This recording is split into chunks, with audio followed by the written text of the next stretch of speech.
today? I did actually. I believe in my intro when we got on air, we were talking about Death Cab for Cutie, but none of that anymore.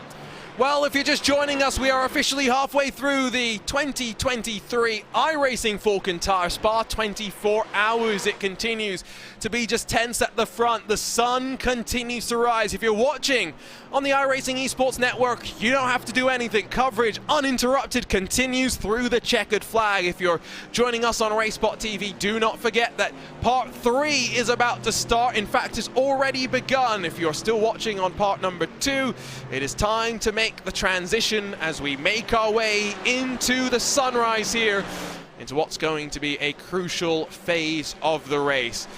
Not yet in towards the full cycle of pit stops, so we will hold short of giving you a full rundown of the standings as they are right now, but it is still the BMW Bank car that leads from the Mercedes AMG Team Williams Esports, BMW M Team Redline, and Urano Esports Data Group in the number 90.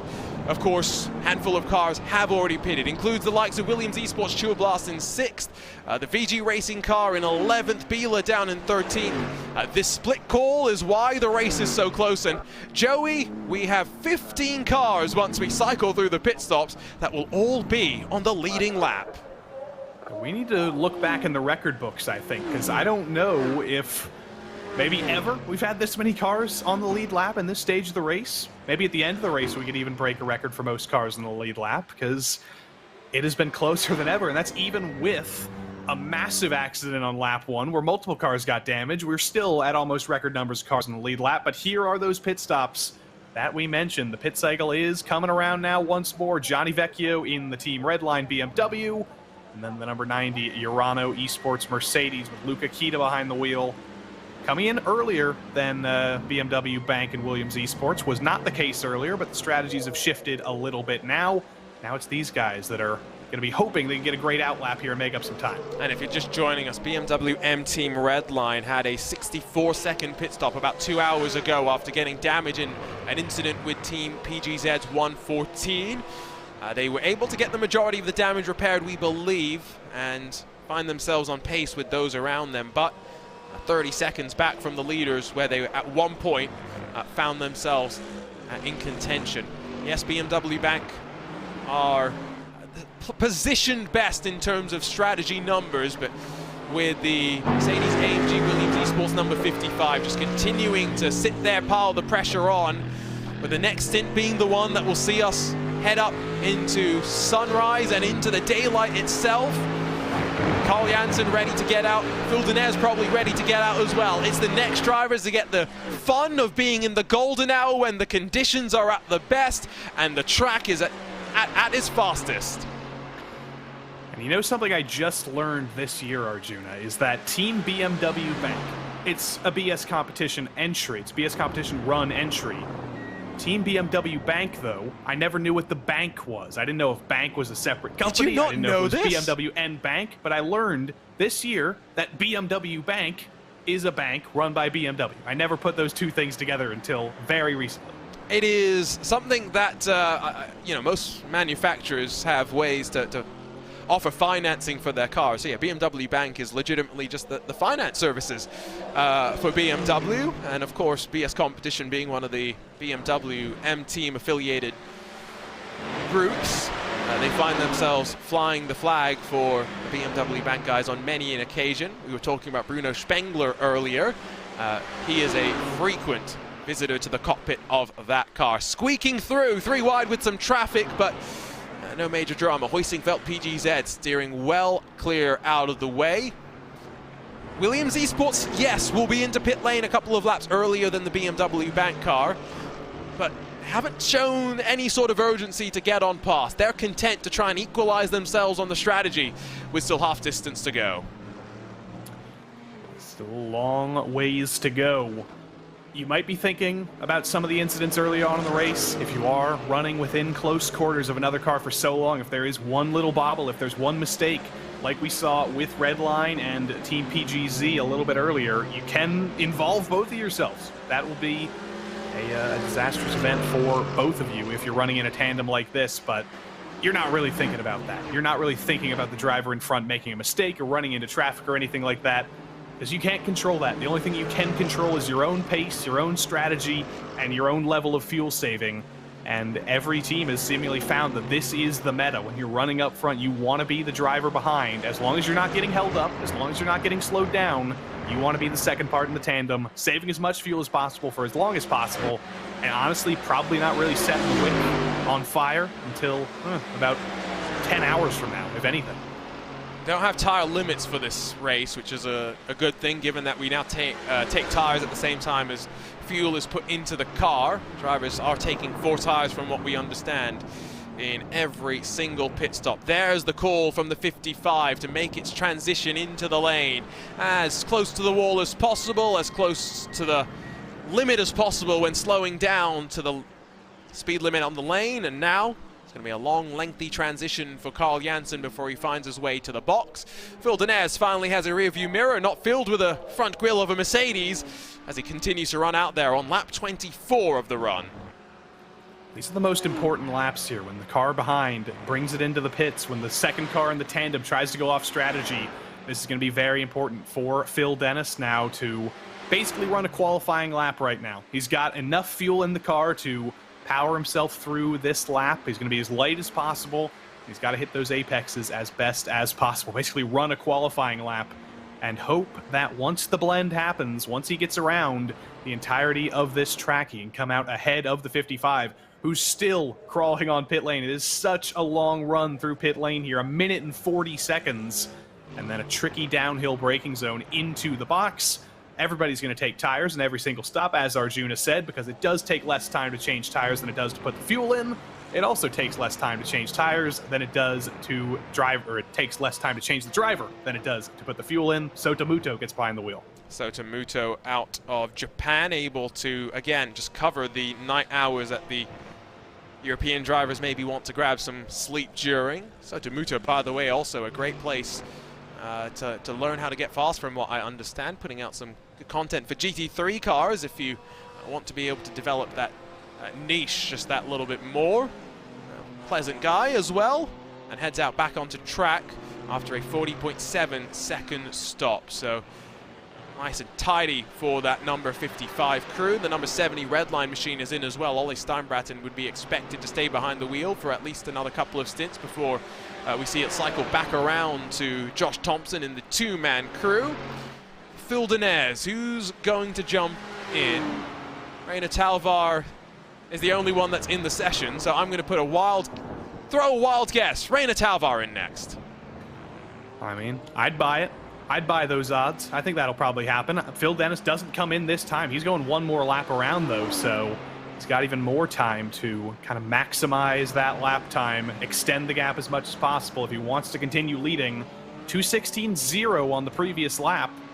That is a pretty great lap time if you compare it to some of the other drivers who are on track right now. Johnny Vecchio in the red line BMW, same car, running 0.7 a lap slower than Phil Dennis is right now. Yeah, you can see the lap times on that left side of the screen. We'll get an indication for Sotomuto in a lap or two's time, how quick he's able to fire up the tires in these cooler conditions, which often make it a little bit more difficult when you are trying to get them settled in. And everything that you do in these first couple of laps influences how the car is going to feel in the corresponding stints. So going to make sure you keep on top of that. Nessoff has gotten into the number 90 to replace Luca Kita, put it on pole position. Let's not forget the winner of the Golden Toast Grand Prix last Saturday as well. Finds himself behind Vecchio in that BMW M Team red line machine.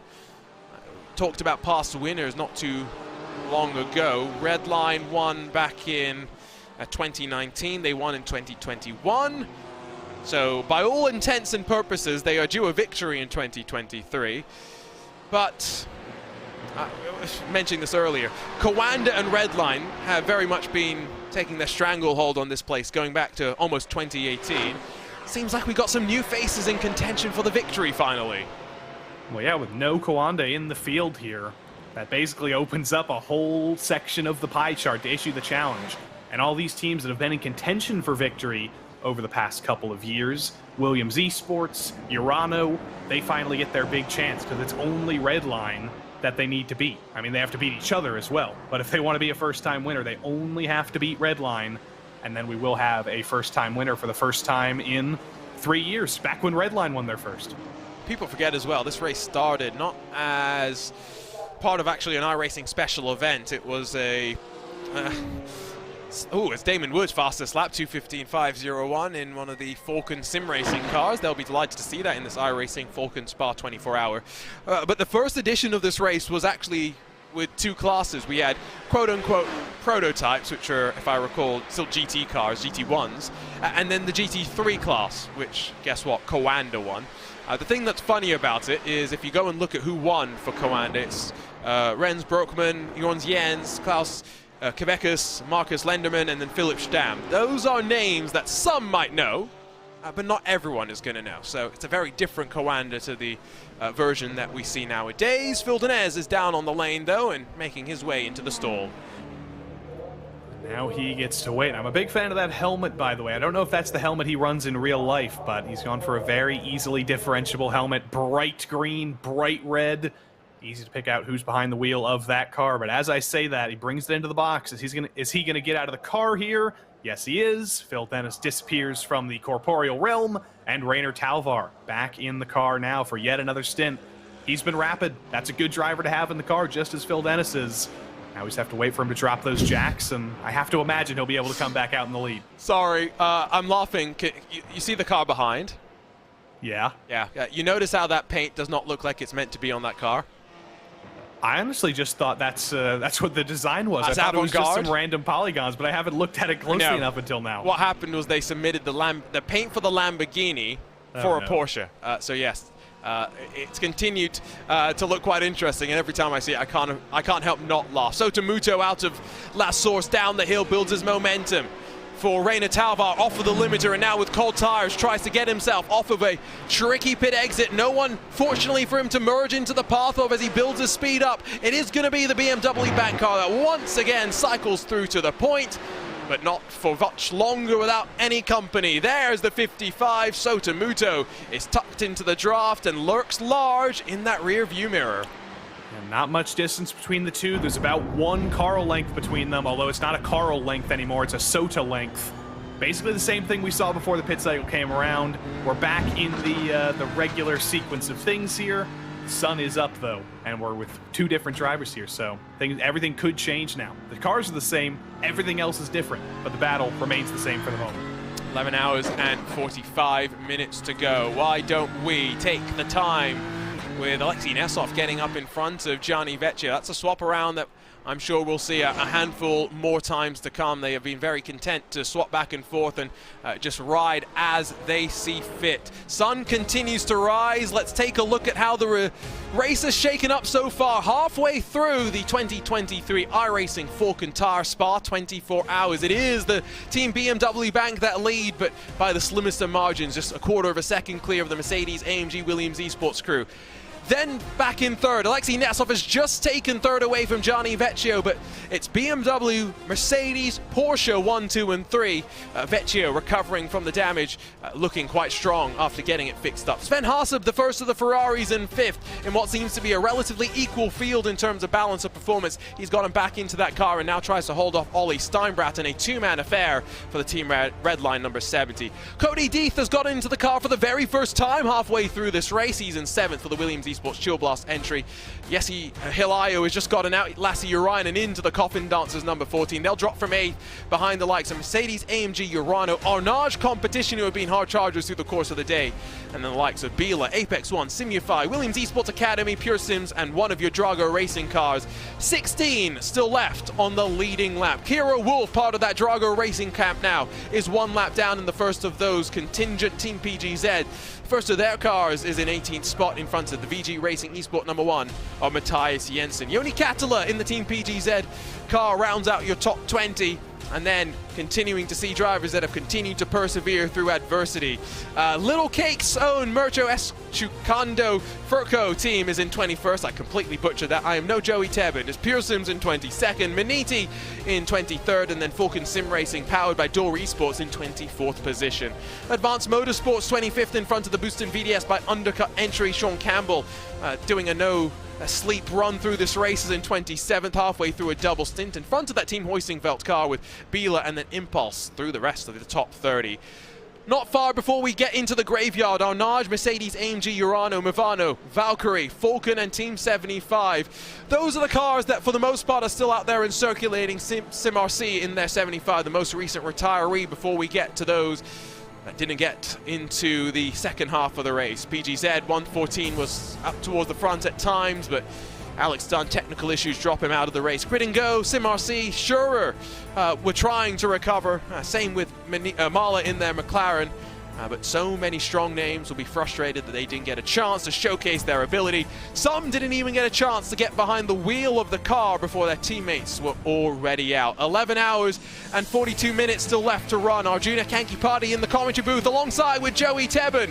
And as I try and catch my voice, Joey, after running down through those results, sun continues to rise.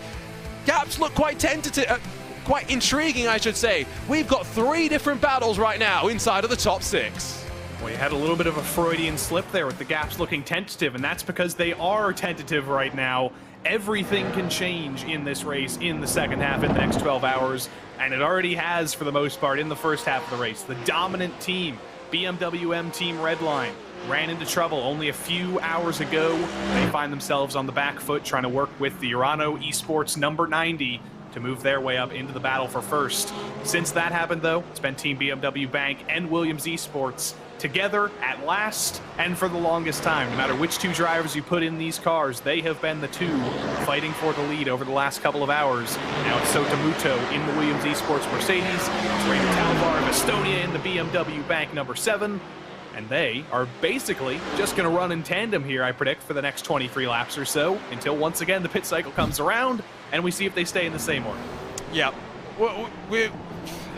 We might as well just set up a replay machine of what's happening at the front of the field. The only problem is the weather and the sunlight is changing. That's where things will look a little different. Ollie Steinbraten in front of the Grid and Go Ferrari. Sven Haase now sits in 6th position, once again being able to conserve just that little bit of fuel that he will want to be able to save. Ferrari, the thirstiest of the cars from what we understand, and so Haase having to be a little bit more light with the right foot. There's that grouping for 3rd position. Vecchio just working with Nessoff, 28 seconds off the back of 1st and 2nd spot. It's going to take a lot, you'd have to say, for them to be able to close on up. Ultimately, bump drafting, you called this earlier, it feels very reminiscent of over racing. That's the name of the game right now. Yeah, it was the name of the game at Daytona this season in the LMP2 category. I remember the Apex Racing LMP2s working together beautifully using the bump draft. And now in the GT3 only event here at Spa, bump drafting all the same between the front 2 and basically everywhere else in the field where there is a tandem. It is the meta now, it works, and there's no reason not to do it because it is pretty safe in these cars with all the downforce, with the front and rear ends that are relatively flat, straight, and rectangular. Bump drafting is not as sketchy as it is necessarily where you normally see it at Talladega and Daytona in the NASCAR Cup cars. It's actually pretty safe. It's a safe bet for more speed, and that's why you see the best in the world. They're finding new strategies this year like they do every year. I wonder what the strategy is going to be for drivers to contend with some of the real-world considerations. Riding in the sim, sometimes you'll get the sun blinding you over the crest as it creeps over the horizon. Got to deal with that in the real world as well. In the racing prodigy final that we had at Circuit Zolder just a handful of weeks ago, Dominic Hoffman, we saw on board with his webcam. Sun was setting in his hometown, and the way that his curtains were kind of, set up, left just a little glimmer of that sun poking directly into his visible eye line. I bring that up because right now I'm having something similar come through my curtains. Joey, these are all sorts of things that you do, again, have to deal with and set up as a sim racer. Yeah, I'm very lucky. I do have blinds next to me in a window. First of all, the sun has gone down, so I don't have to worry about that, but I'm lucky. I've got blinds that cover the sun, but some people don't even realize when they place their PC in their room just at the wrong angle with a window somewhere, or if their curtains aren't entirely covering the windows and there's a little slit, you don't realize those things until they actually happen, and they usually happen at the worst time. The curtains decide to blow open, a fly starts to flying around while you're in the car. There's all sorts of unexpected things. We don't have engine failures. We don't have any other of those kinds of issues that are in real life, but we do have flies, we do have the sun. I'll take that trade-off. I think that's a little bit better. Yeah, I won't complain. Josh Chin corrects me. Done that a few times today. Not taking it personally, Josh. First iRacing Spa 24 was P2 and GT3. I don't even think it was an official session. This was before my iRacing time, to be fair. My recollection is from reading some of the articles online and flicking through broadcasts, but they had manual pacing at the start before they got underway. Manual safety car as well. They had, I think it was 24 hours and 10 minutes on the clock. Did all sorts of things for what was the amongst the first large-scale 24-hour races that the platform offered. I think first official 24-hour race on iRacing was the iRacing Daytona 24, which was part of the iRacing World Tour, which started as a 2.4-hour race. I wrote an article about the iRacing Daytona 24. I'll have to go dig that up at some point. But it is one of my favorite events of the year, as much as I also am so glad to be out of Daytona by the time that we finish with it. Yeah, I think some drivers will probably be happy to be out of Spa by the time this event is over, but for a lot of them, they're not going to be out of Spa because the official series in GT3 competition, they're going to Spa again next week, so many leagues will be running Spa again. I'm sure many of the leagues that these drivers race in will be going to Spa later on this season. Well, you never leave Spa. You never leave Spa on iRacing.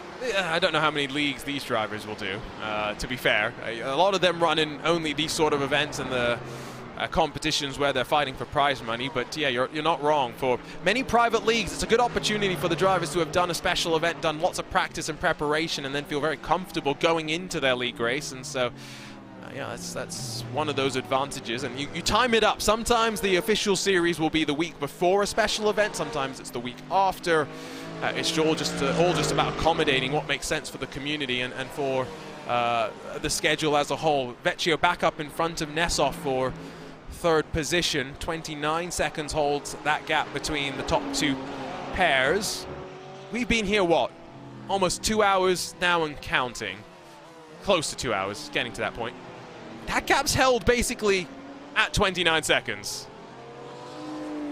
Yeah, it's expanded. It started at 28, came down to 29, and now it's expanded to 29 seconds. So I don't know what they can do to start bringing this down. I don't know if a driver change would solve anything, because Johnny Vecchio is basically rating that BMW for as much as it's got.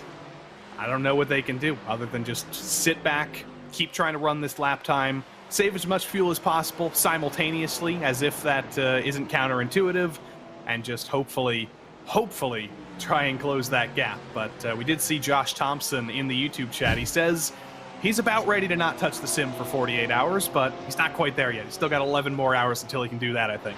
Yeah, maybe Josh will come and have a bit of a chat with us at some point. That would be a good little opportunity to talk through what he's going through. We've been talking with Sean Campbell as well. So a question about when will it get dark? Well, we're seeing it get light right now. We are through the night hours and the day is breaking. Golden hour is almost upon us, and these drivers are responsible for that transition, for safely navigating their way through the warming track conditions and to get the next driver into the car with a clean car, first of all, B as well, as little drama as possible with which to manage.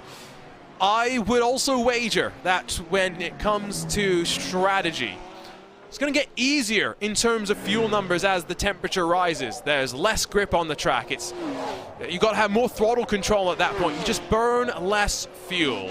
Is that going to mean for some drivers that they will calculate how close they are to cutting a pit stop out and say, you know what, we can go back to the fuel saving that we did at the very start of the race, and are we going to get some of those silly games once again?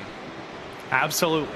There's going to be all the strategists, all the engineers are going to be back with their Google Sheets, with their formulas, and they are going to be calculating the differences in lap times as they rise. They're going to be calculating the more off-throttle time, and we will see basically everything that goes behind the scenes go into this strategy over the next 12 hours, because we are starting to get to the point where you can start counting back. You can start counting the stints until the end of the race and really determine where you are at.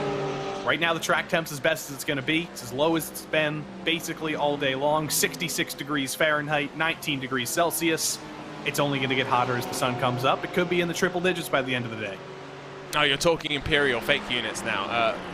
For those... Yeah, you don't want triple digits in Celsius. Yes, no. I was going to say triple digits Celsius. We're not out there in racing. I don't think Michelin or Pirelli have tires capable of running there. That won't happen in about 12 billion years. Just don't worry about that. You're talking 38 degrees Celsius. I think the warmest that we saw at the start of the race, which was about 4 p.m. virtual standard time in session, it's about 30 degrees Celsius. So I am curious, given that that was already on the downslope of the temperature, if we will get to 35-ish degrees. Let's check in, though, very quickly with a driver that's just jumped out of yet another double stint. Carl Janssen wheels trucks in the real world, wheels his Mercedes in that draft, bumping BMW bank on forward. Carl, seems like a relatively calm double stint for you there. Yeah, it's been pretty straightforward. It seems like, at least for us, the BMW is really strong in Lecombe and then down to pretty much Pouhon, and then from Pouhon we catch back a bit all the way down to turn 1. So yeah, we kind of just working together with the BS competition guys, and yeah, just taking the strengths of the two cars to the maximum, I guess. So when are we going to start seeing some actually fun stuff, Carl? Come on. Well, it's a long race left. So like, as long as we're staying together, I think we're gonna sit like this. So you'll probably have to wait like 11 hours if it stays like this, and then we will see what happens. Okay, well, I'm fortunately going to be around in the final hours, so I'm looking forward to that. Got to ask, BMW M Team Redline slightly dropped back as a result of some incidents. PGZ, taken out as well. 30 seconds back. Are you a little bit worried about the pace of Alexei Nesov of Gianni Vecchio? Do you think the Porsche and that BMW can work together to try and close? Like, maybe there is a possibility, but I think from what I've heard, at least, the BMW, the Redline BMW had some damage, and I think the Porsche have been a little bit off as well. So at least from during my stint, we were sitting and doing 26 lap stints, me and Phil, and I think they were doing 25 laps, going front push, and we were basically doing the same pace, saving. So I think it will be a little bit tricky for those guys to come back, especially with that damage they got from that incident, for sure. So let's talk about the way that you guys are splitting this race up. You've got yourself, Sotomuto over in Japan, Daniel Lafuente, and then Alessandro Bico. 3 drivers in Europe, and then 1 driver in Asia. When are you going to get some sleep, and when do we expect to see Danny and Alessandro jump back in to complete some laps? So I'm down now for a couple of hours, and then basically now after Zota, Danny will come back and drive again, and then after Danny, I'm pretty sure it's time for let me actually check. I think it's Zota again. Look and at this. then We're getting Alessandro. actual stint insight. Yeah, so after Zota it's Lafuente, and then Zota again, and then yeah, somewhere around there it will be another few stints. So yeah.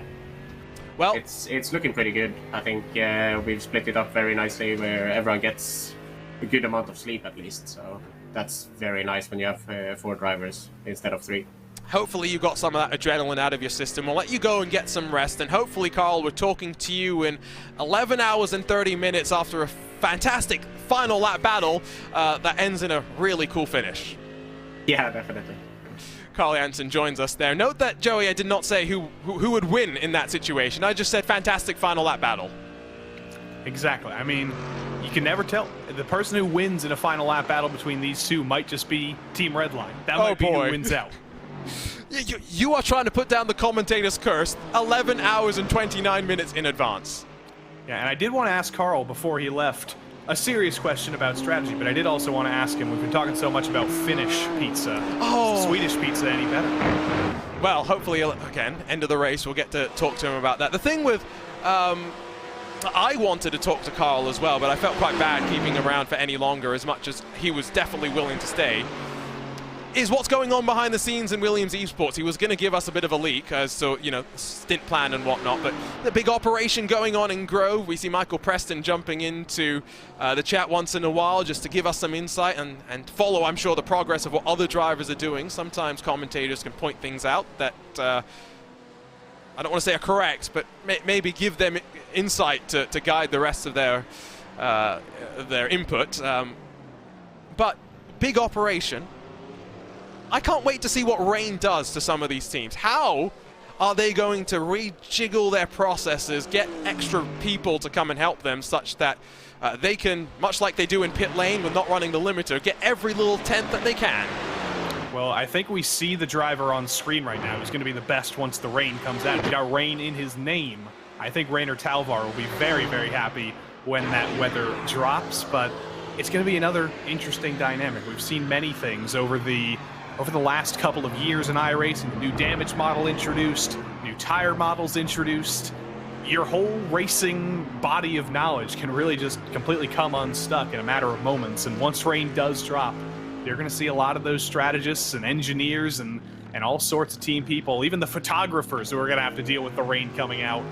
They're going to have to basically adjust everything they've ever known to deal with the possibility of weather. Maybe hire a weather person as well. I wonder who's going to be the best of the weather people. I guess that's going to come down to what the system that iRacing gives us looks like. They've already kind of teased it on occasion. We've seen it in some of the Race for Mores in partnership with the National MS Society. August the 3rd is the next one of them.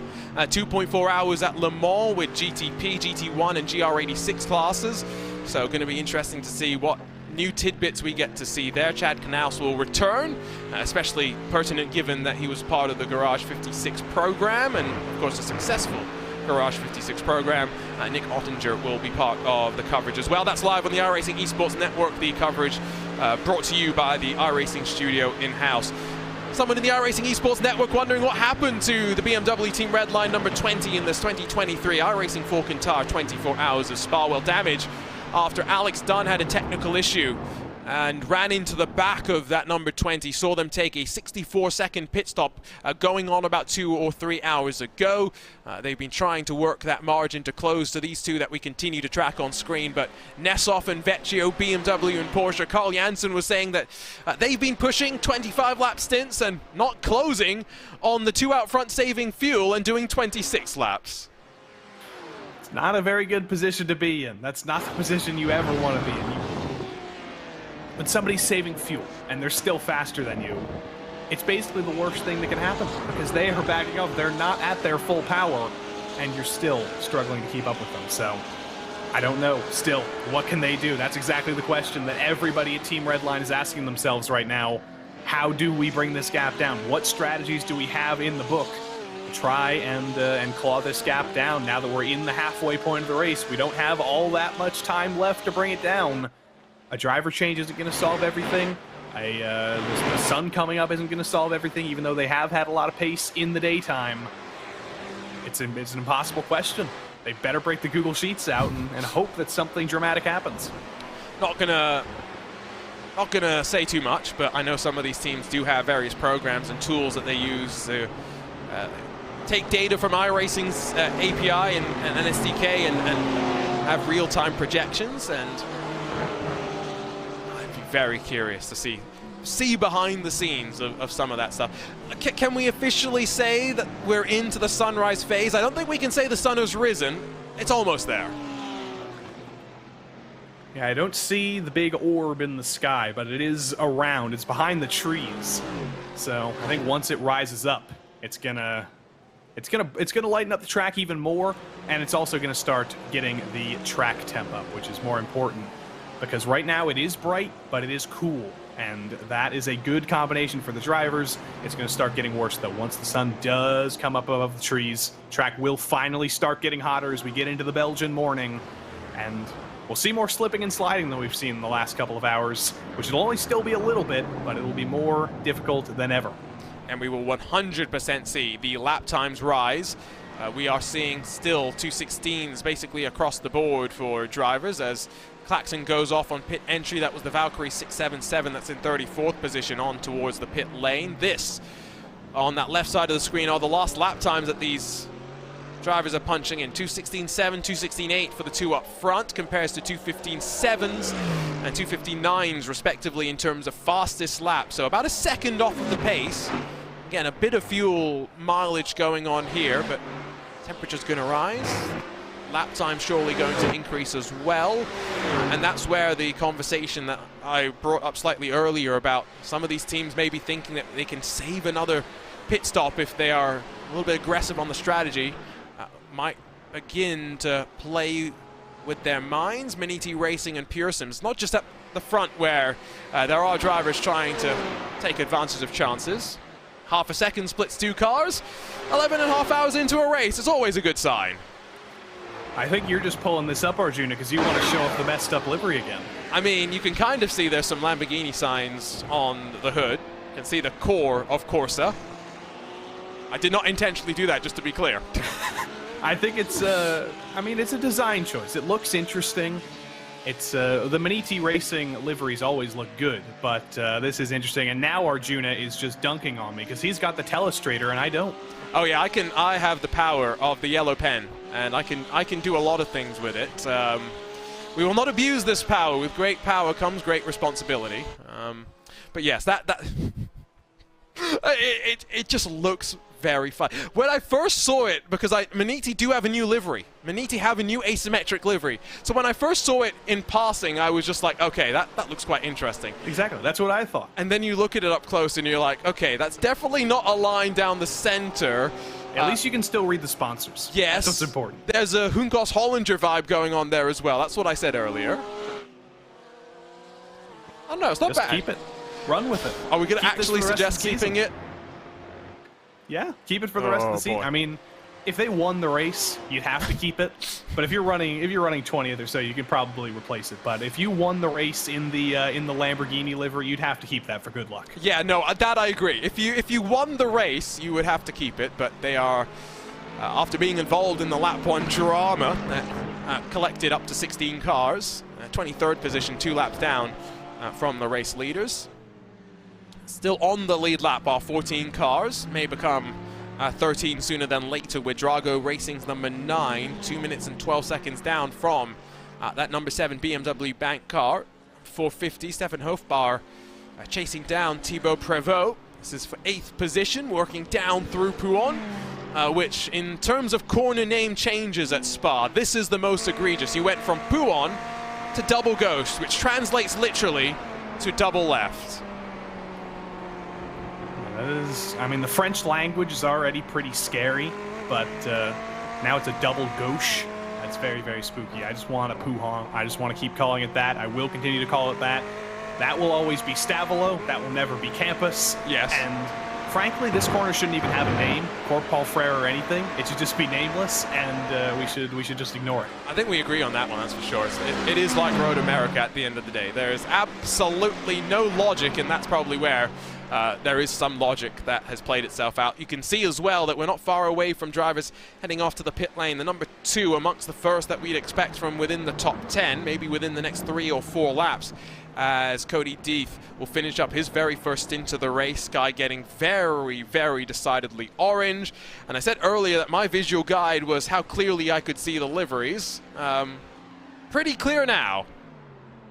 Pretty clear indeed, and I mentioned this battle a couple of hours ago. I'm glad it's still going on, because how relevant can you get to the modern day? You've got a bright pink car versus a drab black and gray car. It is giving free marketing to the biggest movies of the weekend. It's all perfect. It's all lined up. I didn't even know where you were going with that, and then instantly I was like, oh wait, yes, okay. Are you on the same page as me, by the way? If you're going to do the doubleheader, the ultimate cinematic doubleheader this weekend, Barbie first, Oppenheimer second. Well, because there is a certain 24-hour race at the virtual Spa, I couldn't see them both 2 days in a row. I saw Oppenheimer last night, and I'm seeing Barbie on Sunday. So it's sandwiching the Spa 24 here. Okay, but do you disagree with what I said? I mean, I think you can go either way, because you can either say, oh, I'm going to do Barbie, I'm going to get the fun stuff out of the way, and then get into Oppenheimer, or you can say, I'm going to watch Oppenheimer, then once that's over, I'm gonna get something to take me up a little bit after. Interesting. But I don't actually know what the story is of Barbie. That's a deliberate Good, thing. I don't know what me too. the movie's about. I just know that it's the characters. I assume they're going to do something funky with it, because Greta Gerwig's always up to some fun stuff, but I don't know what it's actually about. I think the thing that I think you have to see the lighthearted movie first, because I have not spoiled anything about Oppenheimer for myself, but I can already tell, I already know it's a 3-hour movie. There's only so much of it that's, you know, focused on the destruction part of it, right? So it's going to be a drama. There's going to be things that weigh on you, and so it seems like the thing that you would like to have time to process afterwards. So Barbie first sets you in a good mood. You can go into Oppenheimer smiling, laughing, wearing your pink, and then you can watch scenes in black and white and be torn down just a little bit inside. Yeah, spoiler alert, they do blow up the bomb. That's all I got. Wow. That's what they said. But yeah, I saw it last night, got out at about 11, and it didn't destroy me, I don't think. I didn't... I could make the drive home. Did you have Pinkberry? Were you thinking about the movie? Well, yeah, of course. Yeah, after a movie, after any movie that's about historical events, you break out the Wikipedia page, you read about everybody. I was reading about all the scientists. It was a good time. And then of course, you read the articles that are talking about how accurate it actually was. Right. Yes. No. That's just part of the experience. I usually reserve those articles until after a week or so that I can kind of get a sense for. I've read stuff about Oppenheimer's story, so it's like I'm going to know there are things that are different. It's like when we go and watch the forthcoming movie about blurring the lines between virtual and reality that is definitely not based on another simulator that you can play on consoles. The Gran Turismo movie. We're going to all sit there and we're going to say we know the difference between Jan Monderbrou's story and what they are showing on screen, but you don't want to dive into the nitty-gritty immediately. Let it sit as a whole, and then you can go back and watch it. Ford versus Ferrari, for example. Every motorsports fan has one thing in particular that bugs them. You know what it is, right, Joey? Is it the fact that Daytona was Fontana? Yes, but you know what? The first time when I watched it, I didn't genuinely. I recognized it. And I'm like, oh, that's Auto Club. I didn't give it a second thought. At least Willow Springs was Willow Springs. True. To be fair, Willow Springs and Fontana, geographically, California, it's cheaper. It's legitimate. It makes sense. Yeah. Los Angeles is too big, by the way. I was thinking this the other day. Los Angeles is like 50 different cities in one. It's not just Los Angeles. You go to Long Beach, which is technically a different city, but it's still Los Angeles. You go to Fontana, technically a different city, it's still Los Angeles. Yep. We gotta do something about that. No, I wholeheartedly agree. LA's too big, and they've decided that instead of working on that problem, they just want to build wider highways, which doesn't actually fix anything. That's besides the point. Driving in LA is maybe the most difficult experience driving that I've had, and I hope I never have to do it. Yeah, and I drove in India. I've driven in India. I got my license in India. I know what it's like to be in chaotic places. So I-95 on the East Coast is bad enough. Right. I can only imagine. I can only imagine. Oh, New York City's pretty bad as well. Don't get me wrong. Awful. I would not want to drive there, but I would. New Jersey drivers, you might as well sign your autopsy certificate. Okay, so here's the problem. I've driven from coast to coast. As soon as you cross into California, it's like instantly drivers paying attention gets cut in half. The keeps passing on the right is too common in California because we're getting down into the weeds of what really bugs me about the U.S. after This is what people want to hear. They want to hear U.S. infrastructure talk. 11 years after being in the U.S., I have very much become opinionated on... Where's Pete Buttigieg? Let's talk to him. Department of Transportation. You ain't ever been on 101 during peak hours. I'm in the Bay Area. Boy, yeah, that's also a miserable experience, but I still maintain I'd rather be in the Bay Area traffic than head over to L.A. Is it 450? Is that the main highway in L.A.? You're asking 4 me or like 5? I know, I would rather be in the Bay Area too, because first and foremost, it's less hot. That's not true. Thing. Not true today. What? Not true today? Heat wave. It was 32 degrees Celsius earlier today. Not good. And that's on the Bay. Like, I'm near SFO. I'm not going to say exactly where I am, but relatively... Please say your address. Thank you. If any teams want my address so they can ship me T-shirts, I'm willing to do that. But I'm on the Bay, where it's traditionally a bit cooler. You get the sea breeze coming in. You go over to Pleasanton, where I know there are some sim racers. You can get up 35 degrees Celsius plus easily when it's 25 where I am. So it's not always pleasant. But in general, if I'm going to be in the US as someone who grew up in Singapore, where the weather is either sunny and dry or sunny and wet, California is the closest I can get to that. So if I'm going to stay here, I'm pretty limited on options. Yeah, I have to imagine the Connecticut weather is kind of similar, because it is on the Long Island Sound, which in a way is a bay. And in the summer, especially the last couple of days, you walk out of work 5, 6 o'clock, you can feel the humidity. Yep. You're breathing water as you walk out of the building. And there was wildfire smoke the other week as well. It's not great to live in the summer nowadays as a human. Oh yeah, you guys are getting to deal with smoke for the first time. In California, that's just, a yearly thing. I laugh, but I genuinely grew up in Singapore, where every year Indonesian wildfires blow smoke into Singapore, and I did grow up in a country where wearing masks is not uncommon. People get sick and they wear masks just as a courtesy, so, it's totally normal to me. But I know in other parts of the world that is a little bit more far-fetched proposition. Focusing on the race, just albeit briefly, still in that phase where it's got 3 close little groups that are following each other inside of the top 6, first, second, third, fourth, and fifth and sixth. So ultimately, not really closing on one another, and we are maybe 8 laps away from these drivers heading off into their pit stop window. Expect Cody D 25 laps in that Williams Esports Chill Blast car in, if not this time by, the next time by. Yeah, they're still off strategy. Apex 1 is still off strategy, so those are still the big 2 that are kind of on a truly different strategy from everybody else in the top 10. They're kind of the last stragglers that we can say really have a shot here in the coming hours. Our Naj competition, Vila Racing, they're both on the same strategy as the leaders. They just find themselves a little bit at a disadvantage with whether it's a pace difference over the course of the night, whether it was a track position difference over the course of the night. It was certainly the latter, because our Naj started 30th, Vila started 29th. They have been on the up and up all race long, but when you start that far back, when you have that much track position to make up, there's only so much you can do. You've got to do a lot more work once you do make it up to 9th, 10th or so.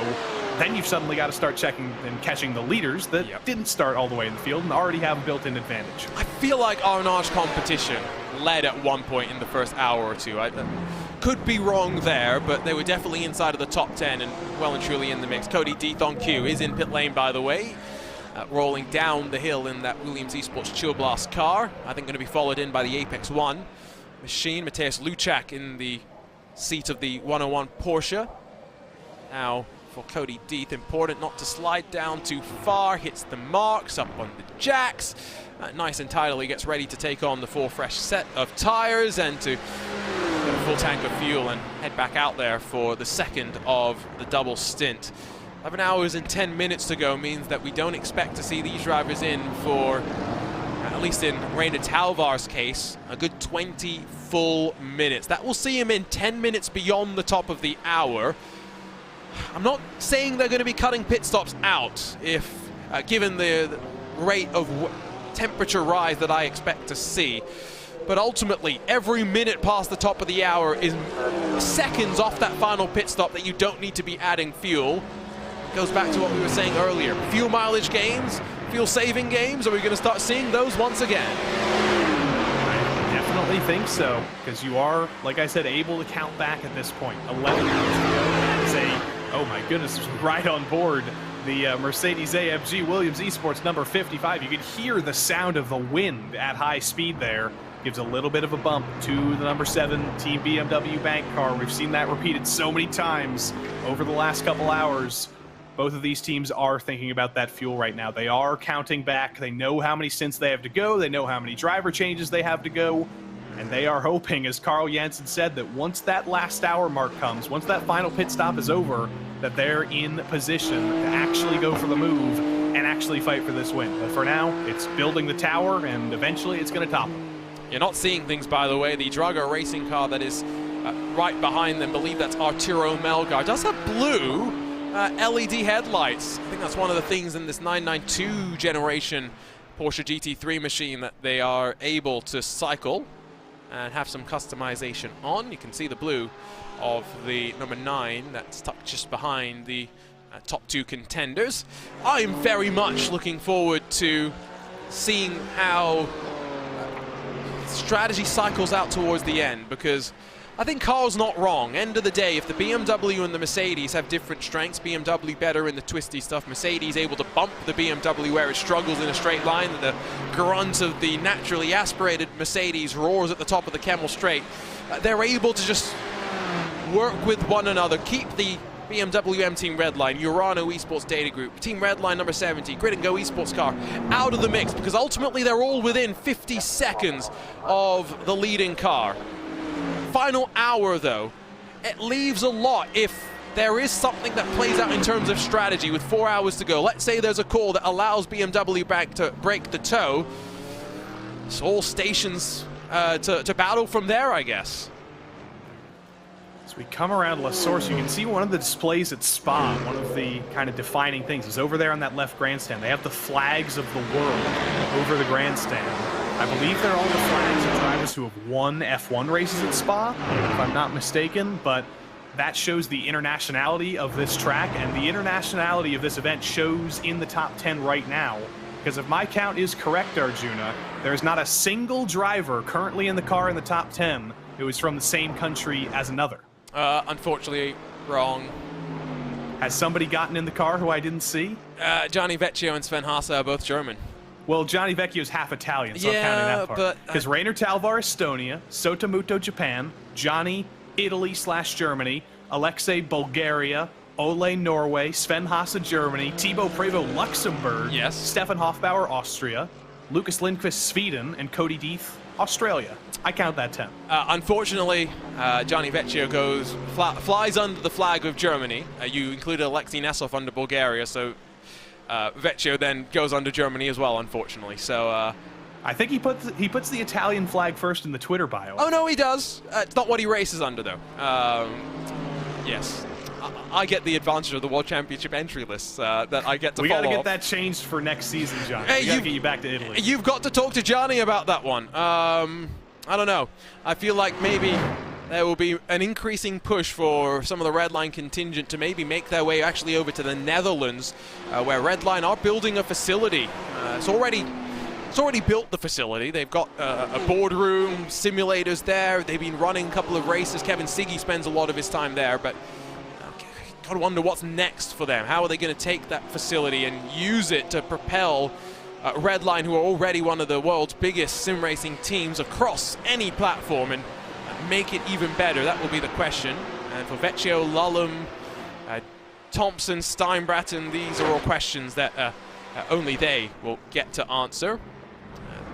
Lucas Lindqvist brings the Pure Sims 116 down to the lane. Next in line, I do think, 24 laps into the run. So not this time by, but next time by. Expect Biela Racing's Ferrari to descend down to the lane. Pit cycle begins, and the top 10 are top 9. 9 out of the top 10 are different countries, but if you keep going down, Lasse Urinen, add Finland to the mix, add the Netherlands to the mix, add Portugal to the mix, add Poland to the mix. We haven't even gotten to any British drivers yet. If you name any country in Europe, I think there's going to be very few of them that aren't represented in the field tonight, and name maybe the top 50 most populous countries in the world. A lot of them won't be represented, but a good portion of them definitely will. Are we allowed to include the fact that Josh Thompson's part of the team's Redline number 70 crew to include a Brit? Although he is on the Isle of Man, which is its own little thing in some ways. He's also not in the car right now, that's the problem. Fair, but I was just wondering, because you say Brit's not represented at all. That's not necessarily true, especially given Chris Lullum is in the BMW M Team Redline car as well. But yeah, global nature of sim racing. So many teammates have never actually met in person. The Redline teammates were meant to have a trip to Imola earlier this year to watch a Formula One Grand Prix, to meet up with Max and enjoy a weekend off. It was not to be. Weather unfortunately played its part. Formula One made the decision to cancel that weekend, and so instead the team elected to run its own set of charity races on Sunday. Lots of fun was had, but they didn't get the trip that they were hoping to do. I saw that a couple of them went to the Goodwood Festival of Speed. That's definitely something to tick off a motorsports fan bucket list agenda. Goodwood Festival of Speed. What would be high on your bucket list of motorsports things, Joey? Well, I think you know what's top on my list, the Indy 500, which I'm sure you'll hold high above my head, having been there multiple times now, Yeah, but I you'll do have to go. get there one day. I have to get there one day. It's not like it's the Monaco Grand Prix as well, where it's super expensive. So we know you're going to go. Yeah, I will go one of these days. Whenever I can drive over to Indianapolis, or maybe work at Indianapolis, you never know. Hopefully in the coming years. But that's number one. Goodwood, of course, big. I have been to one F1 race. I went to the Canadian Grand Prix in 2015, so that's kind of ticked off. Maybe that would be another one to tick off at another race. Those are the big two. If you've been to one Formula One race, you can watch them all from TV and be pretty content with the viewing experience, is what I will say. In terms of access, it's definitely not. It's fun to go to once, but for motorsports fans, genuinely, you will derive so much more enjoyment from going to GT racing, where IMSA, for example, open paddocks, just go and touch the cars in some ways. Exactly. It's a totally different experience, and so I highly encourage everyone to just go down to an event. For the most part, you can go and get plenty of access without needing to spend loads of money. I know the Canadian Grand Prix is, no exception to Formula One costs being quite high, and so, yeah, that Indy 500 ticket, my ticket this year was $115. Last year it was $110. Paid $5 more. Just as good a seat, lovely experience, and Joey is too modest to say it out loud, so I will happily shout it out for him. Joey Tebben, newly minted motorsports producer as part of NBC's coverage. You abandoned them this weekend. It's a busy weekend, and you decided to come and work with us instead. Yeah, producer does sell it overly high. Production assistant, but there's steps on the ladder. Everybody's got to start somewhere. Coming straight out of college, there's certainly worse places to land. Yes, okay, production assistant. Can I get you to production assist things on race? What does that mean? Well, considering over the last 2 days, my PC has just randomly decided to crash multiple times, and I only discovered that the reason that was happening was because the power cord was half plugged in. I don't think you want me touching the production feed. No, not production feed. What we can get you to do is last night I had to put together 2 intros for broadcast. One for this. I mean, I can do that. I know my way around Premiere. I know my way around Avid now. In Comic Sans as well. Of course. Yeah. Plenty you of... need me to catalog sub-clips of this race. You know who to call. Yes, we'll get you to sift through the entirety of the 24 hours and figure out which parts we can cut. I don't think we're going to be able to cut much of the first 4 hours. After that, you'll be a lot more material that can be left on the cutting room floor, as expected. A lot of pizza conversation. We can cut that out. Yeah, we can cut that out for sure, especially the part where someone said pineapple deserves to be on a pizza. It is Stefan Hoffbauer that brings the Beeler Racing 450 down on towards pit lane. Not the only driver that's going to set the klaxons off. Simone Pisoni in the Movano Sim Racing team number 8 will also find his way onto the lane. And it comes as we get to the top of the race hour. Effectively, if you come into the box right now, you know you don't have to make a splash and dash relative to some of your other competitors, but might be still hoping to try and get some net gains on the strategy. Shane Lake in the YouTube chat has his own motorsports bucket list. Ooh, okay. They're pretty normal ones. You know, Daytona, Indy, Monaco, or Silverstone, Le Mans. I'd say those are big ones that a lot of people have.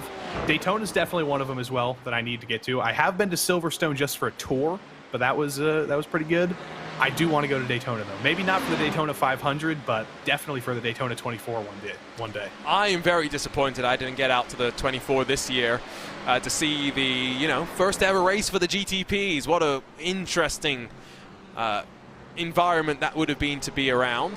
Plenty of my friends did get the opportunity to go and see that, and yeah, maybe next year. The plan is that I'm going to meet up with some of my sim racing teammates at Daytona. We're going to go and do a bunch of theme park stuff, because I've got a friend who lives in Europe who's a theme park buff, so wants to make sure he gets his maximum mileage in the state with maybe some of the most impressive roller coasters in the world. And yeah, we've got an entire trip planned out. I personally have been thinking through my motorsports bucket list, and the Bathurst 1000 is one that increasingly gets higher and higher in my thinking. Going out to a WRC event is definitely maybe the top of my list, though, especially given that it sounds like as soon as 2024, we could have an American round of the WRC, potentially in Tennessee. I mean, I was going to say just go to Estonia probably and just walk into the forest. There's probably a good chance that a rally car is going to fly by. Finland too. Finland as well.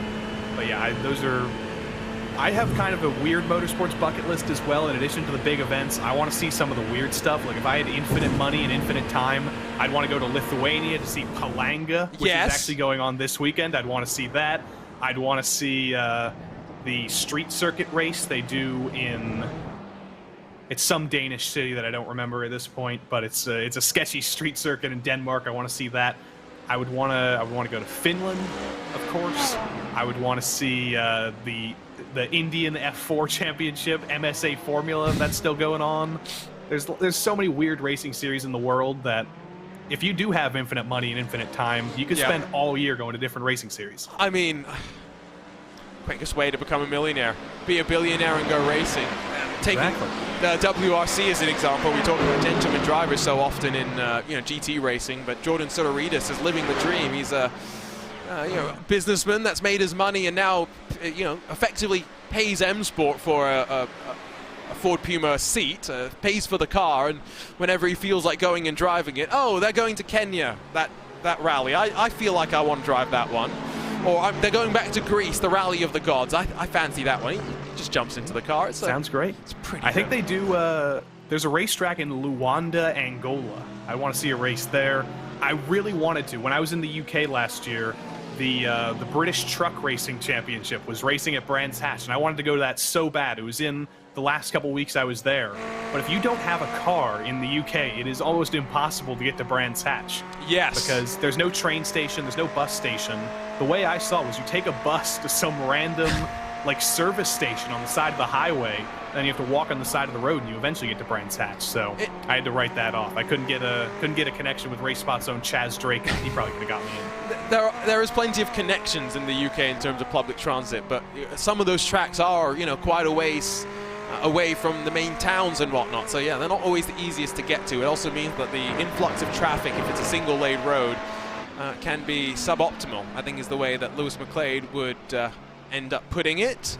Just like America. I mean, it's not just an American problem. You try to drive out of Pocono, where NASCAR is this weekend, after a race is over, you're going to be sitting for a while. Absolutely. Gianni Vecchio is going to bring in that second grouping of cars once again. 25 laps, all that they're going to do in their quest to try and hunt down the top two. Don't think we're expecting the driver change for Alexei Nesov. I think we are expecting, though, for Gianni Vecchio, that it's time for him to go and get a break. I don't know who.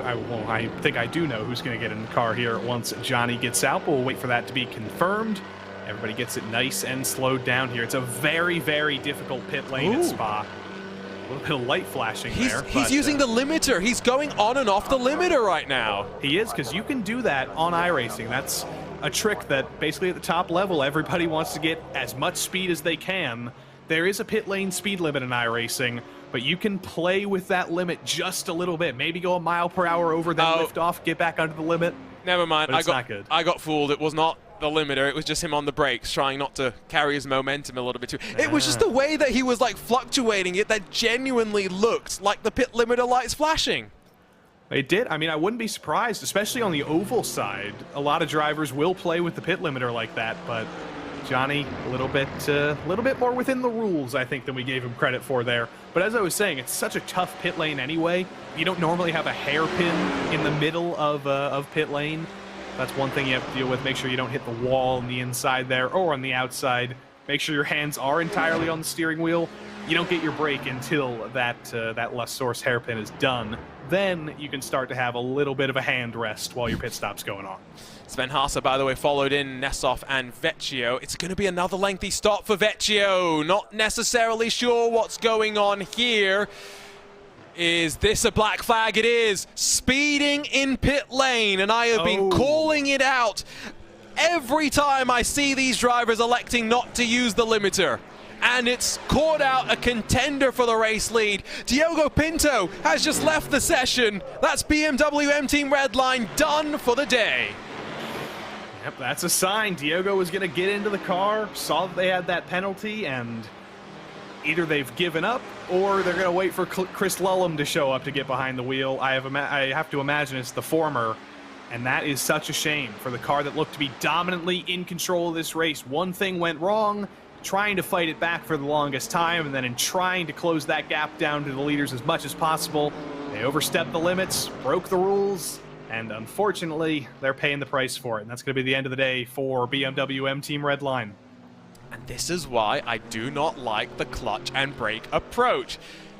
Yes, I know that it is perfectly safe if you get it perfect, but it relies on you being perfect. And if you're in the middle of the night, you've been out there for a while, it's not easy to keep hitting your marks with that same level of precision. And so now it is just Team Redline's number 70, which is off onto the lane. Ole Steinbraten. I'm not sure if he's going to hand over to Josh Thompson, but the hopes of Redline to continue their streak of victories here at the iRacing Falken Tyre Spa 24 Hours comes down to just that Porsche. Should see, I think, Sotomuto in maybe this lap. At most, he will be able to go one lap longer. But we know for a fact these two drivers continue to look good in terms of the fuel game. Josh Thompson behind the wheel of the number 70 now. I'm not going to predict it just yet, Arjuna. I'm not going to jinx it, but I think the chances of this being a non-Redline victory are basically 100% right now, unless an absolute miracle can happen with Josh Thompson now behind the wheel. I mean, this is the kind of thing we see a lot, lap traffic kind of getting in the way. That's not going to cause any problems. The sun setting right on pit lane entry might have caused some trouble for Sotomuto, but he does get it slowed down, keeps it out of the wall. Should be a fairly straightforward pit cycle for Sota, assuming he doesn't abuse the same pit lane issues that the Redline car came afoul of. And now we genuinely can call it out and point to that incident as saying this is possible, this is probable. If you're just pushing that a little bit too far. So 55 onto the lane. Sotomuto's been in for an hour, expecting to stay behind the wheel of the car for one more before he hands on over. We're into the final 50 minutes of Arjuna Kankipati and Joey Tebben in the commentary booth. We'll be handing over to David Haynes and to Lorenzo Bonda in about 50-odd minutes time, and by that point the sun will well and truly have risen, and 10 hours of daylight to go to the end. In some ways this will truly feel like the longest 24-hour race of the year, which is a bit of an interesting statement when you think through it. Sven Haase out of pit lane, directly onto the back now of Josh Thompson, building up the temperature in those tires, and more importantly, I guess, trying to build up his rhythm. Somewhat discombobulating it must be. 11 hours into a race after having done, what, 6-7 hours of driving to have to get back in and get back up to speed. And he used the RaceSpot YouTube chat to get up to waking up temperatures in his body, I think. So trying to study what's been going on, see how his teammate Ole has been doing through the broadcast, and now he's ready to go racing himself here. But coming out right in front of Sven Haase, not the easiest thing in the world here, because these two are now fighting for position, if for but a moment. And we know Sven likes to get aggressive at times. He's been able to make moves when he wants to. I don't know if he'll want to make this move into the bus stop here, but he's got a great run down the back straight. You can see through Blanchimont flat out in that Ferrari with the very, very low fuel load in the gridandgo.com esports 001. Nothing doing there, and I believe he might just turn hard right. No, he's not. He's going to stay out. You're getting confused. This Grid and Go car has been out of pit lane for a lap or so he is fully fueled. You are right. So, yeah, you got me confused for a sec. I was sitting there going, did I read that timing screen wrong? Which is very possible. I have to refresh my timing screen here. I'm getting tricked by the numbers. Now things are official. There you go. I mean, if he came down that time, we'd have a whole nother problem. Yeah, I was going to say that would have been an interesting one. Still, Rainer Talvar runs, by the way, and he's directly behind the red line and grid and go car. That's the extent of the lead. Yes, he owes us a pit stop, but he's almost a lap ahead of red line and grid and go with them having cycled through the lane. BMW Bank, who have been victorious in the 24 Hours of the Nürburgring on a couple of occasions, seeing if they can grab BS Competition's first win in this 24 Hours of Spa, powered by Falken Tyre. Those two Falken liveried cars, by the way, are still out there and circulating from what I can see. Jan Turnak in the first of them, 23rd position, only 6 seconds off Jordan Johnson, so he's got a target in mind with which he can work. Don't think you can necessarily say the same thing for Damon Woods, who is 5 laps adrift of the next car in the queue. He is 35th overall, 15 laps down from the leader. Still out there, though, and that's to be applauded. Both this team and our favorite team, Mercho, Escuchando Fercho, who's a few cars ahead. They're competing for glory at this point. They know they're not going to win. They know a top 20 probably is out of the question. But both these guys and Mivano, who were involved in the early trouble, they just want to finish the race. They want to know that they finished the whole 24-hour race, and that's an accomplishment in and of itself. And it'll get them the props and the confidence to know that next time this race comes around, they know how to finish and how to stay out of trouble next time. Yeah, there are some races as well which teams just struggle to finish. I have never successfully finished a Daytona 24 without any sort of damage or major incident. I have actually had some decent success in 24 hour of the Nürburgring races, but yeah, there are some that I have not enjoyed good runs in.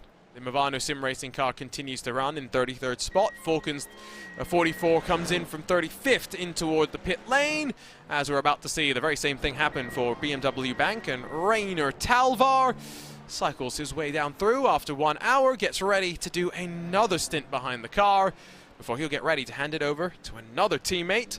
I would assume with Phil Denez having done quite a lot of driving in the last 4 or 5 hours, he could do another double stint, yes, but we might not be too far away from seeing the return of Felix Quirmbach, given that he's only done about 60 laps so far in this race. Yeah, it's about time. I mean, the Felix Quirmbach being back, it's in his name. It works pretty well, so we'll see if he's in here in a couple of stops time. Rainer Talvar, though, if we have to pick the MVP of this team, it's pretty questionable which one it's going to be. Phil Dennis did a fantastic job when he was behind the wheel. Rainer Talvar doing a fantastic job behind the wheel. Felix Quirmbach, haven't actually seen much of him to determine whether he's been just as strong as Rainer or Phil. But the fact that I can't decide who's been the best in that car is a very, very good sign for that team. They've put together one of the strongest lineups in this field. Very few mistakes made by anybody over the course of the night, except one costly mistake that only hurt Grid and Go by Rainer Talvar. Other than that, they have been off scot-free. It's been almost a perfect race for Team BMW Bank. Look at David Haynes. He's getting ready to jump into the commentary booth in 45 minutes, not 45 seconds. That would be rather dramatic. I got to get out of here. Yeah, I was going to say, then he's not around and we're due to leave. He's calculated that pit lane, the extended version from pit entry to pit exit, all the way to the merge at the top of Radion, 1.5 kilometers. That does not include the time that you take to transit either stationary in the box. It is a lengthy trip down pit lane. Rainer Talvar a little bit loose, a little bit squirrely as he exits from the lane. But have Team BMW Bank been able to break the toe to the Mercedes AMG number 55? Sotomuto 3 full seconds behind and not going to get that crucial hole in the air that Williams have enjoyed for a couple of hours. They've done it. Rainer Talvar, fantastic job on those 2 extra laps to pull off the overcut. I think Sotomuto was in he was in a little bit of traffic. You can see one car behind who he's just passed. I believe that is the Pure Sims 116. I think they may have been held up a little bit. And now there is no toe. It's a moot toe for Muto. Let's have a quick chat then with Phil Denez, if we can. I think he's getting his audio situation situated, but we'll drag him in and see if he's got a copy. Phil Denez joins us in that BMW Bank car. Phil, toe has been broken, 2.3 seconds clear, 10 hours and 45 minutes to go. How's the confidence in the camp? Well, it's pretty high right now. You know, we're in a really good spot. Don't want to give away too much information, but at the current moment, I mean, this is a pivotal moment in the race. We've been waiting for this moment, if I'm honest. Let's see what Rainer can do. You know, his tires are still cold if he can get them up in the next lap here. Hopefully we can start to stretch away and maybe put the nail in the coffin, if you will. Let's talk about bot very quickly. The 3 letters that strike fear into all racing drivers' hearts, both real and virtual. Seems pretty good, all things considered. Seems like the BMW struggles a little bit in traction out of turn 1, but then makes it up, and a lot of it up in that middle part of the lap through the medium speed corners. Yeah, it seems to me the Mercedes just has that grunt, that straight line speed, and we have that, you know, second, third, fourth sector lighter weight, maybe more speed, more grip, and it really seems to work well with the two of us pushing together. You saw as well exactly the same with Redline and PGZ earlier in the race. Almost a perfect combo, but now we have a little bit of a gap, and let's see what happens. Phil, it's been great to see that you've been getting some opportunities to jump back into some real GT3 cars as well. Been making the trip back and forth to Europe, to Italy, where you've been racing in some Lamborghinis, and now joining up with that manufacturer as well. How much fun has it been for you to get that opportunity and to be able to take it with both hands? Oh, it's been incredible. I've been waiting to do a full season in GT3 cars for a long time, and you know, this year's finally the year, and that Lamborghini Huracan Evo is just incredible to drive. The balance is amazing, and it just, our team has been on it all year long. We have great setups at every track, and yeah, it's just a dream so far, and you know, we're leading the championship in Pro-Am, and we hope to keep that up for the rest of the season. Let's talk quickly then about the schedule for this race. I'm used to seeing you up pretty early in the morning in California, but it seems like you had a bit of a lie-in, let your European teammates handle some of the morning hours, and you've carried them through the European night. How many more stints are we going to see from you before you hand things back off to them and you take your leave from this race? There will be no leave. I'm here till the end. Okay. I will not be doing the last stint, but the second to last stint, I'll be in the car. We got a little bit of a break now. Probably going to go get some dinner after this interview and watch how the boys do. Felix will be waking up here pretty soon and getting back in. You know, the three of us are so evenly matched. There's no reason for me to wake up super early and risk tired qualifying when, you know, the boys can get the job done just as well.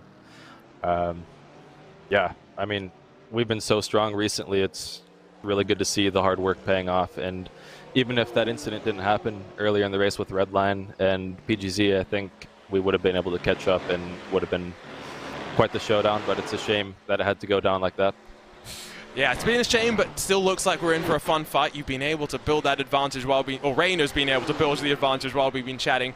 I got to ask, what's on the menu for the catering then for dinner? Good question. It's a great question. I haven't thought about it that far yet. Oh, okay. Opening DoorDash, it sounds like, is the plan. You never know. Could be some chicken tenders, maybe a sandwich, a burger. It's the dinner of champions there. But Phil, before we let you go, I do have one question. It's a matter of historical record keeping. It's been a debate for years, I think. Back when I first learned of your existence was back when you were racing on the road to Indy, and Rob Howden would always refer to you as Philip Dennis. Arjuna and everybody in sim racing who I've ever heard says Denez. For once and for all, can you tell us what the true pronunciation is? Philippe Dennis. Dennis. There we go. That's for historical record keeping. We've got it official. We'll break out the IPA. Yeah. I knew I could trust Rob Howden. If you want to get deep with it, the Hungarian pronunciation is Danish, but Danish. Nice. We'll leave it at surface level. American accent is Dennis. There we go, Arjuna. We got it for the records. Now we have to correct every sim racing commentator ever, unfortunately. I'm not changing my pronunciation because Phil has not corrected me for 2.5 years, which means that Phil does not care either. Phil, go and enjoy some dinner. Delighted to have you join us, and maybe in 10 hours and 40 minutes time, we'll be chatting with a very tired Phil Denez. Hey, knock on wood. It's a pleasure as always. Always great to have a chat with someone that, like I said, great to see him taking that opportunity in the real world with both hands, leads that Pro-Am Championship as mentioned, and standing atop a podium as significant as Monza is always a special accomplishment. Winning a 24 Hours of Spa, be it real or virtual, is also a huge accomplishment, and I think BMW Bank have taken one very crucial step to being able to do that. 3 seconds the margin at the front now between the top two. Sotomuto for the first time, or Williams Esports for the first time for that matter, in many, many hours are on their own. They can't fall back on the draft of Team BMW Bank's BMW. They have to figure something else out here. The strategists have to wake up a little bit and think of what they could do. How do we save fuel now? Do we need to save fuel now? Do we need to bring down this gap and push a little bit harder? Those are all the questions that have come up. Like I said, one pit cycle could change everything, and suddenly it very much has. And Team BMW Bank has a buffer now. Rainer Talvar has a lapped car behind him. That's Sean Campbell in the Race Clutch blue entry, which ironically is red. He's got a little bit of a buffer behind him who serves as a little bit of defense and serves as maybe a little bit of a helper if he can get by and steal some draft. So Sean Campbell is what, 2 and a bit hours, almost 3 hours into his quad stint. Looking pretty good. Looking pretty fresh, I think, is the way to describe it, because for a driver to have been in the car sweating, it's all sorts of things going on with the mouth right now. Looking at the watch, he knows he's on camera right now. Yeah, I'm always curious how they know that. Is there, because I've never been on the Zoom as a driver myself. No, they do not know. Tell them? They have no idea unless they are actually watching the broadcast. He's got the broadcast up. That makes sense, but even that's a little bit delayed. Sean Campbell's timing, I don't even know if maybe he's thinking like, you know what, if I do this action 10 seconds early, I'll be able to time it. Actually, timing I think makes a lot of sense because Twitch is only probably 3 odd seconds delayed. So it's only 3 seconds or so after we went onto his webcam that he started looking at his watch. I'm just saying. That does make sense, but honestly, I choose to imagine that Sean Campbell kind of has an inside look. He's got our production feed up there, and he just knows whenever we're going to look at him, he's got to do some goofy stuff. Oh, my poor computer. That's why it's been struggling through going on 13 hours of streaming so far today. It's still got 10 hours and 37 minutes left to go before it can be turned off for a week or so.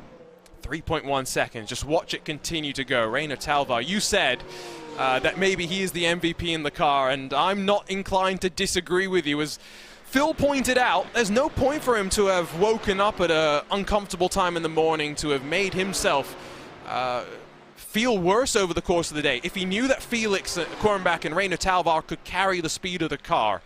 And so this is a team where they felt confident. All 3 of their drivers clearly on a similar sort of pace. Absolutely, and Rainer Talvar right now is pulling the gap actually to Sotomuto. There's about 2/10 on the previous lap, I do believe. So there's not really anything that Rainer needs to do different here. He's holding pace well, 3/10 faster than Muto on that previous lap actually. The Williams Esports Academy Mercedes is going to get out of the way for Rainer, not going to get out of the way for Sean Campbell. Probably not going to make him too happy there for just a moment. I don't believe that's a battle for position behind them. I believe Sean is 1 lap ahead.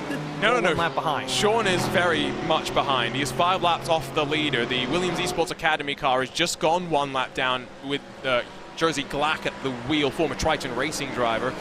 And a bright yellow front end stayed out of trouble, and they've worked their way from outside of the top 30, almost inside of the top 10. It's the day of the movers and gainers. So many double-digit pluses next to names, including for our race leader at the very front. Sven Haase, Josh Thompson continuing to just ride around, and there was a battle that you had mentioned, was it with Advanced Motorsports, that they had been just involved with for 3, 4, 5 hours. These two have been in a similar situation, at least the team cars have. They have been indeed, and remember, I can't forget that this 001, or this 001, however you want to refer to it, is still damaged. You can see the scuff mark. It was repaired a little bit a couple of hours ago after the damage happened, but this Ferrari still not at its healthiest. It's not going to be hurting too much in a straight line because it is rear end damage, but it is damage all the same. And that damage came, actually, from the race leader right now, Rainer Talvar. They're not going to be too happy about seeing that result there, but they are fighting back all the same, and it doesn't appear to be hurting the pace too much now anymore.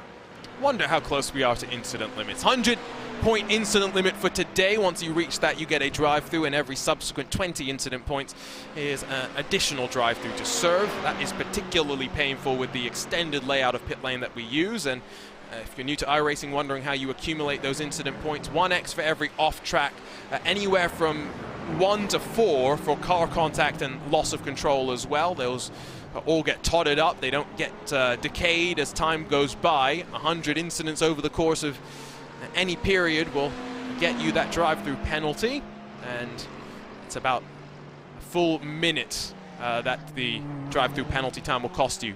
1.5 kilometers you effectively are navigating off of the regular racing surface.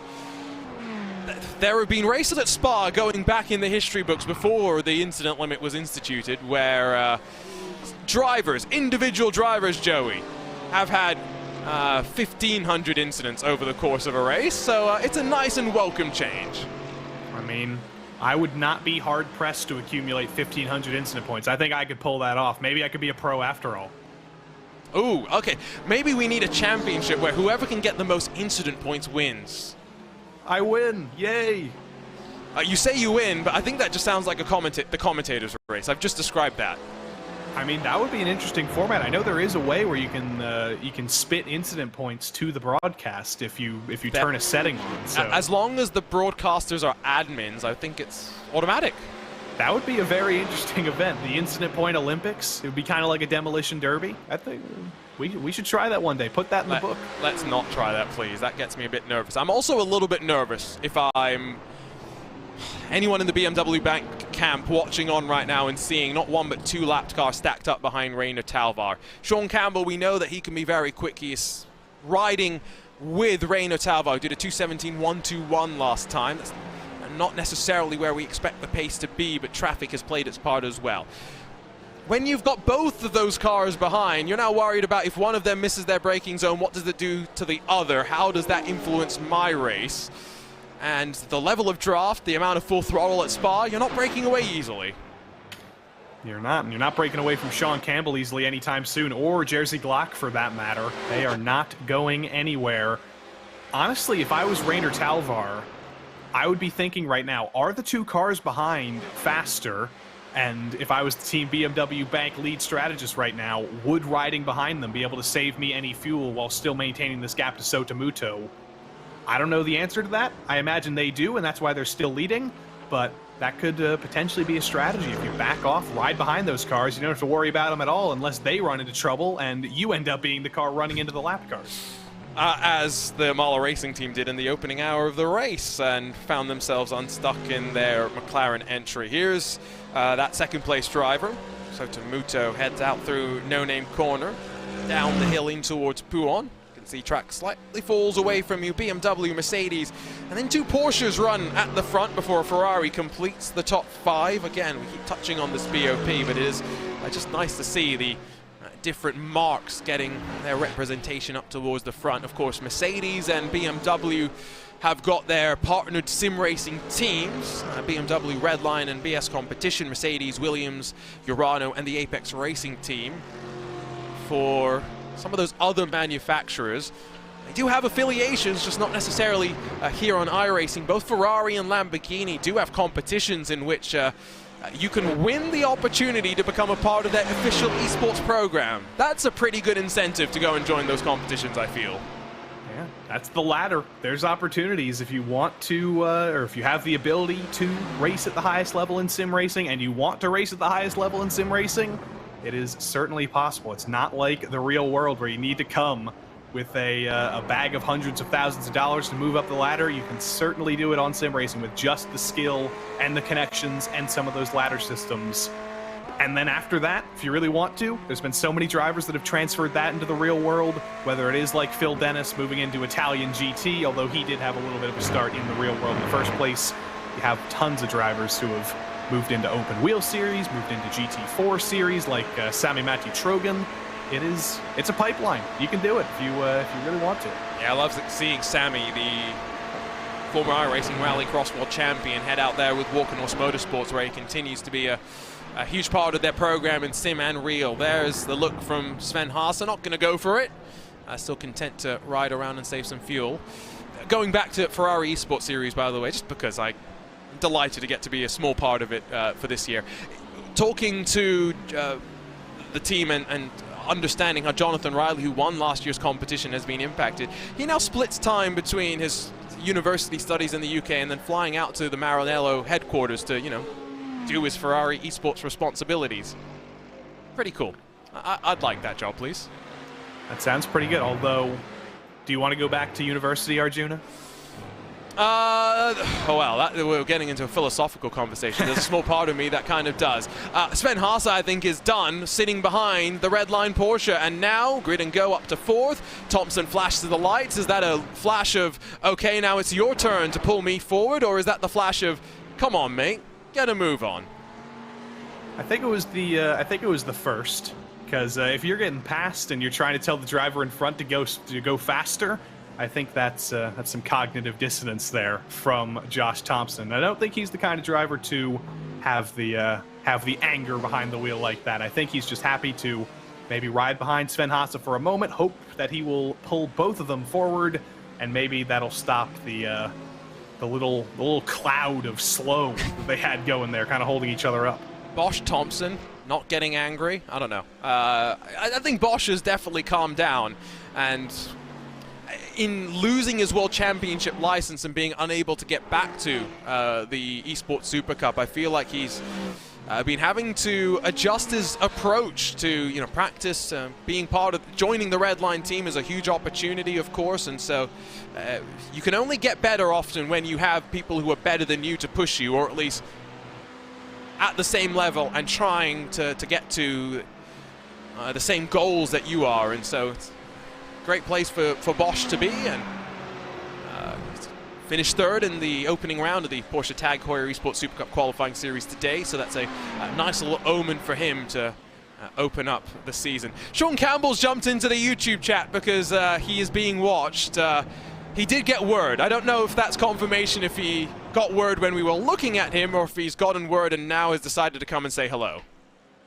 I mean, he is still sitting in our driver's room if we ever wanted to. Sean Campbell is always able to be talked to. No. I don't think that's a good idea, because I don't want to be the person who talks to Sean Campbell and then distracts him and he runs into the race leader. I don't want that to be my responsibility. I will be clear in saying that Sean Campbell is not free to be talked to right now. He's agreed for a couple of specific windows in which he'll have come and have a conversation with us, but I would not want, when I'm tucked behind the race leader, to be disturbed by 2 commentators asking me, so how's the morning going? How's your lack of sleep going?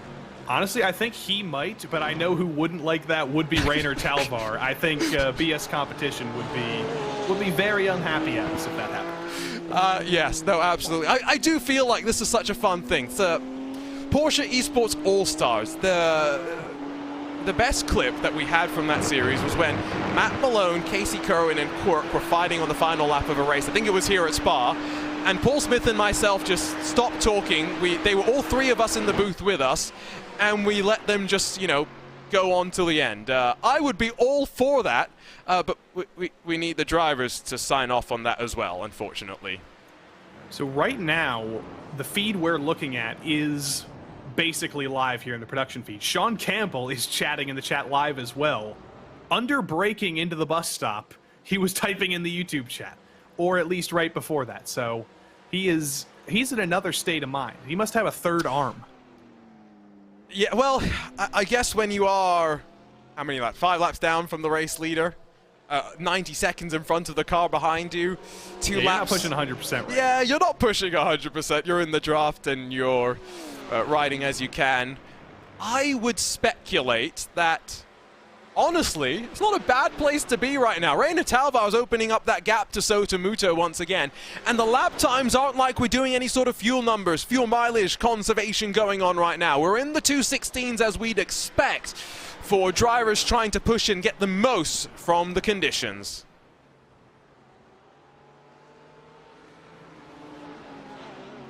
I think there was another change for position potentially between Sven Haase and Josh Thompson, but I think that was actually just a blink from Sven. He didn't actually lose position. He's still in fourth. I'm getting distracted by the Christmas tree. I want to see some action. Yes, I have often learned that the way to kind of judge if something on the timing tower is actually about to happen is sometimes what the gap ends up going to. If it goes to, I think it's 0.000, you know that they're in a world of pain. If they just drop and disappear from the world, then hopefully you know it's an internet issue. These are those little things that we have quirks in sim racing with which we can interpolate the data with which we get, but we get so much more data than in the real world that we cannot complain. I mean, look at that beautiful track map with every car painting its way around the facility. The thing that I always note is, regardless of how many of the cars had retired, whether you still had 50 out there or running or the 35 that we have now, Spa is so long that just naturally you will get pockets of clean air. Yeah, look at that. The entirety of the Kemmel Straight basically is completely empty. I think the 451 is going to be the first car who comes up onto the scene here. That's Bila Racing's number 451, currently 5 laps down. And look at that. They've got a buddy behind them, actually. There's one car who's a few laps ahead behind them. I believe that's one of the PGZ cars. But other than that, this is pretty incredible for Gregory Tansen behind the wheel of the 451. He's seeing clean track in a 24-hour race. That's insane. Yep. I am gobsmacked sometimes at just how grand this facility is in terms of scale. Haven't had the pleasure to go there and witness it personally, but 7 and a bit kilometers. It's a kind of track that if you walk, it's going to take you more than an hour probably, even not accounting for that change in elevation. Handful of cars on pit lane. You heard the klaxon going off. Advanced Motorsports and Antoine Lacherit in the 06 Porsche have found their way into the box. They're only maybe 4 laps away from seeing the likes of the Williams Esports Academy car head on in, Simufy as well, and then Williams Esports Chill Blast. Cody Deeth continues to be on that slightly different strategy to those around him after this car got involved in some drama in the opening hour, pitted 20 minutes before the top of the first hour of the race, and since then have been trying to fight themselves back into strategy contention. Behind the number 91, the third Urano car right now. Jupp de Licht behind the wheel of that one. They've been the least lucky Urano entry. They're still quite a few laps down. I don't know the exact number right now. 6 laps down. That's not really comebackable. So they're kind of the loss from the Urano camp. Just trying to work with one of their fellow Mercedeses, I guess, if they can. And trying to do anything they can for Williams Esports Chill Blast. Save them a little bit of fuel. They are off strategy. Anything the fellow Mercedes can do to help each other, they're going to try and do. And now the thing that Urano can do to help is just back off, let the number 2 go by. There goes Cody D through. And any fuel he's saved will be very much welcome in the next couple laps. I do wonder if the manufacturer affiliation is a very NASCAR thing, right? Where before Daytona, they'll get all the Toyotas, the Chevrolets and the Fords together, and they'll say that this is what we're going to do. We're going to pit together on this lap. We're going to work together. And, you know, ultimately, those promises only go so far. But there is a genuine understanding that you're not going to break that manufacturer tie. I'm not necessarily sure in the sim racing world how it is. I'd be quite curious to hear it. I know BMW, for example, we've seen Redline and BS Competition have some really fierce and intense fights through their time on track. Williams, Urano, similar sort of case for them, and add Apex into the mix. Those are 3 teams that usually don't see eye to eye on many things, but we'll have to wait and see. Simify Esports due a pit stop, yes, but Gabby Montoro, in one of the newest teams in the world of top flight iRacing special events, gets in front of the 450. Add another country into the mix as well here. Gabby Montoro, hailing from Spain, does all sorts of things in the sim racing world. It's not just a driver. He does setups for the Majors Garage. He does some hardware stuff as well. He is all over the place in the sim racing world, and he is right ahead of Stefan Hofbauer, the Austrian from Biela Racing. They were battling with Arnage a couple of laps ago, was Biela, but that battle's been very much split up by the matte orange Simufy entry, and that's not necessarily a good sign for Biela. They were looking to recover from their bad start and keep the progress going forward. Seems to have stagnated a little bit, and now it's starting to fall. They've lost one position. Apex 1, 7 seconds back, might be the next to start working to catch up, and Biela Racing might be looking at P10 instead of P9 in a couple hours' time. In towards that final corner they go. Simufy made up of a lot of the old MSI team members after that team disbanded. They've added a couple more drivers as well. Tristan Iglesias made the switch from Altus Esports to join Simufy. And I think from that region we should definitely expect a lot of things from a group that has been able to grab pole positions in some of our BMW M Sim Cup events. Danny Elgube very much flying in the BMW M4 through parts of 2022. 20 minutes to go until the top of the hour.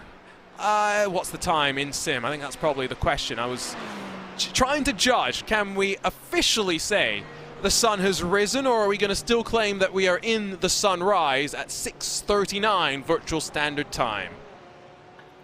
I don't know. I mean, actually I do know. We can see the sun, because I remember about an hour ago, Sotomuto came into the pits and stared the sun directly in the face. So I think that's proof that the sun has risen.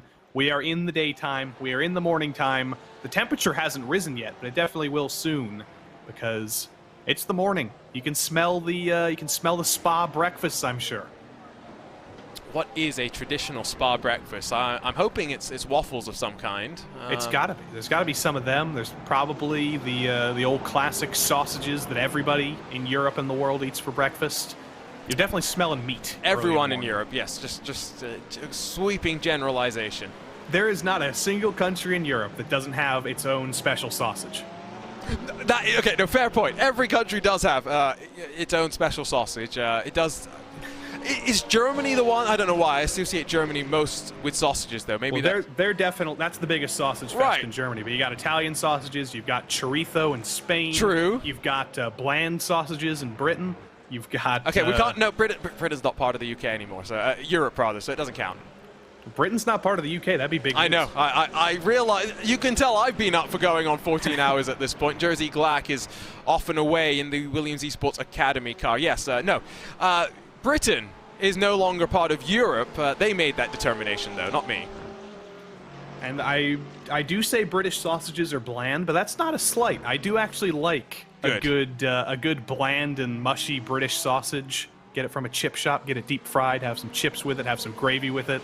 That's one of my favorite genres of sausages, honestly. And you can't get them in the U.S. unless you get like a Weisswurst. Okay, you're going to have to send me this because I don't know what you're talking about, but I'm curious. I want to try this.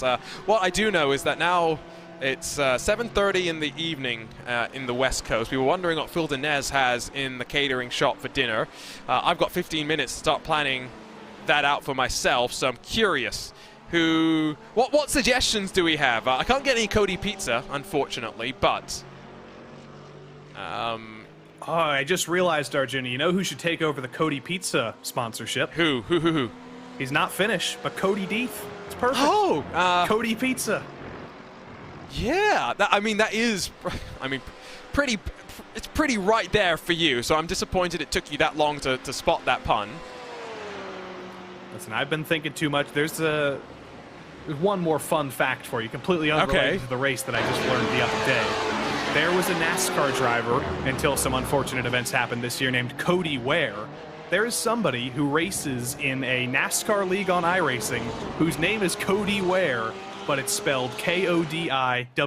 Oh, God. Completely unrelated. It's their real name, but it's Cody Ware just spelled differently, and I think that's incredible. Do you want some more Cody Ware trivia? Absolutely. Cody Ware has... actually, I don't know if Cody Ware was in the car when this happened, but... youngest ever winner of an ACO-sanctioned event, as there is Gabby Montoro, Sean Campbell, all on pit lane. So a couple of drivers. Whoa! in the box, as that's the 44, the last car running, taking an alternate line through the pit lane. We'll get back to my story, a really unimportant story as well at the end of the day. And did both the Falken cars come together? That's what the timing screen would indicate. Rule number 1 of racing, don't hit your teammate. Rule number 2, refer back to rule number 1, and they're going to need that referral. They are going to be pretty, the name of their company, unhappy after that. Just the littlest bit of contact. It wasn't even much, but I think the lead car, the number 33, was trying to bring it down pit lane, and maybe they didn't communicate that to the 44 car, and they did not, they unfortunately did not have good Falken communication there, and it ended very badly for them. No, you do wonder if they could just send a Falken between the two cars, or if that's not necessarily the quickest way. Maybe radio, a little bit more of an effective communication tool than sending messages across in other ways. I've been corrected on both the RaceSpotTV and iRacing Esports Network chats as to the fact that Britain is still technically in Europe, just not in the European Union.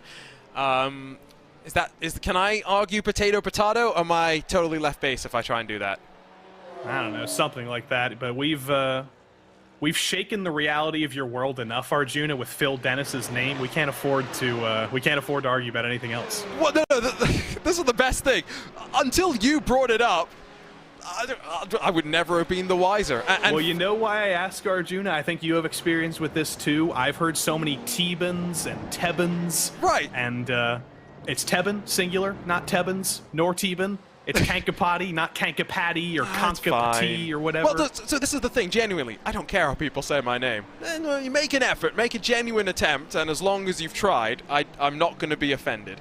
And it sounds like Phil, Dennis, it just does not sound right, by the way. That's half the problem. It does not sound right, and the way he said it sounds more like how I actually pictured it. But if Phil doesn't care, and in 2-3 years of me commentating on him hasn't been triggered enough to send me a message, to me, I'm not going to be too stressed about it. Now, if people get in the chats and start saying, oh, you're saying his name wrong, then I'll message him and say, okay, how do I say it? Can you correct me?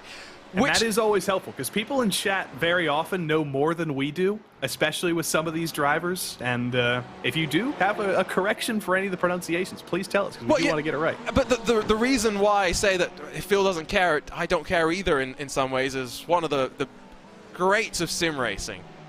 No one has actually said his name right until about 3 years ago. It's Bono Huis. It's not Bono Huis, excuse me. It's Bono House. Mr. House himself. Yes, and so, you know, he got cornered by a specific commentator who said, Bono, how do we say your name? Because people keep telling me I'm saying it wrong, and he confirmed that Bono House is the way to say it. But guess what? People still say Bono Huis. It'll live on forever. It's kind of like, you know, when you look in the etymology of some words, you'll see in, like, the Middle Ages in England, somebody just spelled the word wrong accidentally, and then somehow that just became the real spelling for the word. That's basically just how language works.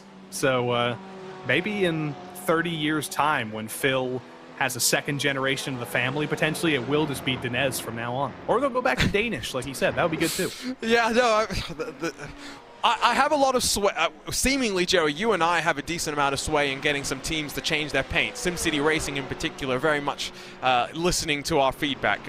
I'm not necessarily sure if we could go to Phil's family and say, hey, guys, just so you're aware, you've been saying your name wrong. Yeah, you've been saying it wrong for this entire time. It's now Phil Dinez. We are changing it for you. We have gone to the courthouse, and unfortunately, the pronunciation of your name is changed officially. So sorry about that, but you're gonna have to deal with it. Yeah, we're not distracted. We're not totally ignoring, by the way, what's going on in the race, but it's very much as it has been for the time being. Since we've lost the BMW M Team Redline car, it's just the two at the front that continue to circulate. Now separated by 4 seconds. Alexei Nesov in no man's land, and then Grid and Go and Team Redline continuing just to follow one another. Cody Deeth looking for the Coty Pizza sponsorship, heads down pit lane, and after a double stint, the first stints of the race for him so far, we'd expect that he's going to jump out, and potentially Josh Ladd going to get back in. Well, I think the sponsorship would actually work pretty well here, because Atte Kaupanen, who is not as a part of one of the squads for Williams Esports in the Spa 24 this year, is still a member of Williams Esports He is Finnish, so there's your Finnish connection for Koti Pizza. I think this is a good idea. So if the sponsorship department at Williams Esports wants to hook that up, I'll get CC'd on that email chain. I think I've got the advertising pitch here as well. Cody Deeth flies from Australia to Finland. Nate Kauppinen introduces him to the world of Cody Pizza. That would be, I'm sure, fantastic. There's golden content there without a shadow of a doubt. And as expected, mate, this is some good pizza up here in Finland. As expected, Josh Ladd is going to be the one that gets into that Williams Esports number 2. We're also seeing the Apex 1 101 cycle its way tentatively down the hairpin at the top of pit lane and now heads down the hill. Mateusz Luchak gets ready to bring it into the stall. And Finn himself, Yessi in the chat, mentions that Sami-Matti Trojan also a member of Williams Esports, so it's all Finnish all the time. Oh, I've got to assume that Sami-Matti Trojan's already tried to get Cody Pizza sponsorship to help him in his real-world career, but if not, that seems like we need Cody Pizza on the side of his Walkenhorst BMW M4 GT3 heading into next year's 24 Hours of the Nürburgring. It's going to be Petar Smeliak that takes over in that 101 Apex 1 entry, and so once again, cycle of pit stops and driver changes underway. Josh Ladd has clean air with which to work as he builds himself back up into the rhythm. And I got to give Josh Ladd some credit here. In the past couple of hours since he was last in the car, he was having some internet issues in his previous stint. He was blinking in and out just a little bit, probably worrying his team, worrying his drivers. But since then, whatever issue happened there, whether it was deliberate or whether it was accidental, it's been resolved. He is within the corporeal realm for his entire stint here, and I don't think anybody will be worried about him getting one of those mythical packet loss disconnections. So he can focus entirely on the race, and he can focus on bringing that Williams Esports Chill Blast car a little bit further up the order now that he's back in. We talked about names, by the way. I hate to throw poor Radio Show Limited under the bus, but John Heindorf, bless him, every time he saw the Williams Esports insert sponsor name here, I don't want to spoil the joke before I get that, it would become Williams Esports Chili Blast. I mean, that happens to a lot of us. Yes. A lot of us do have that after eating chili. Oh, yes, that's true. And there is, RaceSpot behind the scenes. We're having some conversation about what I should have for dinner. Someone has suggested Cincinnati chili. I don't know what that is. David Haynes has suggested Skyline chili is a reason to head to Ohio. There's not many of those, and so I'm going to have to go and learn a little bit more about this. Mid-Ohio is a good reason to go to Ohio. True. It is not mid. Some of us have swag like Ohio. It's pretty great. And, yeah, there's pretty good places we can go. But Cincinnati chili, you don't know what Cincinnati chili is, Arjuna? No. Well, let me introduce you to this. It is spaghetti with certainly spiced chili on top. It's got like cinnamon and things. It's a uniquely spiced chili. It's kind of sweet. And then they put like a pile of cheese on top of it. It doesn't actually entirely melt. It's still cold cheese on top of chili and spaghetti. Now, I don't like chili in the first place, so it's not what I would go for when I'm in Ohio, but it is it's a tradition. I do have, yeah. I was going to go and get a pizza, and then I've just realized that I'd probably have the leftover pizza after the race is complete. And tomorrow, given that I have to be on a plane for 20+ hours, I always try and make an effort to eat as light as possible before I get on a plane, just so that because I'm usually on planes for a long time. Most of my trips are from the US back home to Singapore, so I just want to be as undisturbed as possible, leave the seat as few times as possible. And also, airport food is so expensive that it's not really worth eating a whole meal. And also, I don't want to be the guy who sets the plane over the weight limit. They got to be like, oh, we got to get this guy off the plane. He's got to use the bathroom before we can take off. I don't want to be that guy. Also, Joe Peak is from Ohio, by the way. He was hearing about our chili chat. We're in trouble. Joe Peak getting to join us. Or we should say, RaceSpot getting Joe Peak to join us for the very first time. Delighted to have him be a part of our coverage. You'll be back on at the end of the race as well with me, so it sounds like I'm in a little bit of trouble when it comes to the Ohio talk. I will say that I get the sneaking suspicion. 2 cars in contention right now, and for Williams Esports' number 55, 2 laps offset in terms of the strategy. They are 2 laps longer into the run than the Team BMW bank car. If all 3 of the drivers in this BMW are equally matched, it's going to take a superhuman performance from someone in that 55, from Muto, from Janssen, from Biko, Lafuente, to be able to bridge this buffer that just continues to grow, just 10th by 10th. And that's everything if entropy fails to act, if nothing crazy happens. But I encourage you to go back maybe to the previous portion of this stream, maybe about 5 hours ago, when we were looking at Team PGZ and that Team Redline number 20 in the lead of the race, working together beautifully. They'd pulled a 5-second gap over this very car, and right now as we sit with 10 hours left in the race, neither of those cars are still in the race. So anything can happen, I think. We can't quite write the the name of Team BMW Bank in the history books just yet. Anything can happen, and it's an endurance race. It usually will. Yeah, a long way to go. And while we're not doing our RaceSpot predictions for this one, I've been making sure that I throw the commentators under the bus and asking for predictions. Joey, you're, as far as I am aware, off the broadcast after this, so you're not going to be questioned as to how your predictions are going. So, 4.5 minutes or so before we sign off for our period here, hand over to David Haynes, Lorenzo Bonder. I'm giving you forewarning. In the next 4 minutes, you'll be having to give me a prediction as to who comes out on top.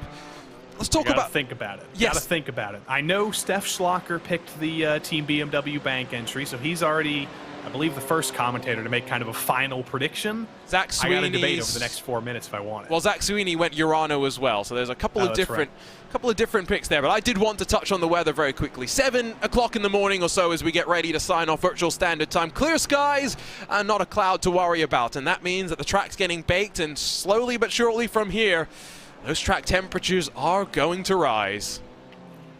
It's very interesting, though, because the sun has risen and the track temperature hasn't risen yet, so I don't know if it's going to be an especially cold day here on July 1st in virtual Belgium, but the temperature has not yet risen. We're going to have to check in probably an hour's time once we do get into about 7 p.m., 8 p.m.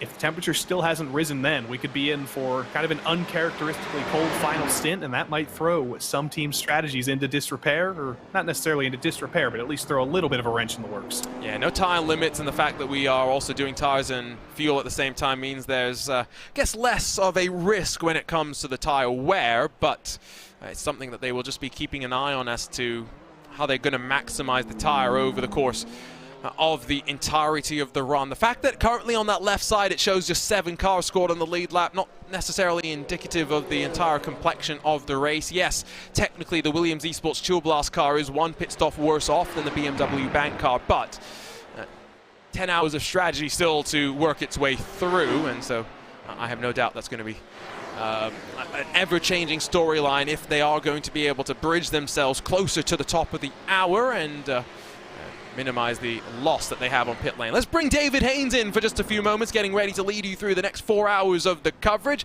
David, sun has risen, not just at Spa, but I think for you over in Australia as well, and it doesn't feel like an iRacing special event in many ways when you have 15 cars still on the leading lap and potentially as many as 5, 6, 7 cars in contention. David Haynes has forgotten to unmute himself. Correct. There we go. David's son has risen. I was like, I didn't know I'd become a father, but yeah, I mean, my number one prediction, I think, for the rest of this race is I think the GT3 class can win outright. Oh, wow, that's a bold prediction. There's definitely someone's going to be right in that one. David will be alongside with Lorenzo Bonder in just a few moments' time. Come back to Joey, because prediction time. Have you locked in with your pick just yet? I mean, I really like David's prediction that a GT3 car is going to win. I think that's probably accurate. I think I might want to buy that one. But I always want to go for the underdog. I always want to assume something crazy is going to happen. It usually comes back to bite me, just like the Kalsa team at Sebring earlier this year. I'm still kind of fuming from that. But I think the race winner is going to be Williams Esports. They're going to get it done. They're going to bring down this gap. They're going to pass Team BMW Bank, and they're going to get it done. All right, that's bold. That is for sure. We are, well, almost 14 hours into this 2023 iRacing Falken Tyre Spa. 24 hours. It's the final of the 24-hour special events here for the iRacing competitors, and they are making the most of it, putting on a show. Arjuna Kangipati and Joey Tebben have walked you through the halfway mark, and now we bid you farewell and leave you in the capable voices of David Haynes and Lorenzo Bonda. It's time to jump on board and enjoy the sights of Spa, the sounds of a Porsche 911 992 generation GT3R, and ride around with Josh Thompson and the Team Redline number 70.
Well, there we were on board with the number 70 Team Redline. They've gone for pit lane. They're following in the 001 Grid & Go Esport car, Sven Haase.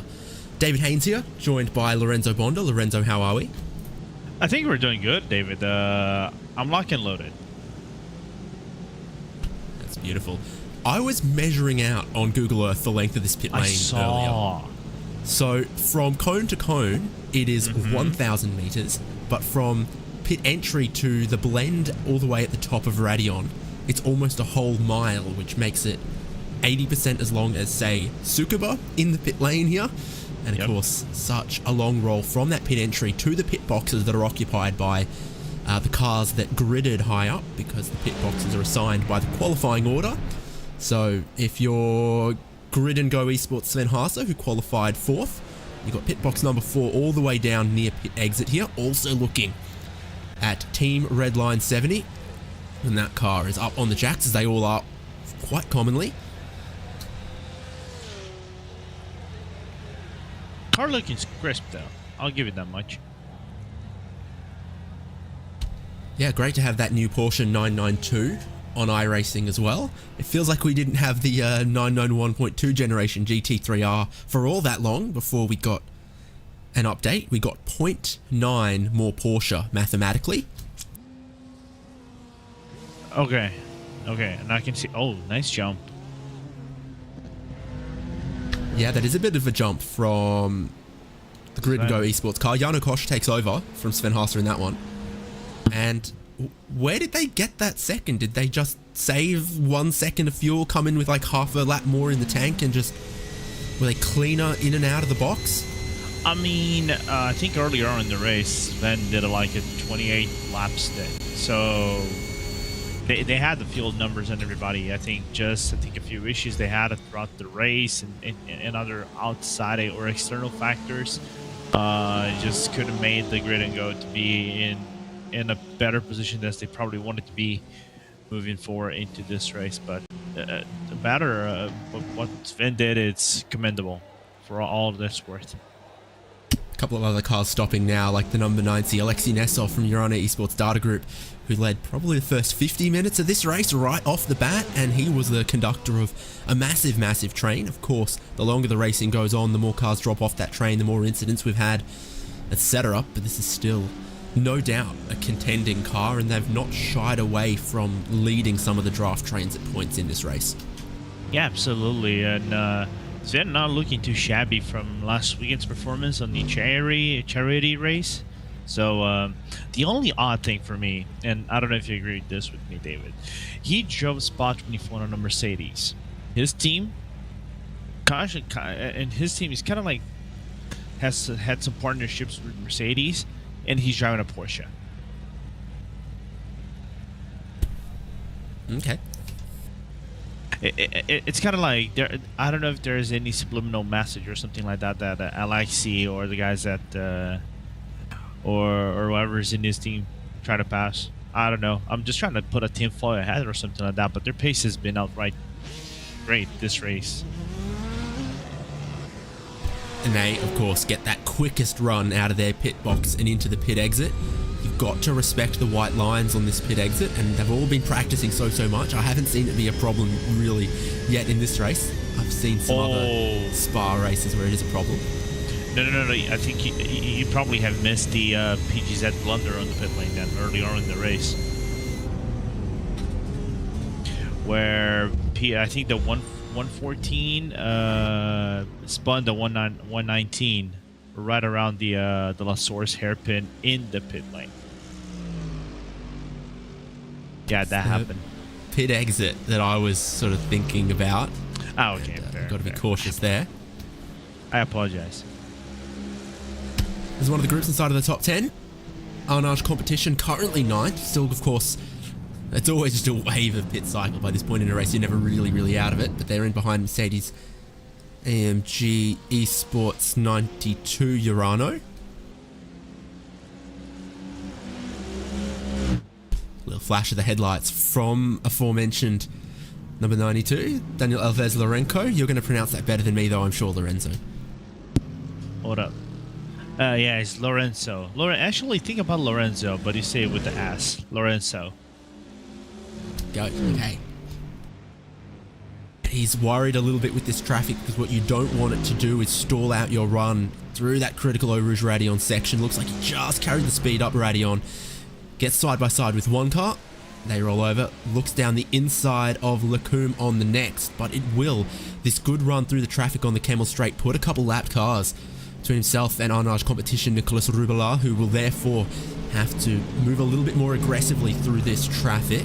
It's one of the Heusingfeld cars, racing Bieler Racing, I think, for position 27th, 28th, as 8th and 9th. 20 more shifted up and need to force their way through.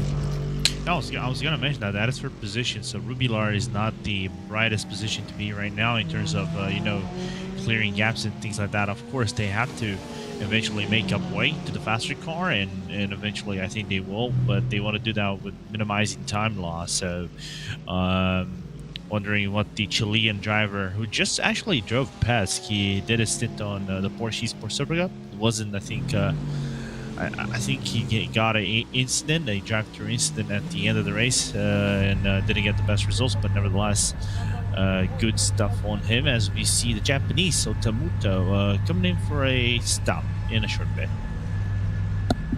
Yep, now making the long trundle down the lane for Sotomuto in the Mercedes AMG Williams eSports car. Using all the lock around the hairpin. I'm going to keep an eye on the speed tracers, see who's got it flat and who decides at this point in the race it's not worth the 2 kilometers an hour and they'd rather play it safe. Have you ever been the teammate to put it on the wall in the hairpin? I did it a few times, but it wasn't on a 24 hours. I actually did that on a European Sprint Series. Okay, because I was always the one like, oh, we got a minute lead. I'm just going to lift through this hairpin. It doesn't matter. And then one of my teammates is like, no, I don't want to lose any time. Writes the car off on the wall in the hairpin inside of the pit lane in pursuit of half a second. I mean, it's not worth that risk. Yeah, which will make the entirety of the difference at the end of the race half a second. Well, if the gap was like about a second, then yes, but the full minute, nah. I was doing the race earlier today before I binned it. Yeah, well, by the way, me, Lorenzo Bonner, and bin something in 2023. We go along side by side, hand in hand.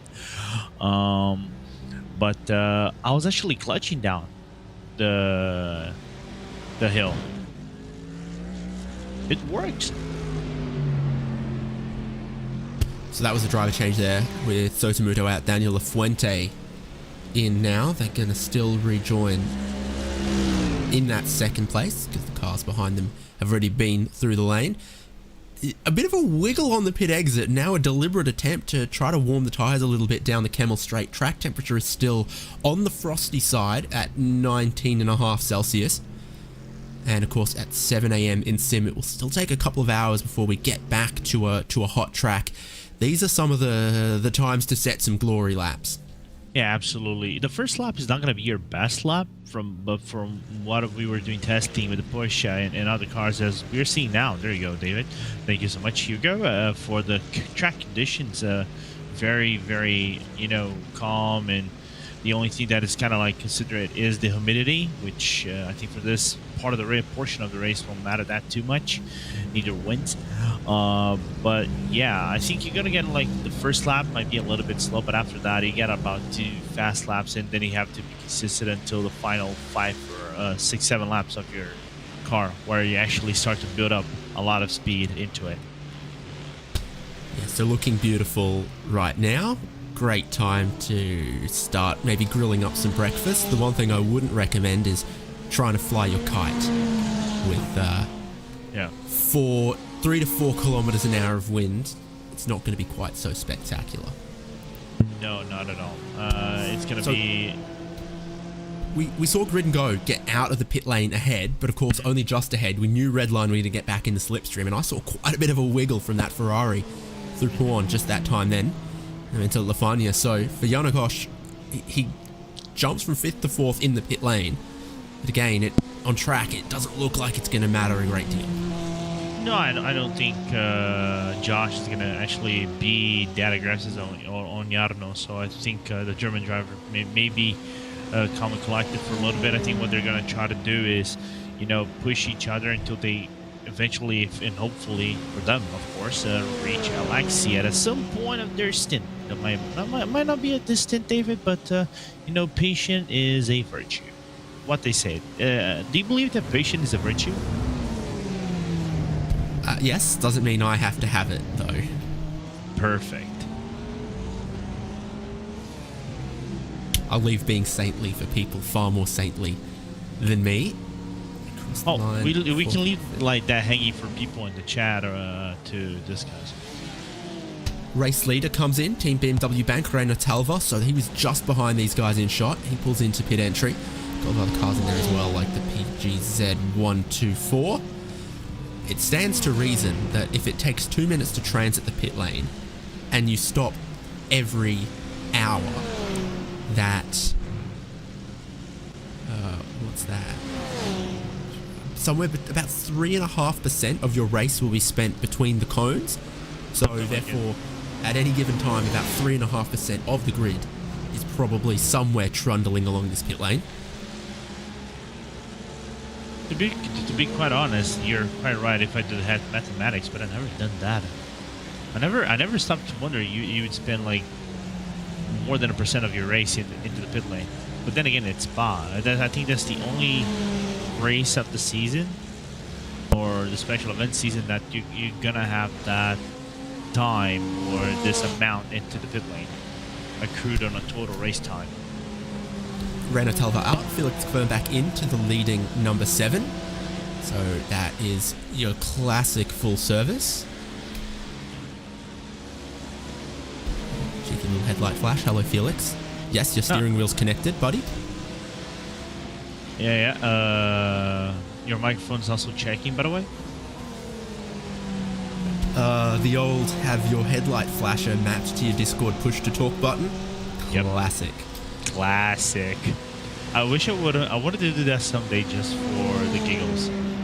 Even if some people might be like pissed at me. I probably want to try that on the commentators race whenever we do that at a certain point in the future. So as Fernback rejoins, probably only have a 3 or so second lead over the Mercedes AMG Williams team car. Roughly. So things are going to be close again up there. And of course, we'll shortly get an update on where these 4th and 5th place cars are relative to race leaders.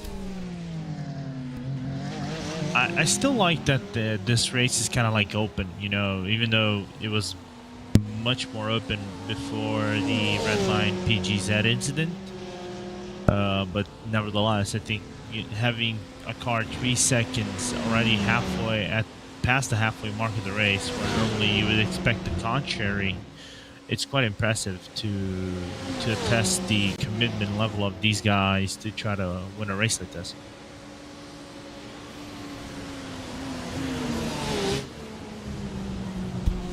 Fourth and 5th still in this order with Grid and Go leading Team Redline. What if we'll stay with the Ferrari to poo on again on this lap, because it's some of these really high speed corners where that Ferrari was maybe looking like a little bit of a handful. They had a wiggle mid corner last lap around. The track, of course, while not being hot, will be a little bit messy, a little bit dirty. It's down here at the bottom of the hill that I was watching Yano.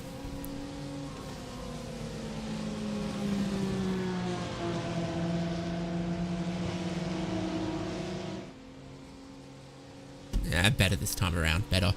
Yeah. I know the Ferrari is like, it's quite stable on some corners, like low, medium speed.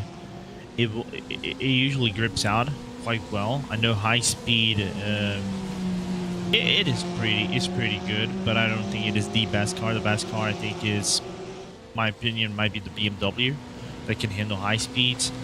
But on this race, like I told this to Ewan O'Leary earlier, it impresses me how much of a bullet this car is compared to the other cars.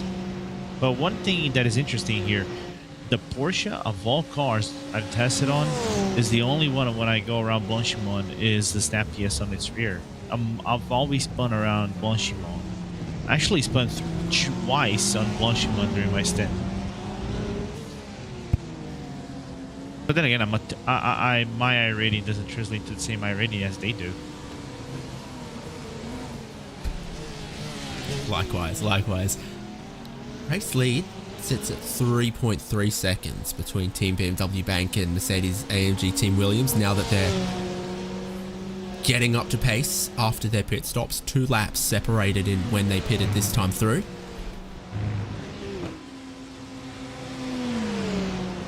And they maintain a healthy chunk of time ahead of Urano and then ahead of this group. A little bit of traffic to work through. It's like a little Christmas display there with the flashing headlights, but no dramas whatsoever to get by at Lacombe and then not feel held up through the twistier section of the track here. Yeah, you're nice and neat. I'm just trying to look at the last laps, because then it was Felix South lap. I think I haven't got anything registered into our live timing, but La Fuente's lap 2:16.8. It's slightly faster, as everyone can see up in the standings. The last lap relatively for each team. I really want to bring up like the good pace that Nessov, Koch, and Thompson are doing, especially these 2 cars we're looking on the screen. Not catching by much, Nessov. So proving that number 90 Porsche, it's right on rails, and it's making everybody behind them honest and doing whatever they can to get closer and closer and potentially engage in a 3-way battle. But they're doing good, you know. Gotta give props to Urano for finding the right, what we say in racer slang, dock for that Porsche to run.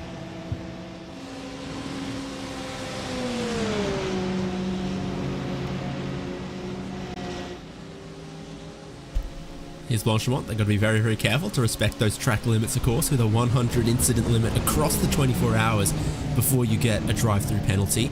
And there is almost no circuit on Earth I'd more hate to get a drive-through penalty than here. I did get, yeah, I agree. Up to the point that I actually got a drive-through on my stint. Renzo. But here's the thing, David. Here's the thing.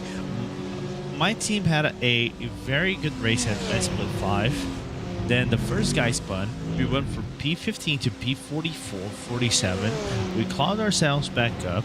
Then the driver that actually drove before than I did actually got the 100 instance. The driver that was supposed to take over my stint didn't wake up. Nobody called him. I had to take for the other guy's stint. And I could only use 20x. David, you have to understand, I cannot drive a GT3 for my life around this track. So I'm going to get those 20x with a smile on my face and some tears in my eyes. I'm hearing excuses, and I'm watching the second place car tantalizingly 3 seconds away from the race lead.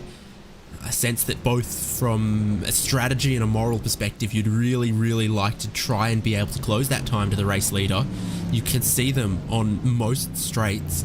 You're just not there, and I think Kernbach's put the hammer down a little bit on this lap as well, because it has gone from 3.1 out to about 3.7 seconds here. There is that race leader in black and white just turning through La Source now.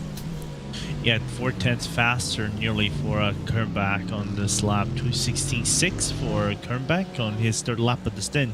La Fuente 2017.030 for the Spaniard on his fifth lap of the stint so far.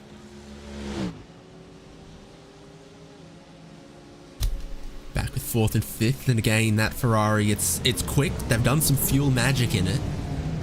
My goodness, it just doesn't look as planted as some of the other cars around here. Maybe that keeps them awake for 24 hours. They've made it this far, so I'm not going to call it a disaster waiting to happen. Here is your double angles from the track cams and also from on board Josh Thompson.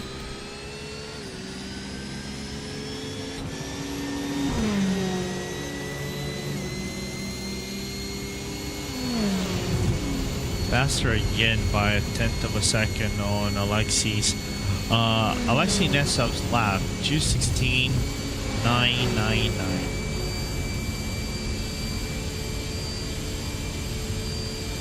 Why does he get 1/1000 of a second better? 95% throttle, 90% throttle for a bit of the Kemmel straight there. And you lift off about 150 before you start braking actually into a cone. It's tactical at the moment. It's been tactical for a long time. I think it's been tactical since about lap 3. It's interesting to ride on board and see that perspective with the Christmas tree, the shift lights on board the 5th place car. How are your track limits there at No Name Speaker's Jackie X corner for Yanakosh? So close. There's a lot of these corners around here. You notice the drivers are kind of millimeter perfect with the track limits, especially sort of down at Stavolo campus, that area as well, where you see that just keeping half of the outside tyres on the painted curb, which keeps them within the legal track limits. But it looks like he might have just overstepped in some of the other places. Yeah, but we have to give like submission that let's just take this back. How many years, David? 4 years? Where any of those lines that they are taking, they probably wouldn't be able to take it at all. Like, because that would have been an automatic off-track incident. Proud to be teammates with the world record most incidents in a 24-hour race world record holders. The 200 per driver Max Verstappen? No, there's screenshots, there's receipts. We were the first to break the counter and roll it over. Nice. How bad was it? Off the top of I don't know. like, They did 24 hours at an average of 4.5 off tracks a lap. Nice. And the one thing we have to remember, like back in the day, I think these incident points or incident limits that they got implemented about 4 years maybe. Back in the day, you didn't get that, so you could use and abuse. So that's why it was not surprising to see like drivers with 100, 150 incident points just in like 4 or 5 hours of racing, which for me is like banging my head into a wall and going like, how did you manage to pull that off?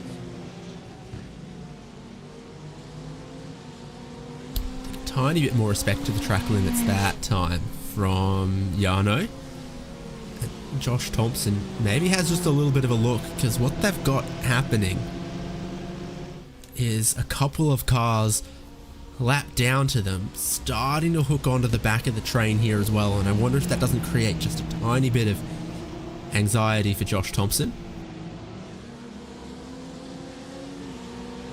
It's the 14th and 15th place coffin dancers Ville Hatainen and Drago Racing 969 Jaden Laddick.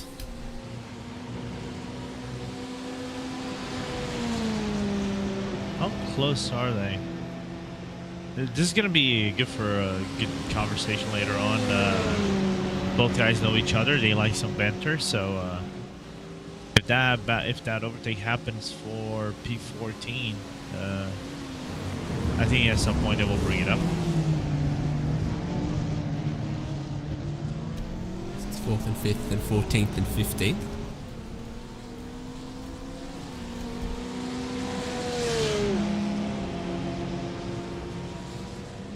At this point, David, let's just say you are in a situation like this, more specifically Josh and Jarno. Which kind of driver do you like to be? The one being chased or the one being chased? A couple laps ago I would have said Josh, but yeah, like I say, with these other cars that are a lap down closing in, I don't like it quite so much. Yeah, I think that's... I'm gonna go this time, like, let me lead. Yeah, and that is what happens. So the tables turn a little bit. Josh Thompson says, all right, I've had my turn. You've had your turn. Let's swap that over, see if we can't get away from these guys behind. We're gonna go side by side at Lacombe.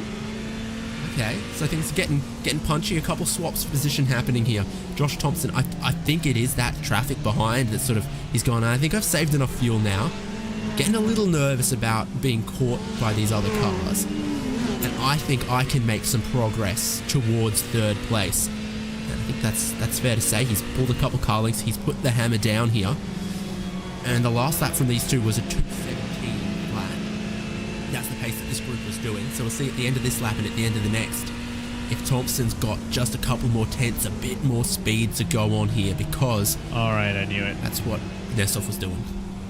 Yeah, I kind of figured out that could be the case, but I think Jarno is starting to suffer a little bit from the traditional Ferrari. The tires decide to go F at some point of the race, and it's hard to catch the grip that you probably had like a few laps back. So you have to be more manageable with a Ferrari. Not saying they're not doing that, but I think, in my point of view, it's just that Jarno is going to be a little bit in a more world of pain trying to, keep up with Josh. I only see Josh now extending his gap, moving forward into the race, because I think the last lap, the next stop was slightly faster, and the one thing you really want to try to keep yourself is right on a fighting range off the number 90, as now we shift back our focus, David, to battle between coffin dancers and that very, very creative livery they have around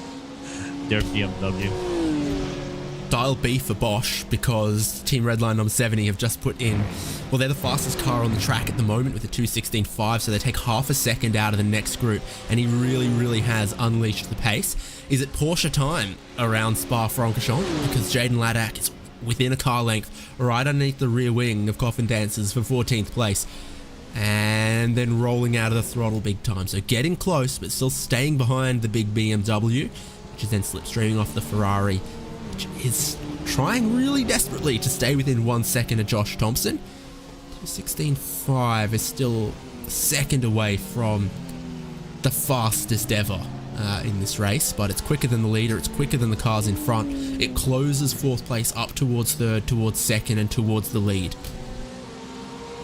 Hey, it's kind of like everybody's doing very, very similar pace. It's not even surprising they're doing this kind of, you know, laps at this part of the race where we're barely into the first half hour of our portion here, David. So it's going to be quite interesting now moving forward with this for not only your coach but also Thompson, to see how this breakaway will actually be done. But I think now Josh is already in a position that he'd be quite comfortable. 1.5 seconds, nearly, actually 1.5 seconds open to Jarno Koch and that Ferrari Grid and Go team just dropping back bit by bit. But like I said before, not surprising at all, to say the very least.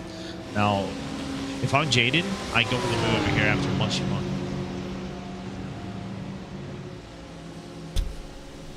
Watching them roll through Blanchimont and towards the bus stop chicane. Big lift from the number 5 car in 15th place.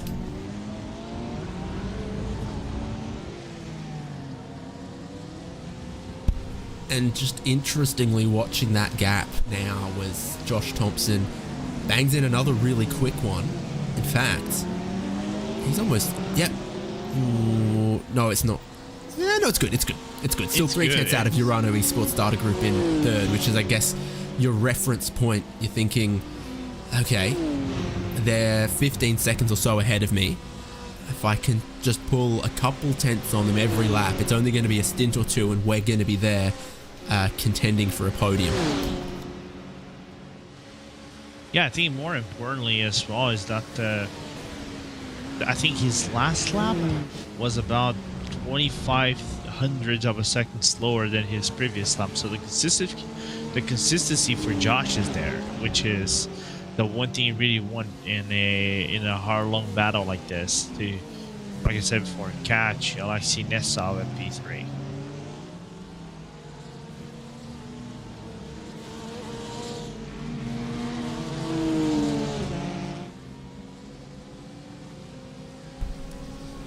Red line 70, and the Grid and Go car, of course, pitted on the same lap last time, so they're on the same fuel, but they're both a little shorter on fuel than the cars ahead in 3rd, 2nd, and 1st, with Team BMW Bank stopping 7 laps ago, Williams stopping 9 laps ago, and Urano 11 laps ago. But again, those three are kind of apart and lonely and not able to probably save as much in this phase as we saw with Josh Thompson sitting behind the Ferrari for about half the stint and then deciding to really turn it up.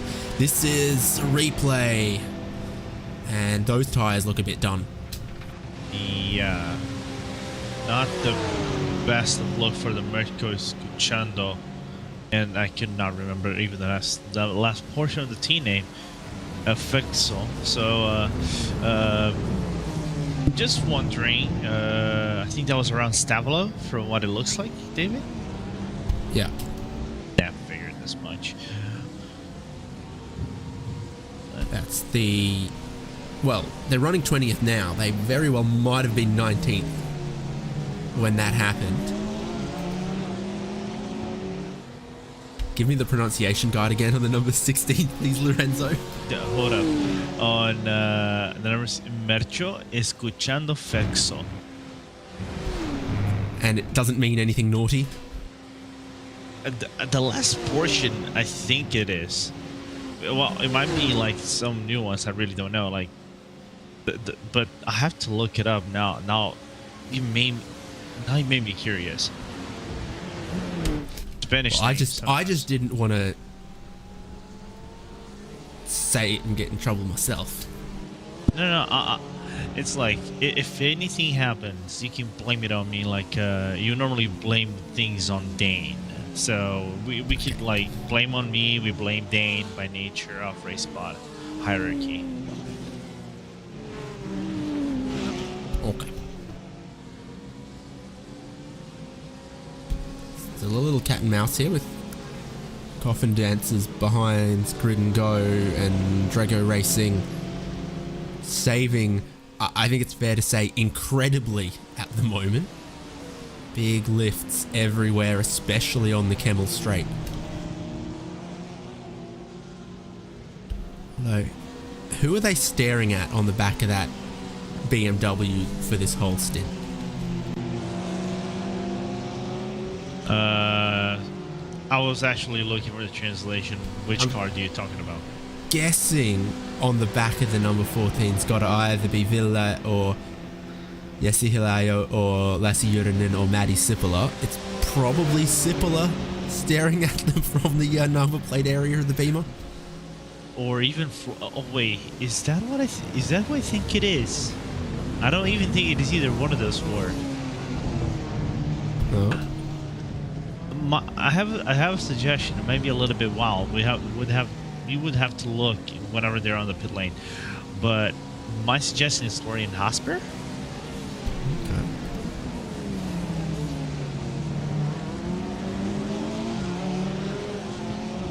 But I could be very wrong. I'll go around and ask. Shit, see, now my curiosity has peaked. Oh, and by the way, about the Spanish name, we are fine from what it looks like. Okay, good to know. Oh, now it looks like they might make a bit of a move. Jaden Laddak, in a similar vein to Josh Thompson's, had enough saving. Now he wants position, and he's going to get it down the Kemmel Straight and go up into 14th for the moment. Their teammate car, the 696 Arturo Melgar, is the next car for position. 23 seconds up the road. So that's the next target, I guess. Most likely. Also, there have to be consideration that slowly, not by much, but it was like a few tenths here and there, going up and down.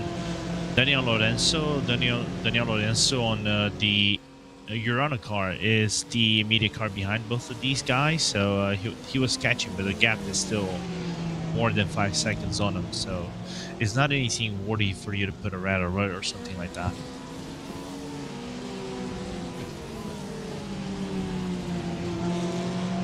And for those that think the good news over here on Twitch, David Arjuna has put up the live timing for everybody who wants to see. He has pinned it. That's pretty important as far as, I guess, keeping up with where the pit cycles are at, the strategy, and you've got the gaps on the left-hand side of screen. Again, though, that Ferrari from Grid and Go Esports struggling a little more with the track limits, I think, than some others. At Blanchimont, it's starting to look like a pretty nasty little handful, and you see how quickly the Drago Racing Porsche here has closed in the gap and will probably look to be getting their lap back. Yeah, well, most likely. I think they sort of get to this point in their stint, they flick the switch and, okay, that's enough saving. Let's try to push on. And so for them, yeah, they're only 2 or so laps, I think, away from pitting. This is yeah, okay, yeah, probably that. Drago Racing 22 laps into this stint, probably looking for somewhere between 24 and 26. So definitely running the fuel down in the Porsche, looking to gain a couple positions and maybe jump some spots in those laps either side of the pit stop. Yeah, or just jump some time.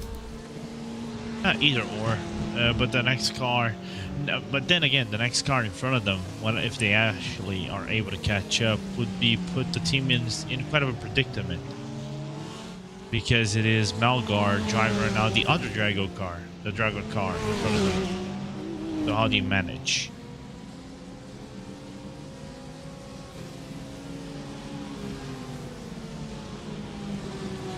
And Not often we get scaly race cars, but here's one of them trying to move forward still, trying to unlap themselves against a Ferrari that looks to be saving quite a bit of fuel but doesn't look to be saving its tyres very well.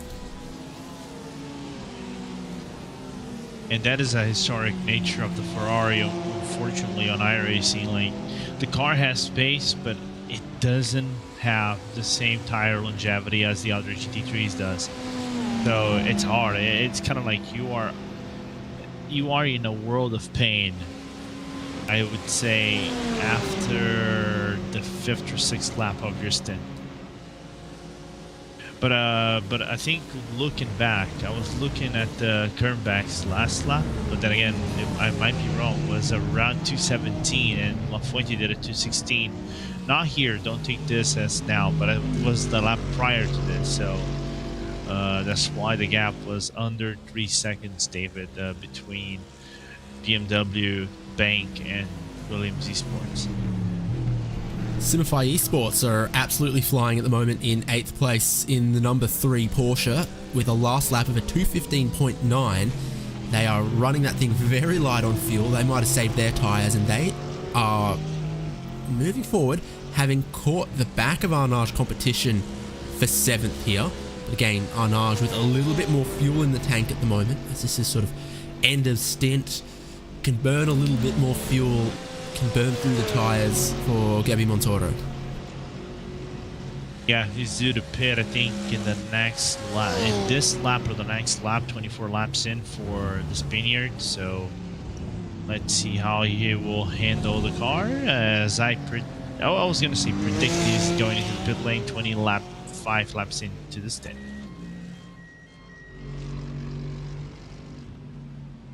So I've got the speed gun on him, bouncing back and forth between 59 and 60 k's an hour at the moment on the pit lane speed limit that is such towards the hairpin after the Grand Prix pits and around towards the sort of endurance and support pits. Okay, 60, 59, 58, 52. Oh, okay. Yeah, he didn't keep that pinned around the hairpin.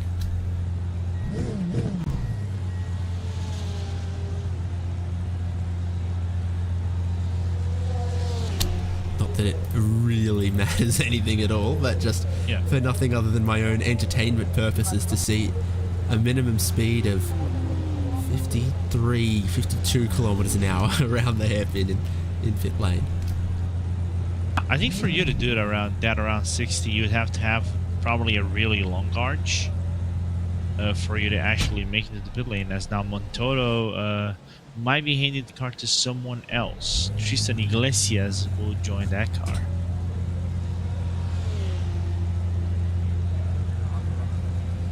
Yeah, driver swap in the number 3 Porsche. You can see, not uncommon that the driver who gets in kind of gives the steering wheel a little wiggle to check everything's in place. Who would see was, I think it's Felix Quernbach who decided he'd check if the headlight flashing button was working, which I guess if you're expecting to inherit the race lead and have a couple of lapped cars to deal with, it's a good button to make sure you've got working. No, it's always good. It's always important for you to get that button ready at the go at any single time. It's kind of like, it is the sim racing version of the honk.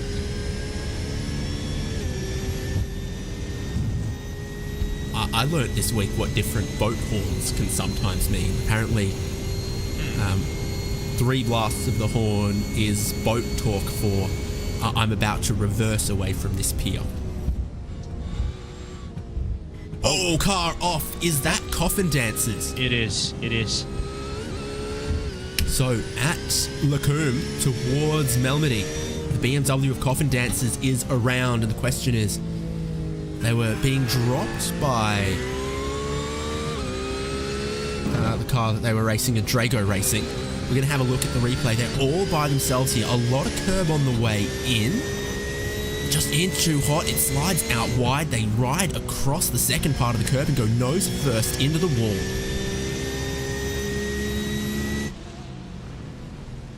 That I've seen that happen a few times, but I'm surprised that happened at all with the BMW. Normally the BMW is very planted around the Lacombe chicane. can't. It's been a couple of years now. I can't remember how the Coffin Dancers song should go in that scenario. Unfortunate. Looking though from the race leader, we were just talking about the headlight flasher for Felix Fernbach. Only 1.8 seconds for the lead. Here's another look from on board, and tell us what you see here, Lorenzo. I think it's just too quick. Yeah, quick input on the entry, and also coming in too quick and couldn't, correct it in time. I think he saw it was like done and dusted and just tried to do his best avoidance, and that wasn't enough for Villa Heitinen, so unfortunate.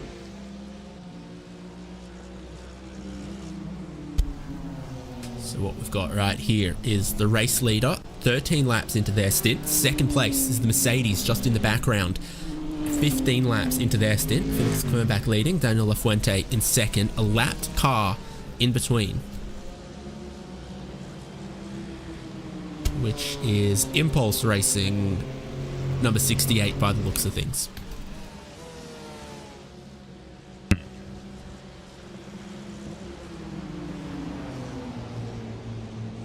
David, I actually have something to ask you, which I was meaning to ask. I saw Yes. this, and I told yes, you I will, was Lorenzo. Let's go to prom. Let's go. Oh, thank you, mate. How is it? Now you got me curious. How is it a prom night in Australia? Is that actually a thing? I don't know if it's like different state to state, but Okay. we had like an end of high school dinner thing, but I would say probably only like 20% of people like brought a date. It's not something you have to bring a date to. And we see that lapped car of Impulse Racing pitting from between the race leaders, where there's only 1.6 seconds in there. And I think having that lapped car behind the race leader probably extended the slipstream a little bit to help Daniel Lafuente close in. Lorenzo, you probably had a question other than that as well. Yeah, but it was related to cricket. Because like I saw you started to pick up a little bit on your new favorite team, Seattle Orcas. So, and that boggled my mind that the United States actually have a cricket league and is being backed up by a major group. It is a T20 league of all things. Yeah, if you've watched some of the games, you'll think, how do they sell 15,000 tickets to a cricket match in Dallas, Texas? I know. But then boggled my mind. I watched one of the games and I was like, there are at least 15,000 Indian people in Dallas, Texas. And that's a great starting point to try to build a league around. And then they're doing True. obviously all of your typical sports promotion stuff to, I think Americans really, really want atmosphere from their sports. So 100. if there's already 15,000 fans, then it's not hard to find 5,000 more people who want to be part of a 20,000 person crowd at a sporting event. No, 100%. And this is the American things to do, back out the stadiums. Well, they were doing that with Messi, like Inter Miami and Cruz Azul. They put up like nearly 20,000 people into the stadium, which was insane to think about. About this turnaround on American sports and things like that normally are not popular, but they're becoming popular. Would you say that it probably would break into the top 5 most watched sports in the United States, though? Cricket or soccer? What was the... No, cricket. Cricket, 100%. No, it's not close yet. It's not close yet. But it's interesting to see them, having a go at it. Lorenzo, did you want to speak to one of our drivers? Oh yeah, I actually spoke to him earlier, so let me bring him around here. Let us talk to Sean, which I think he's having at the time of his life on his car in the Race Clutch Porsche. How's your 5th stint going, Sean? Good so far. Just I need to get past the impulse car really quick.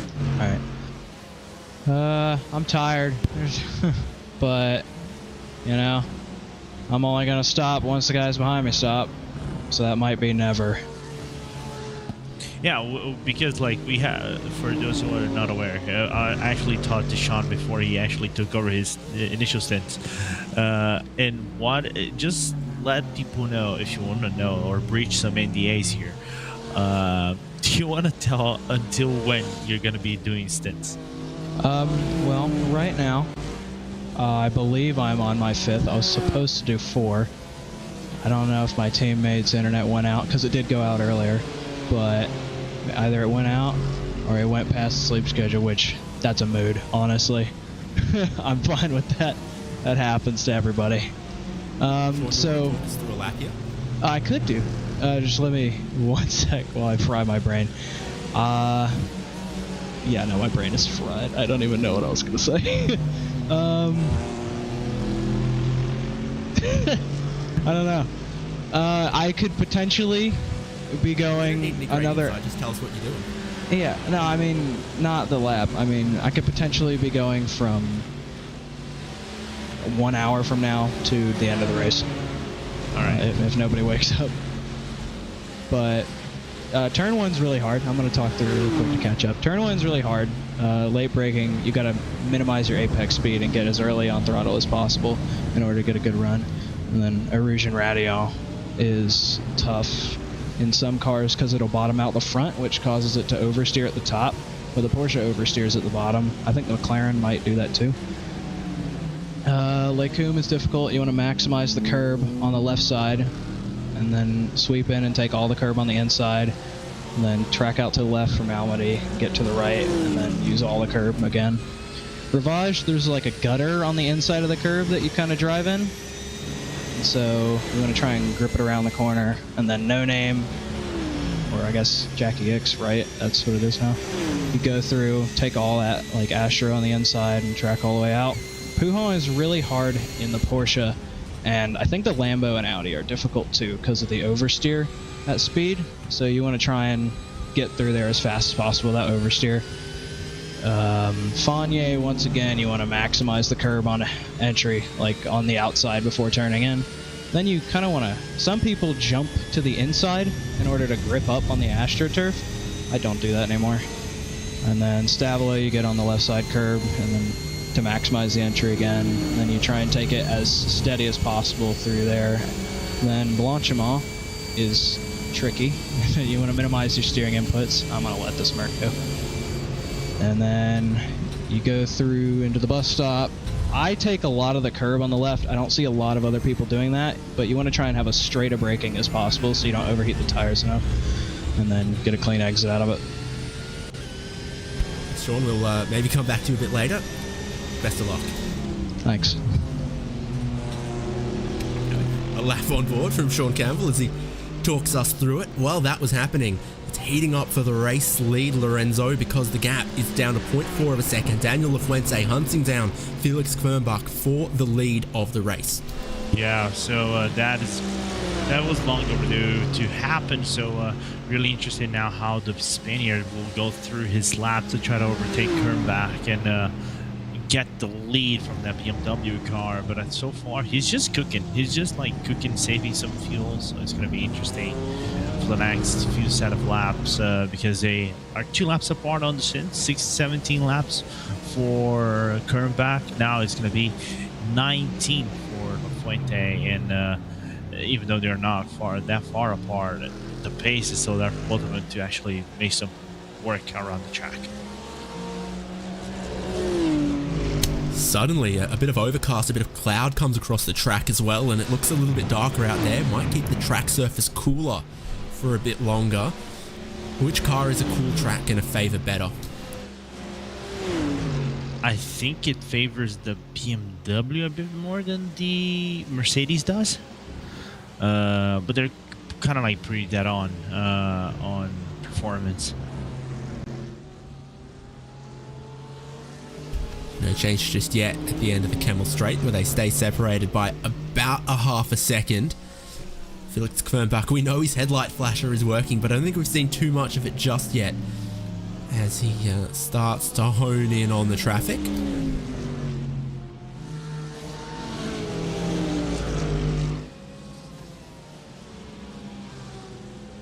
What are you doing? What are you doing, you little Porsche? Okay. So this is Valkyrie Esports. The 33rd running car stays right out of the way for the top two. Very well done. Was just waiting for them to get a little bit closer within that car length or so, and then stays to the inside at Lafanya. And I'm sure Felix Kvernbach was quite pleased with that, to not have to get too forceful and not lose too much of his lead here. Now 19 laps into the stint, about to be the end of 20 for the Mercedes in second. Again, Team BMW Bank leading, have a little bit more fuel on board, a chance to extend this stint a little longer. I think there is a little bit of time to be found in that overcut as well, because the cold tyres look pretty mean for at least the first lap. I'm not going to say just the first lap, I would say the first 2 laps. After that, you can kind of like push the car a little bit and then manage until the end, where the grip kind of like picks up back again, like in the final 5-6 laps, give or take.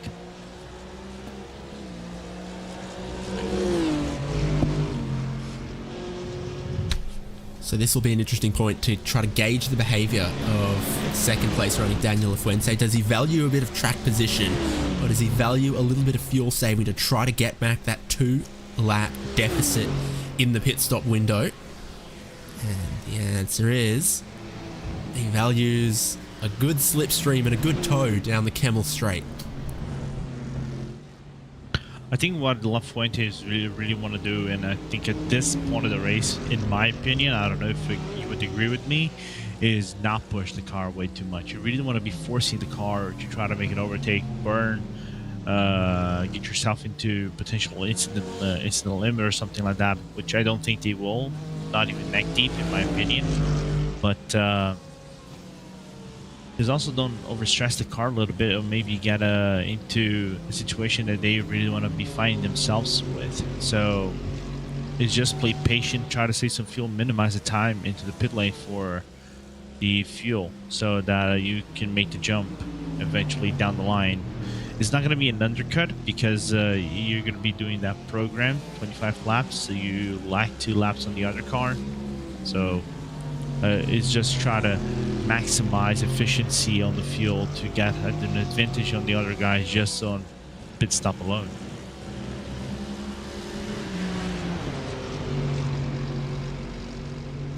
So just comparing the last laps to 3rd and 4th, they're also a little bit quicker than Team BMW Bank, so that's still quite a while before we think Urano or Team Redline can catch. But for Team Redline, they've got 4 seconds now over Grid and Go Esports, having been jumped in the reverse direction in their last pit stops. Another lap completed. Get an idea on the pace for Felix Kvernbach, if there's more or less pressure on him from Daniel Lafuente behind, 2:16.6 for the leader. And of course, second place is in about the same position with a pretty similar lap time, of course. And here you can see the different inputs in the car, you know, just like what Sean said, you know, just be very smooth or try to maximize, you know, just do your normal inputs to going to the source. You can see some cars doing first gear. I think Sean was actually doing that first gear when we were on his cam, so you can definitely see the work being done in the car. Now a massive liftoff for Lafuente. So just how the different cars operate in terms of gearing, stacks, and things like that, just to, you know, maximize track efficiency, not only on top speed but also reacceleration as well, and just keeping the car RPMs consistent. Get Elon Musk on the phone. He's jealous of how massive that liftoff was, and also I guess how tidy it was as well. Yeah, that's clearly Daniel Lafuente thinking we can play the strategy game if we just close this gap to the leader. We sit putting some pressure on them to burn their fuel, burn their tires, and we can try to do less of that, and over the next couple of stints wrangle back some kind of strategy advantage, potentially with what you would say 8 stops from here to get to the end of the race. Yeah, give or take it. We're 38 seconds away from for 9 hours left to do this race. This first hour went flying, David. I gotta tell you that much. I didn't even feel that 1 hour just finished away from our commentary stint, or the David and Lorenzo show, rather.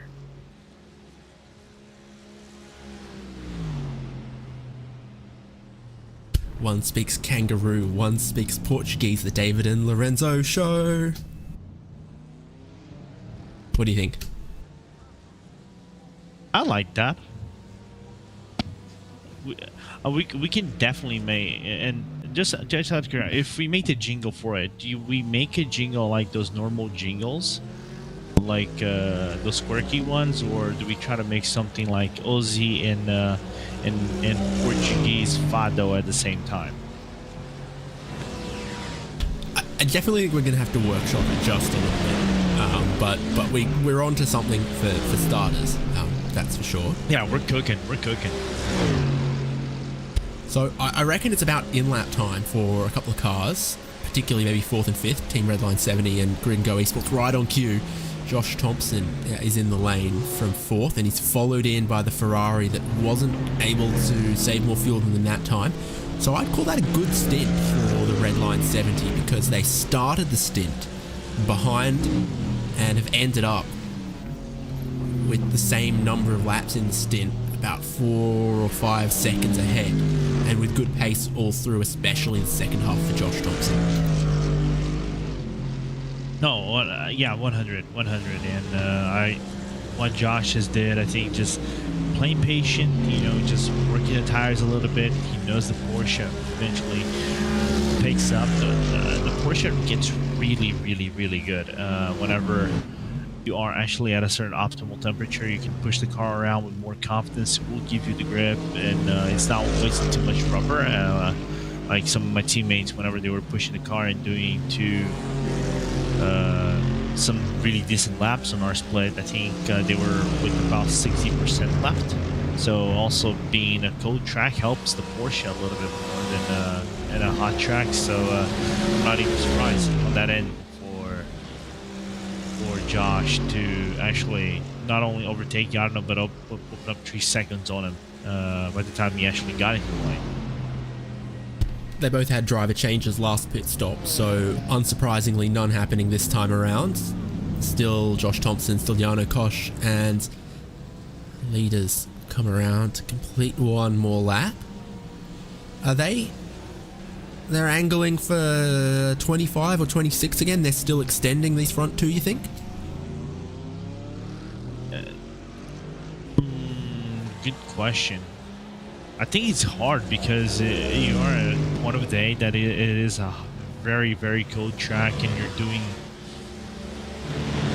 take 3-4 liters per lap. I know I was doing like more than 4 liters per lap, so it's quite hard. It's really hard for you to do anything past the 26 at this point of the race.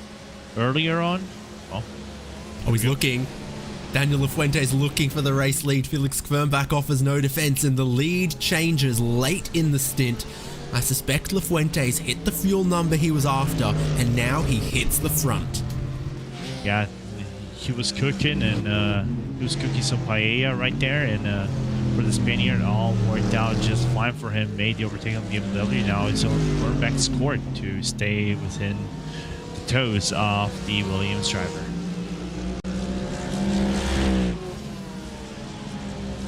Interesting, no doubt, that he closed that gap, sat there for a couple of laps, and now decides on hammer time.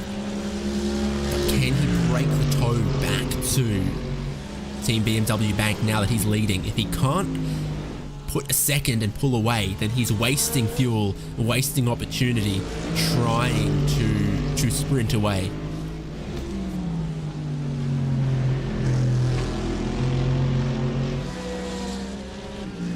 Certainly, it speaks interestingly to the strategy that after sitting there for a while, they've decided enough. We can do something here. We can try to pull away, try to build a second or so before we get to that next pit stop phase.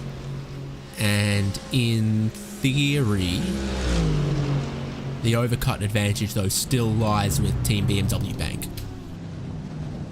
Yeah, 100. Now the question is, how many seconds do you think would be on paper? And let's just say this on paper, if they hit their marks and everything, and the pit stop goes around 142, okay, for both teams. Where do you think, or even around 142, is this advantage good for you going into the pit lane? Or you want to be over a second? It's kind of like, because you might lose the position but still be within the tow. But if you're more than a second, you're going to be driving all by yourself, but then you can break away. At this point in the race, you're still fighting for fuel a little bit, so where do you stand?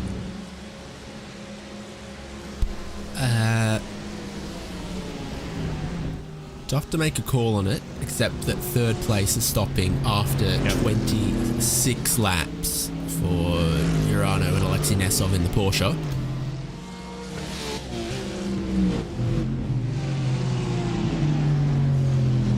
A little bit of traffic to present a chance for Fuente. In one world, this is potentially the in-lap for Mercedes-AMG Team Williams, the leading car. We'll kind of have to wait and see on that, whether it's 25 this time or if it's 26, like I think they managed on the previous stint per my numbers. And that's off for Urano Esports Starter Group. Not far away from his pit box, not far away from us knowing if there's going to be a driver change there. I think Nesov is only recently back in, am I right? No, he's out. Luka Keita's going to go in. Yeah. He had driven the last stint, so I think that was a dual stint for Nesov, and Keita would eventually come back in. I think we haven't watched anything past the double stints as standard here for Spa. So the tyre change is done on the Porsche. It's just the fuel now, and then when that's full, Luka Keita will pull out of pit lane and up out of the challenging endurance pit lane exit. Tiny bit of tyre smoke. Challenging because it's twisty and a bit blind, but also challenging because they're on the cold tyres. Interesting. Fuente pits and Team BMW Bank briefly at least go back to the race lead. Now's the time for Felix Fernbach to maybe show a little bit more speed if they've got it, because a 2-lap overcut could be worth getting them back in the lead and putting a little bit more time in breaking the slipstream once again to this Mercedes-AMG Team Williams. Yeah, you hit the nail on the head with this information, you know. Now, question is, did he lift in here? That is not the original question, but I think he gave a little bit of a lift in here. But anyway, more importantly is, for me, this pit stop came a lap early, and that surprised me a little bit. I think they had one more lap in him. I don't know. Yeah, it is just a little early. Yeah, not by much.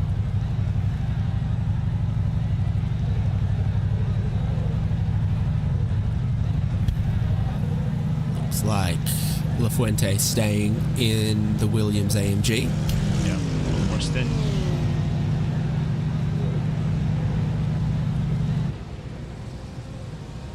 I would estimate the same for Kernbach whenever he pits. I think he just took over his first stint, so from Talver. So we expect the number 7 driver to remain in the car as well. Moving forward, I think next cars after them, from what I'm looking like, you can correct me. This David, that are to pit might be the Team PGZ on Frederick Schwartz in P11 and VG Racing Sports right behind on Rasmus Christensen that also have to pit. I'd feel incredibly confident calling that in lap for Rasmus Christensen in the VG Racing Esport. Same. Saw LaFuente rejoining amongst a little bit more traffic out there. There's a couple of cars around here at Huon as well, with the 7th and 8th place. Daniel Alves Lorenzo and Nicolas Rubala in the Arnage competition machine.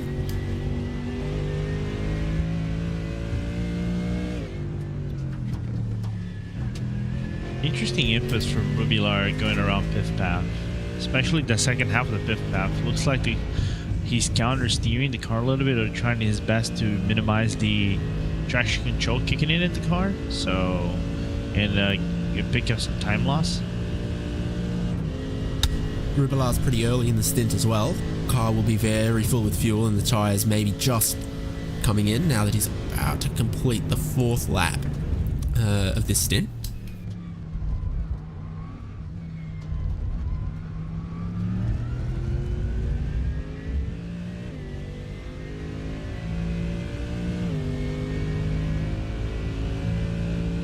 .216.3 is good pace though.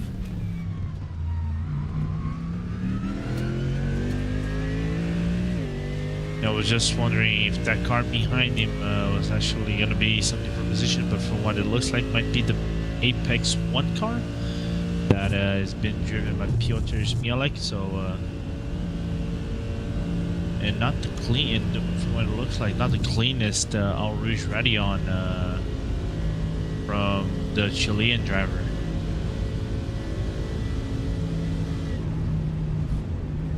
Porsche gets close in the rear-facing camera for the 8th place driver.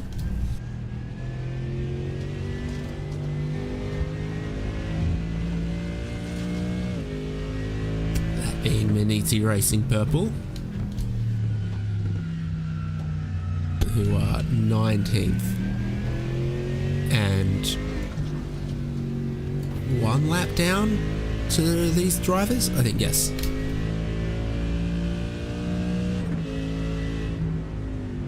Yeah.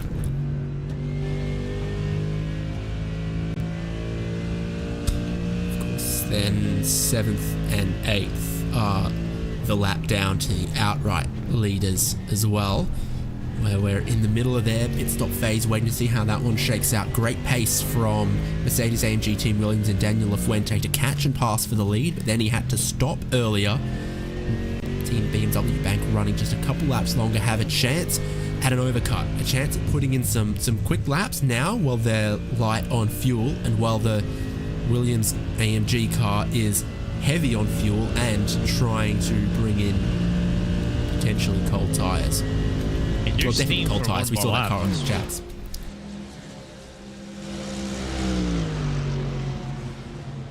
So Kernback, from what it looks like, he's gonna do 27 lap in this stint, so that's he's on the 26th right now.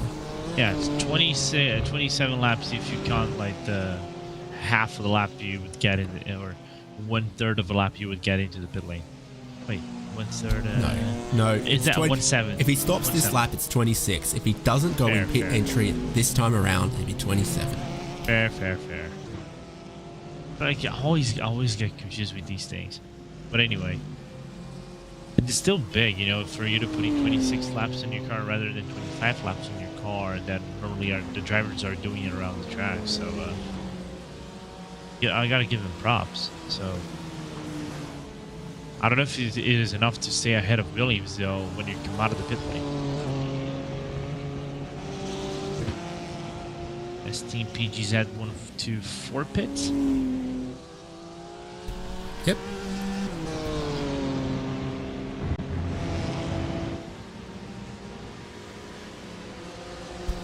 Last lap was good for Felix Kvernbach here as well, though, with 2:16.1. He was doing a lot closer to the 2:16.5s, and clearly you try to go hell for leather in these 2 laps, and I do still expect they're going to rejoin after this stop in the lead, and then see Lafuente probably catch them the 1 or 2 laps after that. In comes Kvernbach. 123.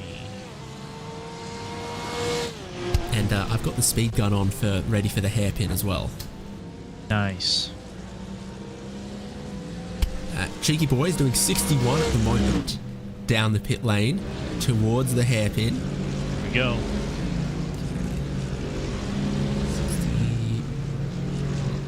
59, 58, 59. No, I think that's just about flat. I think that's just about flat from Felix Kvernbach in the BMW through the hairpin in the pit lane. Yeah, if there is anything, anything I think he did a wide arc going into the hairpin. So I think try to hit the apex late, nearly clipping into the wall. That's why he might have been around 58, 59 on his lane. 125 though. You are getting 141, 140, 140 something. Call me crazy, but wouldn't that put Williams in the lead for more than a sec? I think it'll be close. I think by about the second lap or so here, you'll see Williams ahead. But I still expect it's going to be close. There is Fuente and the Williams car just coming around the source now. There's still quite a bit of the pit exit to go for Felix Kernbach. Again, at the top of Radion, the BMW is going to be ahead, but the Mercedes now has the warmer tyres, now is at speed to catch them. So things will be exciting by the end of the Camel Straight. I do suspect the BMW just ahead. Yeah. So there we go, 42.9 for Kernbach though.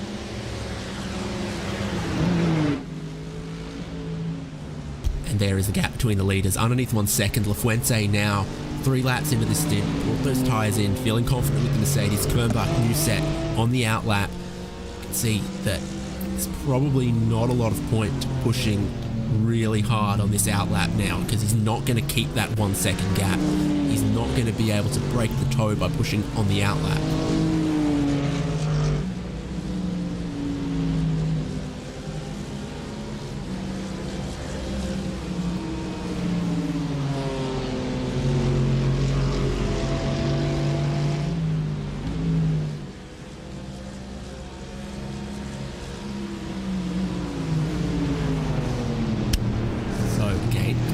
Cycle goes through.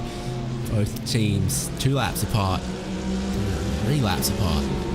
Take 4 tyres, full tank of fuel, no driver change, and they rejoin close as they were beforehand. This time, Team BMW Bank ahead, and we get another look at what does the 55 Mercedes-AMG Team Williams do. Do they try to pass now and break that gap while the BMW is still on tyres? Or do they try to sit here for a whole stint, try to work back those 3 laps fuel disadvantage that they currently have? Sit back unless the disparity of pace is too big between them. If it is too big, then you go for the overtake and you pray whenever you do your final pit stop. If it's still this close, that you have enough fuel to make it into the end. I expect they have it by this point in the race. They're pitting after the hour for what it looks like, so it shouldn't be a major concern, but we still have to keep it a proper look, moving forward. Because doing mathematics, they're doing like 2:16s, 2:17s, over 25 laps. That doesn't get over the hour. I think is about 55 minutes. Roughish, so I don't think they are in any danger right now, but we still have to keep an eye on. And there's the fuel save from the Mercedes in second place that lets us know probably what the next hour is going to look like between first and second place. Actually, maybe I want to take that back. I say what the next 40 minutes will probably look like. We've seen this happen in some of the other battles where, early in the stint, they're looking for a particular fuel number. They're looking to keep the tyres relatively nice. And so for 40 minutes, the first 2/3 or so of the stint, sit there. And then at the end is when you take what you've saved and you try to make good on it and try to make an impact and make a mark. Yeah. It's like I said, just stay calm, stay patient, collected, just measure your pace, try to pressure the other driver, to also be within the same pace that you are. You do not lose ground to the cars behind you. and when the time is right, you push that car to the very absolute limit of it, and see if you come out on top. If they get the lap back right now, they lost when they came to the pit lane, and they put the lap gap into, that would be phenomenal for LaFuente before he hands out the car to someone else, if he hands the car out to someone else. But it's still a very, very live, very, very long as well, and tiring chess match between both teams.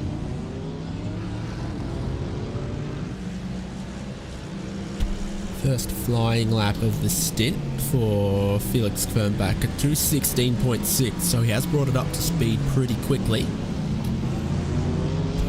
And a cursory glance based on the conditions, it's the next fastest car I can see. 2:16.4, Simify Esports, Tristan Iglesias in 8th. Yeah, I think part of it's the sort of phase. Most cars are early in their stint at the moment and a little heavy, but I think the track is just getting a bit greasier because we've gone from everyone's in sort of mid-high 216s to everyone's in low 217s at the moment. High 216s, low 217s at the moment. Yeah, and we're not going to see that lap time increase until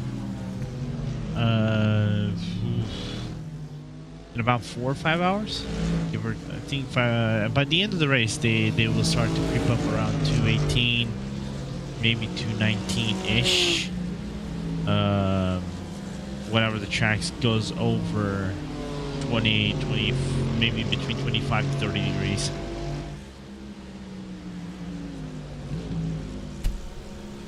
It's moved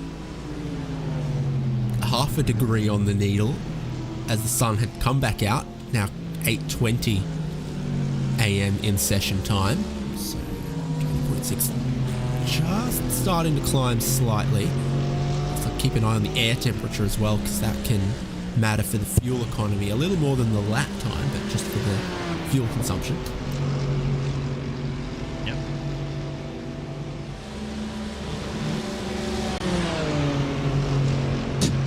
Good question on the YouTube chat that you put up to Sean, by the way, David.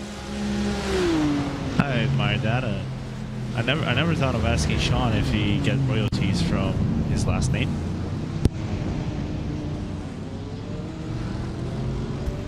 I mean, is there any more famous Campbell? Zach, potentially. Wanda. No, I mean like companies or organizations. Oh, okay. You made me think. Because when I say Campbell's, if you think of anything other than soup, I'm surprised. Yeah, I agree. I agree 100%. Actually, I don't know if you know this, but do you know my name in Brazil is I get 32 years old and I get bullied because my last name is actually the same name as a super glue. Super bonder in Brazil.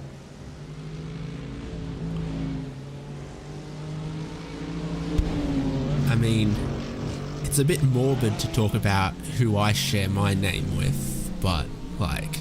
Yeah, I know. I know the brand, but it's like, do other people know?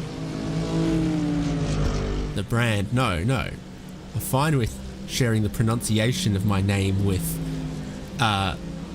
boats, underwear, and furniture. And it's like, I feel sorry for that British guy.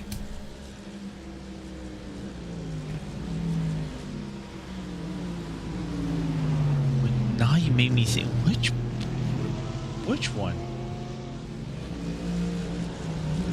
You don't have to say the full name. I don't know it's just if other people are seeing different to me when they Google my name, but... I'm actually going to look it up now. Oh, him. Okay, makes sense. 3/10 of a second between first and second place at the moment, in a little bit of a holding pattern with 8.5 hours to go. Good job on the previous stint by Lafuente to close the gap to Team BMW Bank. But now he's arrived here, the strategy cogs start turning. He thinks, can I save more if I follow him? Can I extend this stint? Can I do something else? Because he is just lifting and coasting and lifting and coasting and saving so much everywhere. Daniel Lafuente in second place in the Mercedes-AMG GT3. Of course, you see it most commonly down the Kemmel Straight, but as I'm watching from some of the other views, like the chopper, etc., you're seeing 100 meters of coast into turn 1, into everywhere else. And as we ride on board on the Kemmel Straight, you kind of get to about here, I think, where they kind of bring it back to 95% throttle, which is saving you a little bit all the way down here. And then massive coast phase on the way in. So I think the total savings from Radeon to the braking zone at Lacoum is cumulatively massive. Yeah, I was having this conversation with Ewan. Back in the day, you would do that with the clutch, right? You would do clutch and coast because it was more effective. You basically cut the RPMs from the engine. You just kind of like just let the kind of like an engine brake. So now that is not existent until less than 80 kilometers or even less than that. I think it is about 70 kph or 60 kph or less than this. Then you can actually clutch the car into it, and they have to lift and coast. Now, majorly, not a lot of teams can be efficient on fuel, and I think because you brought this lifting coast for these races where normally it would be much more aggressive out of the gate, kind of like made this a tiny bit more interesting to me on how this is being played out.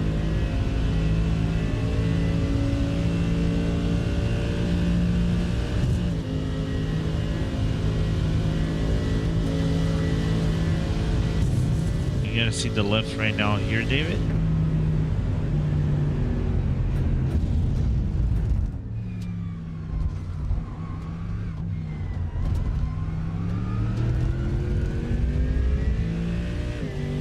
I wonder if that saves him a lap though here, David, to be very honest with you. By the time it's going to be tough to not just save a lap, but save a lap more than Bernbach, because that BMW without a slipstream is already going 26 laps. So you're saying, okay, well, we need to be able to go 26. They only did 25 last stint. Again, pushing, trying to close that gap. I think that's fair to say, all right, let's just close that gap to the leader, put ourselves in this position. Yeah. But like, are they going to be able to do 27? It's crazy. No, I don't think so. I think if they can get 26, if they get 26, it's I would say it's better than expected. And if they had the way to do it is save early on. So that's what they're doing so far. But we also have to look that Kernbach is not. I think he's also doing some lift and coast. They're not losing a lot of time. He cracked the throttle on the Kemmel Straight that time. I swear he did. Playing a little bit of chicken with Lafuente. He says, okay, I'll crack the throttle a little bit more.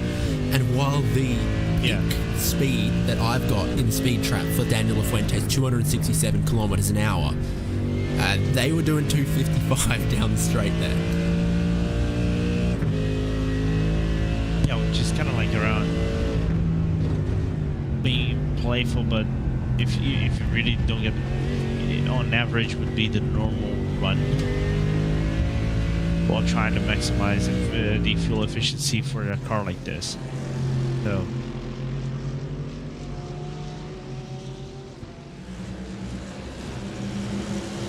my question is, how aggressive is Felix lifting coasting as well?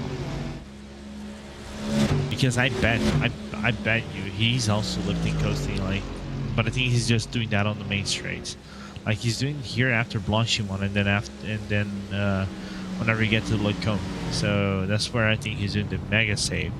Other than that, I think he's actually being honest and trying to, gap himself or create a healthy gap to Lafuente to work with. Your race leader starts the catch. Christophe Herbigno boots in VDS by Undercut Blue. That Mercedes in front.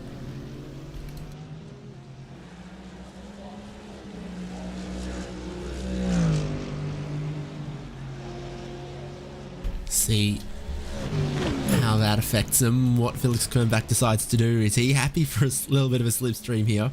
Is he going to try to force his way through? Is that, oh, he flashes the headlights, which I think is German for if I may please sir. And the car moves to the inside. First and second will go by. But is that, if I may, sir, is that with the... Are you saying that in a normal voice like we're doing right now, or are you going a little bit louder than usual?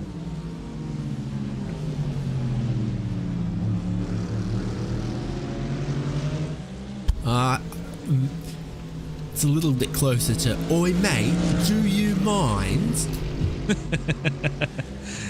Fair. But do you guys say that in Australia? No. Is that a nosy thing to say?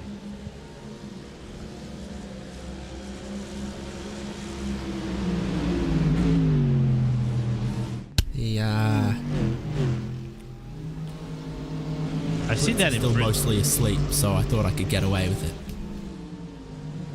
Yeah.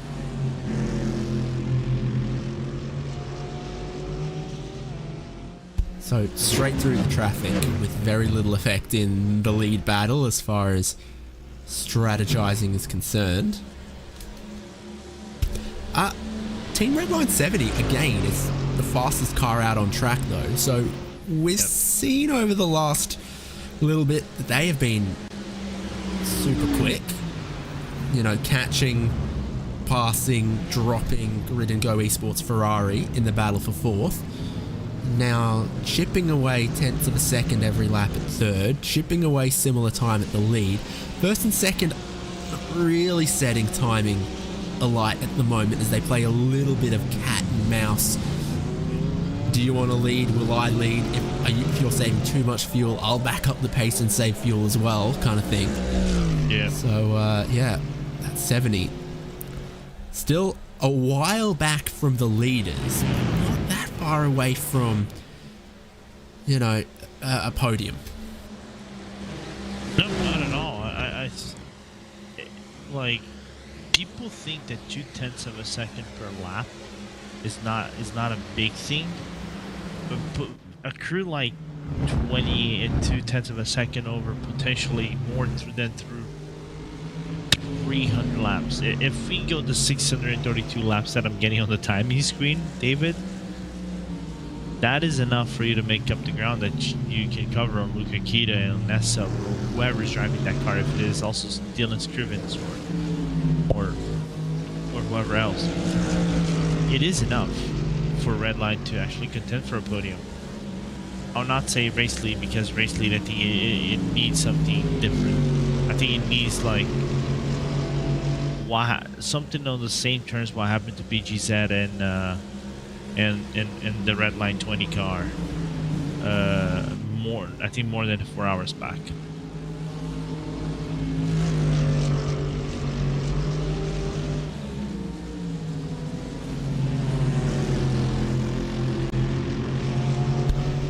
Just lurking in the background of this, the Porsche is the 10th place Apex 1 car. And obviously, by virtue of hanging with the leaders here, they're doing reasonable pace. They are being caught in the battle for 10th by Williams Esports Academy and Kamil Grabowski, who's also super quick at the moment, but maybe a little off cycle in the strategy. That car appears in the background there. To 16.4, but they are only a couple laps away from pitting, and we can't be sure exactly how much fuel they're burning at this point as well.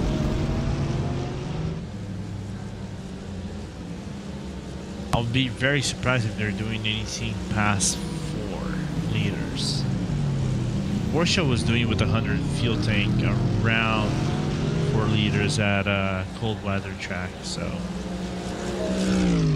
Last stint for Apex 1 was 26 laps, and it was 25 for Williams Esports Academy, who are only 2 laps away from pitting on that margin. Meanwhile, our race leaders are only a third of the way into this stint, and it's got quite a long way to play out. Within a car distance, Daniel Lafuente right at the rear bumper, as again, I think Felix Kernbach is playing a little bit of games with him, saying if you're there saving fuel, I'll get halfway down the Kemmel Straight, and I'll also just crack the throttle to 90%. see what you do.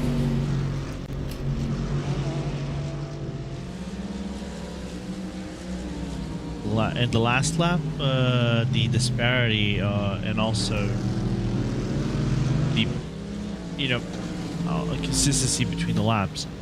La Fuente only 30 hundredths of a second faster than coming back from the previous lap, which is insane to think about, in my opinion.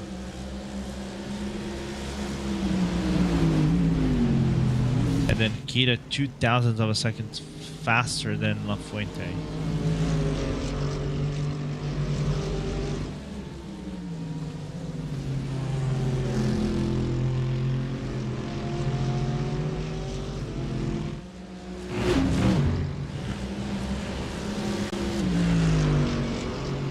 I think I have asked this question to Ewan, and Ewan was very happy when he said it was like his debut. I know you've done spot 24s in your past, David. Are you doing this year? Negative. Ooh, unfortunate. But I know you've been active from time to time with sim racing now, so I haven't lost touch.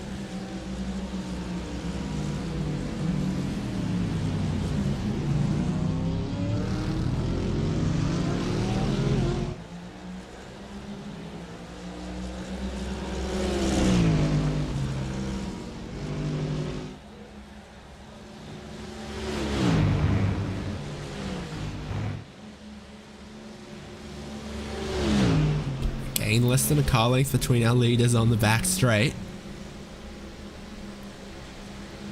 We can have a little pass in the background there as well. Apex 1 wants to get past Undercut VDS. But it's the same gamesmanship once again on the Camel Straight between the race leaders.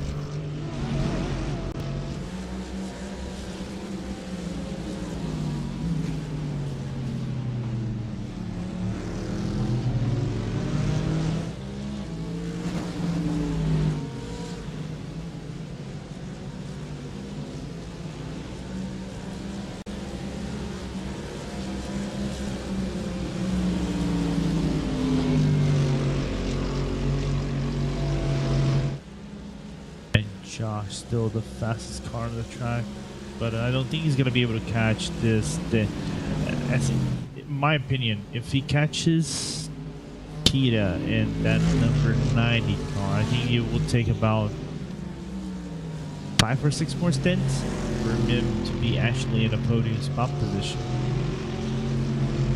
Maybe less than that, but it's still going to be a major workout for that red line team to be within contention for P3.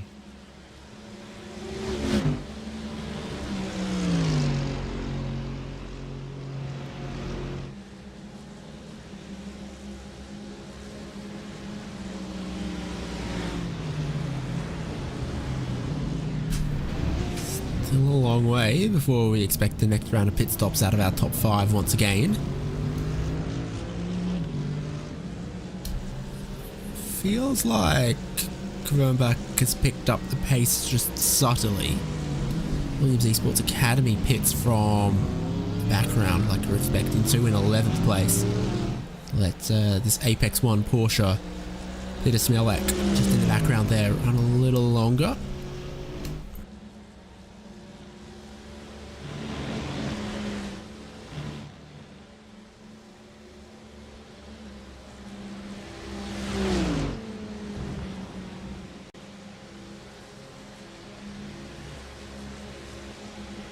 Calm and collected for La Fuente, 14 laps in.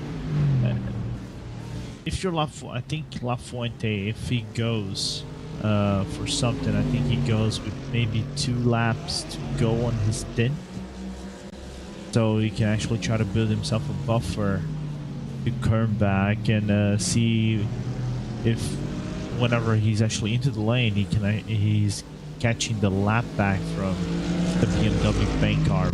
And like I said before, if he does, it's a massive win, because you're still going to be within the tow off that BMW, but for maybe the future stints, whether it's going to be La Fuente or Sota or Bico or whoever is in that car, and then keep pushing the best way they can until the end of the race, if they're going to come out on top on a potential head-to-head battle.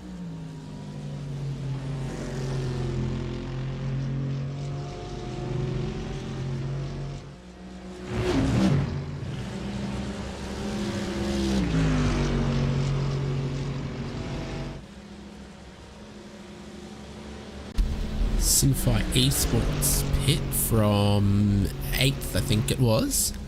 They were trying to catch Arnage competition in 7th. Those two weren't so far apart. And David, correct me if I'm wrong, but did Lorenzo pass Jaden before? He didn't pass before Jaden actually pitted on the previous stint, but did he pass on this stint that Lorenzo is doing right now? You happen to know? Because the gap is really close. They are engaged in a battle. Besides this one. P13.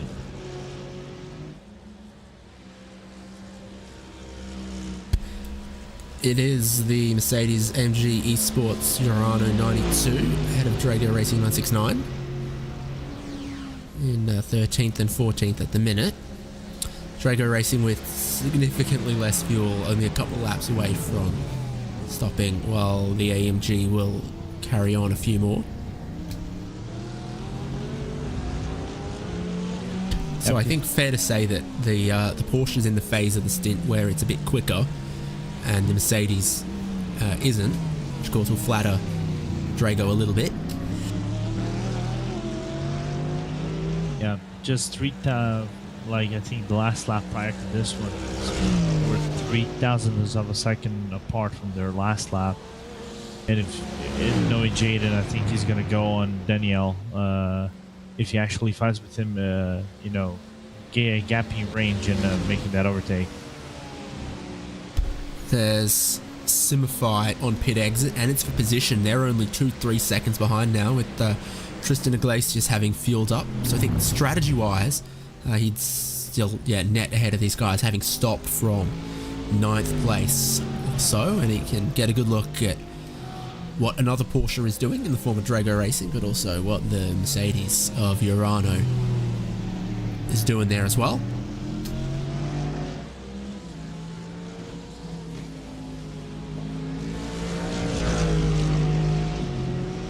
I want to get a little plastic shovel and bucket for that sand pit that they're making in No Name. Are they? Oh, wait, never mind. Don't mind me. It's late in the morning. Running wide in Puon. Simplify on their outlap. They use a lot of the runoff.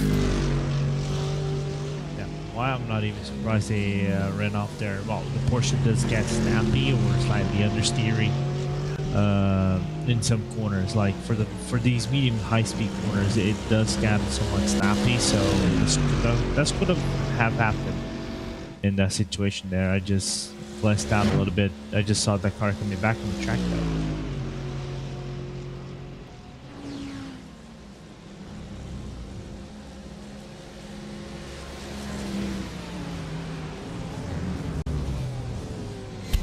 Race lead is almost bumping on the Camel Straight. Here's a look for Tristan Iglesias. Cold tyres on the outlap. Gets just a little bit wide. Gets a bit of a snapper on.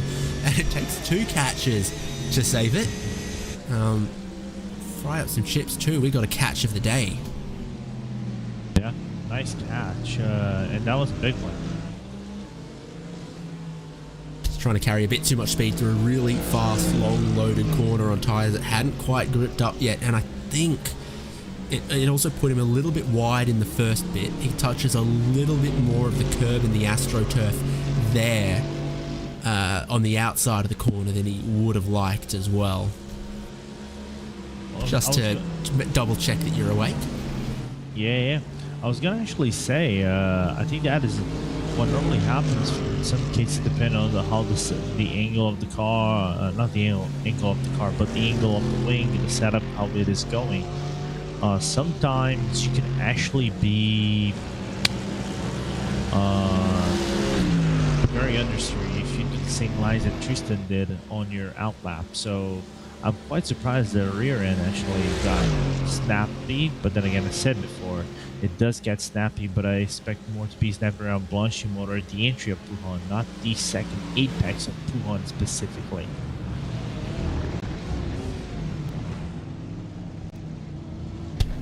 RaceSpot.tv/timing for timing, and you'll see that third and fourth again are picking up a little bit of pace on our leaders. 2:16.7 is the average of first and second, while 16.4 for Luca Kita in the Urano car in third, 2:16.27 for Josh Thompson third. He puts now 5 seconds between himself and the Grid and Go Esports Ferrari. So we've seen, it can be easy to catch a couple seconds to someone, but very tough to pass them and drop them with the state of the slipstream in very, very well balanced GT3 cars. But Redline have found a way, gotten themselves clear into fourth, and catching third, who's catching these leaders. Yeah, I really don't know what they found on that Porsche. Not only them, but also Urano. Whenever they were actually, I think they were the pole in this race. So what they found on that Porsche to be that good performing car on a track like this. Like I said before, I did some tests with some setups.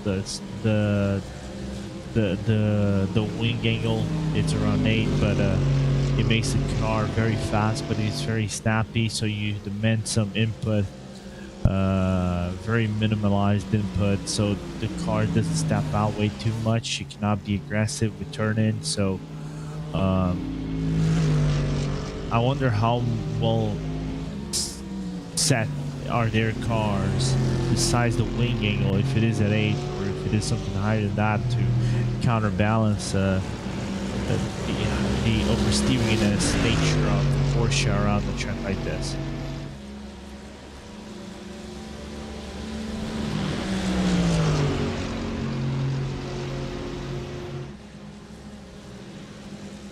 Okay, just 10th of a second between first and second as Lafuente follows, and I think he lifted off at about where that curb is underneath the Bridgestone Bridge, which is probably about 150 meters before the normal braking zone, which of course is then another 100 meters before the actual corner. So everywhere he can, Lafuente is saving and saving big, and hopefully that'll compound because interest rates are high at the moment.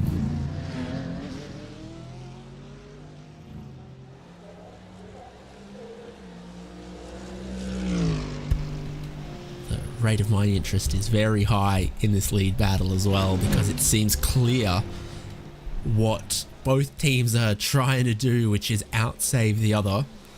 And if 27 laps is possible from the second place car, they stand a very, very good chance of being on a level, pegging a level footing to fight for the race win, especially when we get to maybe the last 2 stints or so. You see it again in places like this, that down the Camel Straight there is less than a car length, and it opens up as the car behind lifts out. They go through the corners about 4 or 5 car lengths apart, but then it'll close up on the next straight, like from Stavelot around Blanchimont into the bus stop, and then same again to close up again Rouge Radion on the Camel Straight.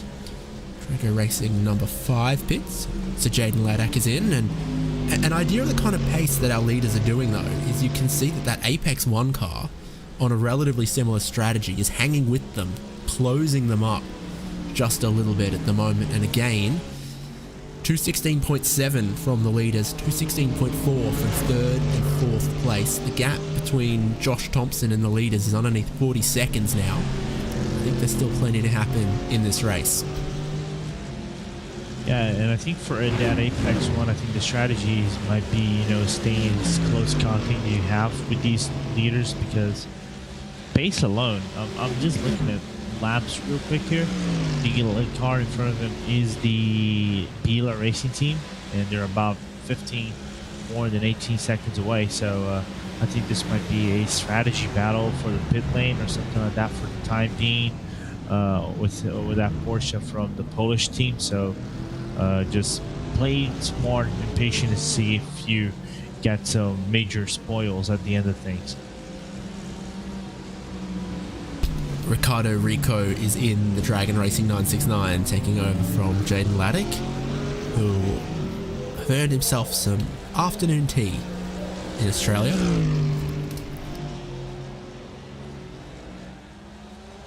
4/10 between the leaders as they come out of La Source. It'll be nothing by the top of Radion, and then La Fuente will engage the maximum fuel saving. It kind of reminds me of those big sharks or whales that have the little fish that kind of go with them. They're not parasites. They're not exactly symbiotic either. Yeah. It's like if you don't get hurt in the process, you just can ride the waves, you know. So that's what I think Gotu is gonna try to do his best, you know, just ride that wave nice and smooth, and see if he had the hazards in front of him that are not gonna bite him at some point. But so far it's working, so no complaints whatsoever. I think for the Polish team, just trying. I actually had a question in my mind, but I actually forgot that. But then again, late time here in Portugal, nearly 6 a.m. So I'll eventually remember what I wanted to ask. Don't give up on me, David. Don't give up on me. I'll remember. Never. I'll hold on as long as you hold on. Oh, I will.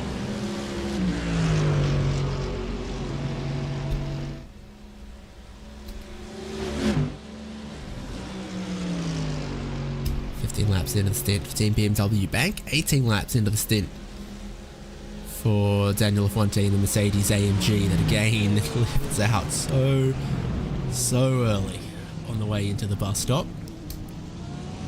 Lap count check again in a second. Apex 1 dive to pit entry behind, still in their battle for a top 10. The number 2, the Williams car getting a gyro stop from what it looks like to a decent car. Have we seen Jaden Laddick and Cody Death in the same room? I'm not trying to start a conspiracy here, I'm just trying to get to the truth, man. I've seen it before on officials. I'm saying it's kind of suspicious. Jaden Laddick gets out of one car. 2 laps later, Cody Death gets into a different one.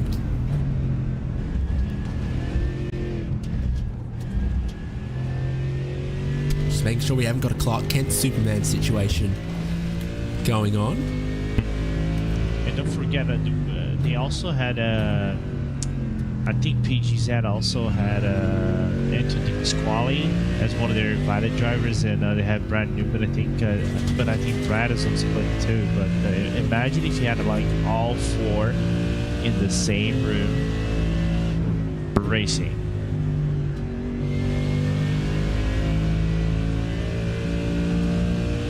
Very interesting. I remember we used to get some almost all Australian lineup Evolution Racing Team cars in these top split events, and then also TTR and TTL would also do some.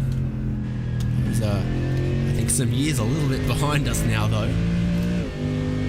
I was gonna say how many years that would be, like 5 years? We're getting old, man. We're getting old, David.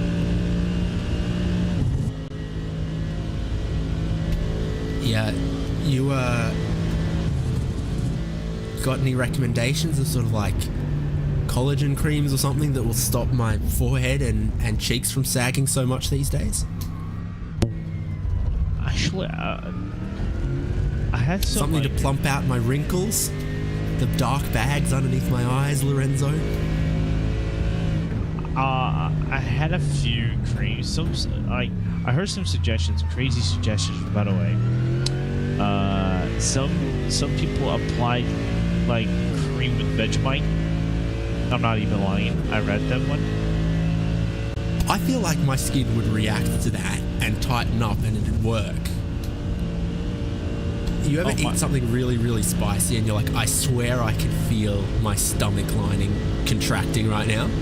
Here comes a bump between first and second as we ride on board with Daniel Lafuente, and then he lifts out.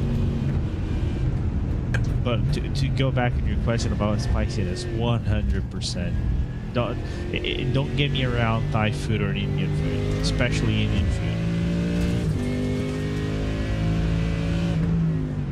It's like I've got a lot of interesting Korean things in my fridge at the moment, including a giant tub of gochujang, which is very, very, very spicy. Sometimes with a spoon to get a tablespoon of that to mix up a sauce or something, and then I don't know, my brain just says, hey, lick the spoon now when I'm done with it. I'm like, no, I don't think I will. I don't think I will. No, I know that feeling. Actually, I tried Korean food for the first time ever in the Netherlands when I went to watch MotoGP. So I was like, me and my friend, we decided to go to a Korean restaurant. We thought, okay, let's try this one. What is this? And very, very naively, I go in and eat a full bite. I nearly chugged the entire beer bottle. Not the beer bottle, but the beer, like a large cup of beer, in one sip, because I was that thirsty and crying for help. And I'm actually good with spicy food. What did you have? The spiciest thing I've ever eaten in a Korean restaurant was a very, very, very, very spicy tteokbokki. No, it was a tteokbokki. They made it extremely spicy for some reason. Apex One are just on there, having just finished their outlap on quite cold tyres here. Getting passed by VG Racing Esport, Rasmus Christensen. He's going to have to stop in the next 5 or 6 laps. So very different phases of their race between the two cars. Peter Smelak, who's fighting to get a top 10 for that car at the moment. Just losing a tiny bit of track position as he brings the tyres in. And the Porsches still have that fuel tank that's sort of very far forward in the car and does make them react differently than every other car, front engine or mid engine, that has the fuel tank far more centrally located. Yeah, it is quite odd whenever you go into the pit lane and you see the fuel nozzle coming in more into the front than in the back. It's just weird. But then again, it's the traditional thing in the Porsche that, and not many people get it, but I think I like it to see, because it is quite different how they go around the engineering on their cars. Beside the flat six, going strong after its conception many moons ago. And these days, the location of the fuel filler flips from one side to the other depending on the pit lane and the track. Back in the old days, it used to just be that one central filler, and the fuel tank refueler for a Porsche team always meant jumping onto the top of the car and then jumping clear when you were done. Just a little past that, but it still is a little more centrally located than every other car, where you can see the filler is kind of on the rear quarter or sort of in the rear three-quarter window area. Porsche, it's still there in the middle of the front.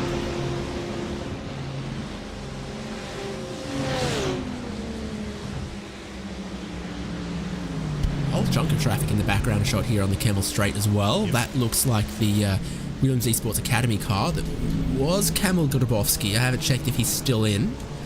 He is. Yes. And yeah. So he's also for position, with Apex One and VG Racing Esport here. Particularly on strategy, the Williams Esports Academy is closest to Apex One. So I'd say that's the real battle here, is this car, the Williams Esports Academy Mercedes-AMG GT3, trying to hunt down the 2 seconds to Apex One, who are just getting their tyres a little more comfortable right now. We saw a great example from Simify Esports, what a handful the Porsche can be when the tyres aren't in, right here at Puon. Yeah, and he's being followed by both the Falken cars. As this is not for position between Falken cars, though, but a very interesting battle nevertheless. As I approach the end of my stint for commentary, unfortunately, I'm going to be able to be with you longer, David. So the Lorenzo and David show is going to wrap up in a short bit, but it was enjoyable. I like to commentate this early on, as you're going to have the company of good old Derek Watson in a little bit.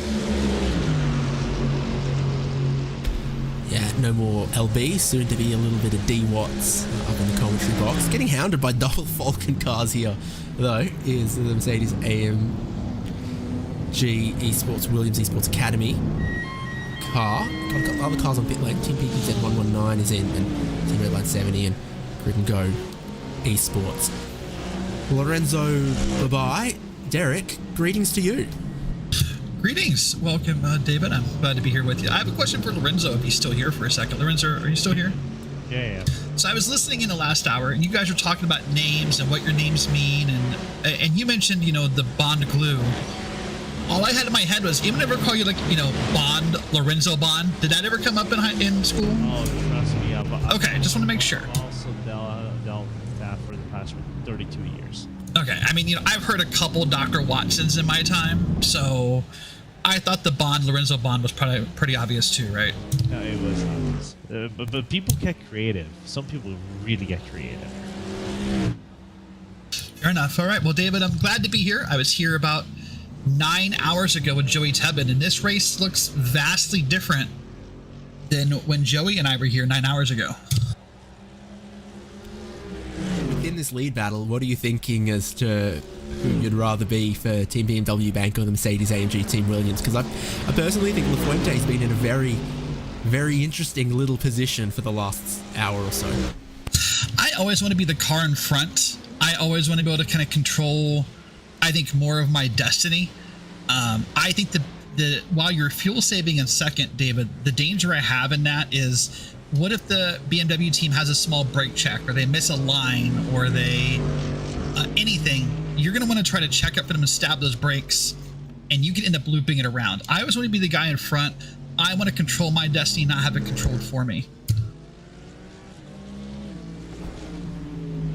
Driver changes in some of the other pit stops. So Patrick Heinrich gets in the Grid and Go Esports Ferrari, and Ole Steinbraten gets in Team Redline 70. Josh Thompson had been very quick in that Redline 70 as far as closing in third and almost closing in a little bit of the leader. So we'll see if he was driving out of his skin, or if the race and the track conditions are coming towards that car and it's set up in that team in the Redline 70. Not too many laps away from starting to expect some pit stops out of these first and second as well.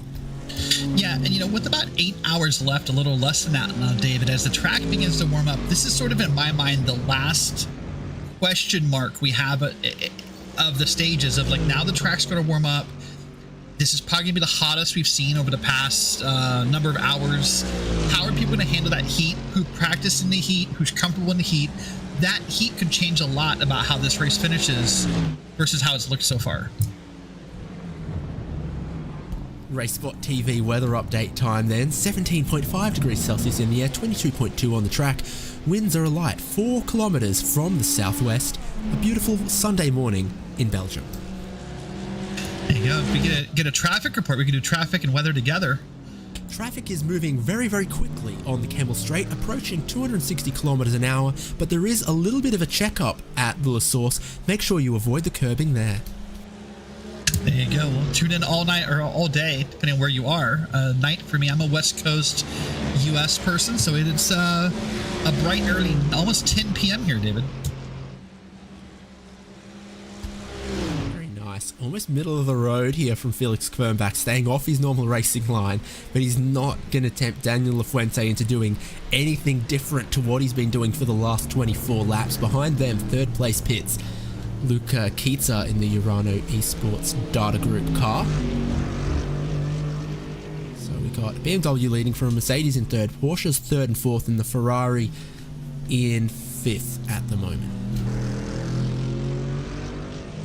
So earlier I stated a preference about wanting to be in the lead, David, but of course I'll talk about the benefits of being the Williams team, which is that you're fuel saving, and ideally that could help you in the final pit stop of the day. That's what they're worried about. They're not worried about right now. They're worried about, what, 7.5 hours from now. Can they maybe just take I say an oomph, that's my unofficial measurement, an oomph of less gas in the car to get that final pit stop a little faster and do the undercut that way. That's what you're looking for. They're not worried about right now. They're going to pit at the same time probably as, or within a lap of the BMW team. They're worried about the end of the race. That's what they're going for, I believe. I count my fuel fills in Mississippis. I reckon, you know, if the leader needs 40 Mississippis and you only need 39 Mississippis, you can get a bit of a jump and a bit of an advantage there. Yeah, no matter how you count it, as long as it's one less than the guy in front of you, I think you're probably okay, right? Strategy. Now, this is the end of the 25th lap. Mercedes-AMG Team Williams pitted after 25 last stint, but in that stint is when they caught Team BMW Bank and have sat in their slipstream, in their tow, occasionally bumping them along all this stint for the last hour or so. So they're going to go at least one lap longer this time around. I think the big question for me is a whole stint like this behind the leaders with massive lift and coasts everywhere enough to get you to 27 laps? And I mean, the only thing that sort of corrects the difference here is if the Mercedes can get to 27 and Team BMW Bank is still only good for 26. They're looking for the race lead though. I think they've hit their number, and that means this could be the in-lap as well for Mercedes-AMG Team Williams. No massive lift on the Camel Straight this time to the inside of Team BMW Bank, who aren't giving it up and will fight them around the outside. The leaders still side by side through Lacombe, and Team BMW Bank Felix Kmerback manages to hold the track position. And so I guess we know where he wants to be, David. You asked me where I wanted to be. I believe Felix in the Team BMW car has now made it known he wants to be in the lead. I think he's made it known he doesn't want Daniel Lafuente to be able to break away on this in-lap and try to gain some advantage there. I think it's curious. I'm sorry, go ahead. I believe that the BMW is a little better on the fuel, though, if they're going to continue leading. I think it's curious to me, though, which is the thought that we both had, which was this was part of the in-lap. Why you would want to break out and try and pass on the in-lap is, I guess, just to be ahead on the pit cycle or on the pit road, I guess I should say. But that's the curious part for me. If this is your in-lap, why not just ride it out and make a move, you know, after the pit cycle? That's the thing that stood out to me at first. Are they thinking about going another lap? I don't see how, but maybe. Best case scenario for the Williams car here is that they, you know, manage to get ahead, manage to be half a second ahead when they go into the pit lane, and that they somehow just have a slightly better run through the lane, and when it all shakes out in a couple laps time, they've got more than a second lead and they can break that toe and break away. They know in normal race conditions here, as they come in after 26 laps, that they're not going to be able to pass and pull away on track. The strength of the slipstream is too good. So what they were looking for is this sort of 2 laps around, you know, the difference in the pit stops. If they could be quick enough relative to the BMW in that phase that they could be 1 second ahead by the end of the pit stops. You know, if they're half a second ahead on the in-lap, they only need to be half a second quicker around the, you know, pit stop phase and the out laps, and they've broken clear into a lead. That's the only time they really think they'd be able to get and break away to a lead. Yeah, I agree with that. I think that does make sense to think that's the process of thinking. But as a driver, if you're going to pit this lap, that's when I get annoyed. You want to pass me, like you're going to pass me just to pit half a lap later. That's always hard for me. But now I see Lafuente coming down pit road. This long pit delta, David. This is just now getting down pit road. We're already a minute into this pit lane already. Here he's into his stall. And I'm going for name and shame, the heroes and cowards. 53 kilometers an hour minimum speed through the pit lane hairpin for Daniel Lafuente. So we've seen quicker, we've seen slower. And I think that's a driver change. Yeah, Sotomuto was in 2 stints ago. That sounds right. I've been watching along while waiting to come in here and hang out with you, but Yeah, that is definitely a driver change there. They're now going to get that car serviced and 4 tires and gas. So now we'll see how Muto can deal with this rising temp. Obviously, it's still pretty cool. I'm a little surprised, although it's still a little early in the sim. But, you know, I think a lot of teams have practiced with hot weather for the end of this race. And if it doesn't heat up, there will be a lot of happy teams at the end of this race, David. Yeah, Sotomuto was last in, and then Lafuente did about 52 laps there, and now Sotomuto is back.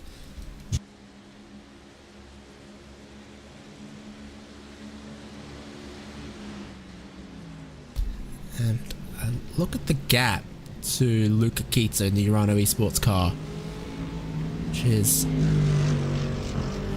little less than it had been before. It's kind of a little closer to 24 seconds at the moment. We know that Urano and Team Redline 7 have been going pretty quick. Just chipping a little bit away at Team BMW Bank and Mercedes-AMG Team Williams. Just bringing the tyres in here. Pretty important. Sotomuto. Yeah, these outlap is important for any driver to test. To warm those tires up. You know, remember they're cold tires, so you're inclined to want to push and close the gap. But yeah, if you do that on cold tires incorrectly, you'll find that you'll have a very unfortunate ending to that experiment, David. Yeah, because the worst case scenario is that they either push too hard or tippy-toe too much on these outlaps, and then when Team BMW Bank go through the lane, that they come out again with another 3 or 4 second lead that Williams have to push and burn fuel to try to close up again. Just don't want to be too vulnerable to that overcut. Just a 1 or 2 lap overcut seems to be the sweet spot. Any more than that, it kind of the new tires come in and start to trend towards undercut territory. Yeah, you know, I'm going to propose a really crazy thought that might seem crazy to you. If I was Williams and my whole goal here was to fuel save and outpit the BMW team, if I thought that team right there behind me was of equal pace to me, would it benefit me to let them by and start drafting them before I catch back up to BMW? I don't know, but it's a weird thought that might work.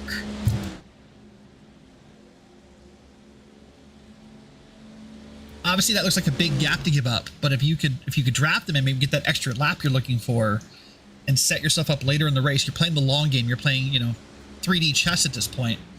Not everyone would be willing to discuss it, but crazy ideas sometimes are the best ideas. All chess is 3D chess if you flip the board off the table when you're losing. It's like we're playing Monopoly all of a sudden. Probably the in-lap for Team BMW Bank.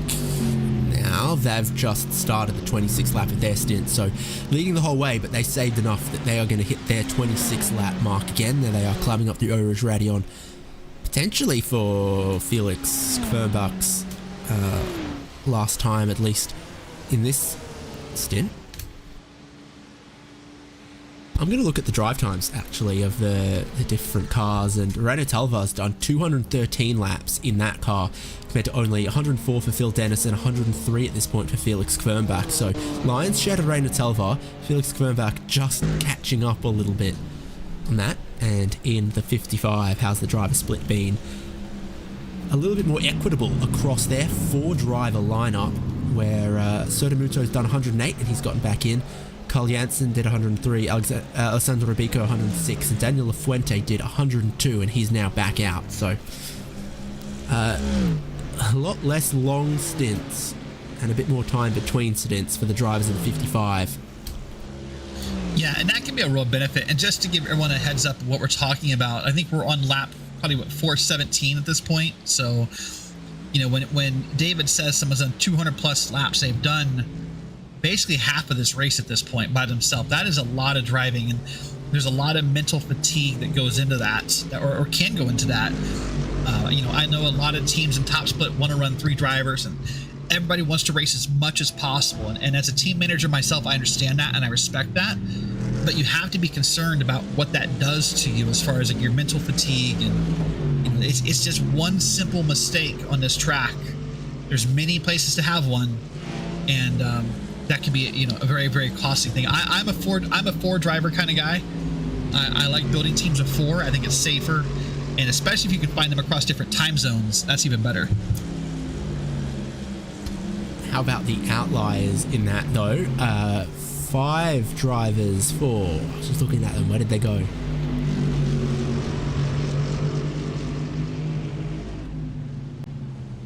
I can fool myself. Someone's got 5 drivers. And there's a couple of teams of 2 drivers in here as well. Yeah. Okay, so it's 5 for the Movano Sim Racing GT3 number 8, 2 for VG Racing Esports, Drago Racing 696. I have a lot of respect for the 2 driver teams. That is a whole new level of dedication. There are 204 laps done for Josh Thompson, and he just got out. And Ole Steinbratten's already done 216, but he's in for probably at least a double here, at least 50 more laps this time around. Mercedes-AMG Urano 92 comes in. That's a 4-driver team. And the race leader is in as well. Just behind them or just ahead of them? Yeah. I don't know how much experience you have, David, in team schedule planning and whatnot, but if you were doing a 2-driver team, you would want to go, 3-4 hours at a time so your partner can get some rest and some sleep, right? You can't go every 2. That just seems undoable, right? You have to go 3 or 4 at a time, 3 hours, 4 hours. I know we're seeing a lot of 2. Felix Kvernbach is out after 2 stints, after 2 hours. Phil Dennis getting in the Team BMW Bank car. I think overnight you kind of have 1 or 2 drivers who kind of anchor it and do some of those longer runs to give the other drivers a longer rest. But, you know, early on and then into the back, this final bits of the race, I think we're seeing a lot more, you know, swap. So what's the gap going to be, and where is Team BMW Bank compared to Williams? Nice little lead. It's 5 seconds or so. Of course, that continues to reduce until, you know, you get actually fully up to racing speed at the end of the Kemmel Straight, because you run up Radion's compromised on the pit exit. You lose time all the way down the Kemmel Straight. It's now, it settles at 4. Maybe closer to 3 or 2 at the end of this lap. That's a little bit of an off track for Phil Dennis, as he doesn't find the grip he was expecting on the cold tyres.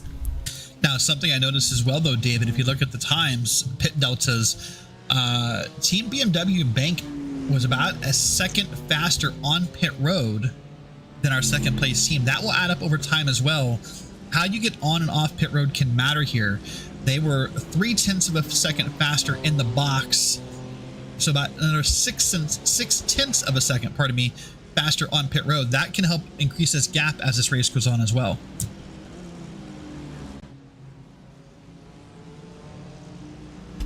Down to 3.5 as that little couple lap overcut for Team BMW Bank buys them a tiny bit of track position, but only briefly. And as you've seen, I think it's clear Phil Dennis was pushing as hard as you can on the outlap and on those cold tyres, and he found exactly where the grip limit was at Malmedy.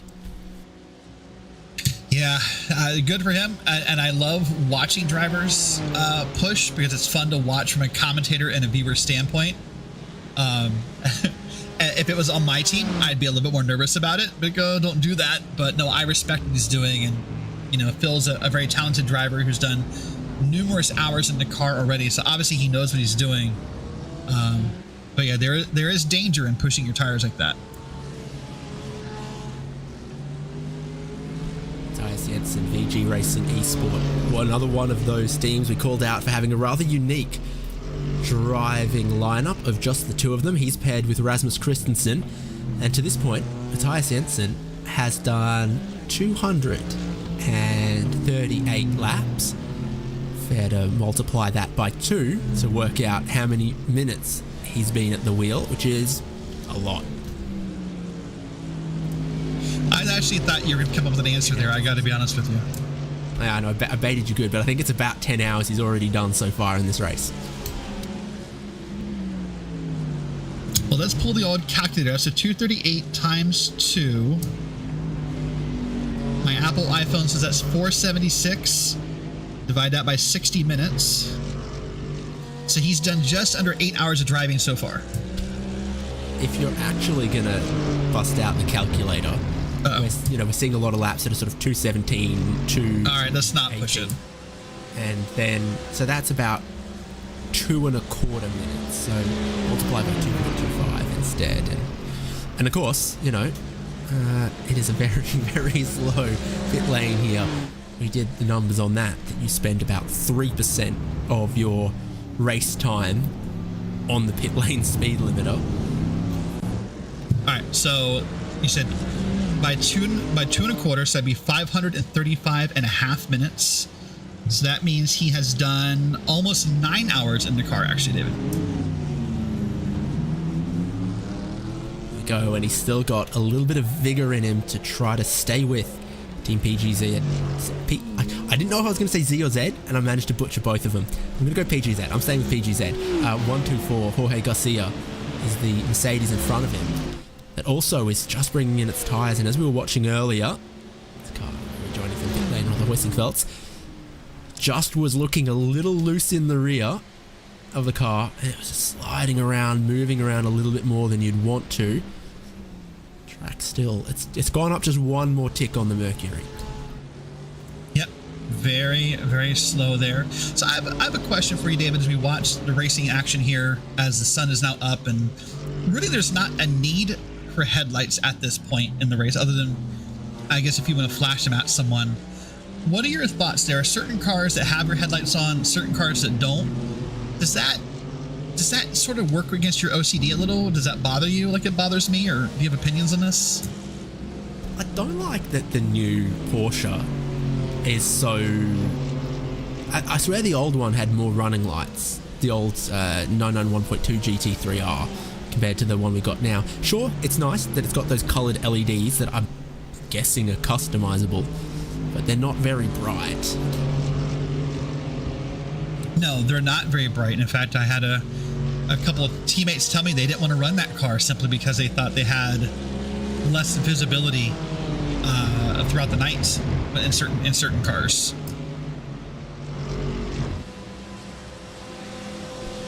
Cars just have absolutely atrocious headlights. The old spec MX-5 Cup car was actually kind of undrivable at night at some tracks. It was not good. They made it a little better, but it does vary a tiny bit car to car.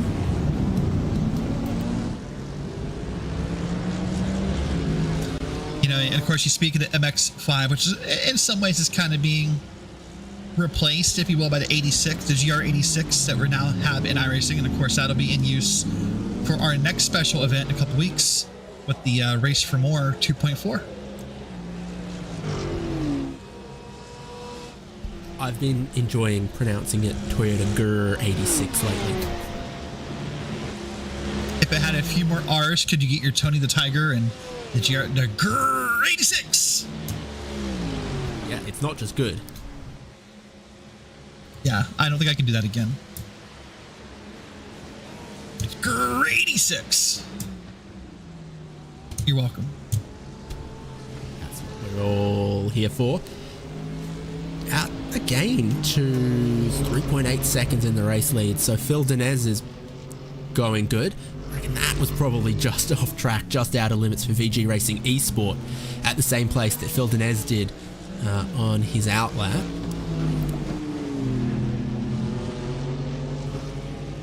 This is a car, this BMW, that's not afraid to use a fair chunk of the curb on turn in places, on the exit in places. And I think that's what makes this caliber of driver stand out across the iRacing service, David, is their willingness to flirt with that idea of using these curbs. The curbs are really a love-hate relationship for every driver in any level of iRacing. 1 minute, they're great and they're providing grip to you and you're doing great. And it seems just like a smidgen of a move on that curb, and you go from feeling good to looped around and have a wrecked car. So the ability to use those curbs correctly, I think, helps define the skill and confidence of a driver.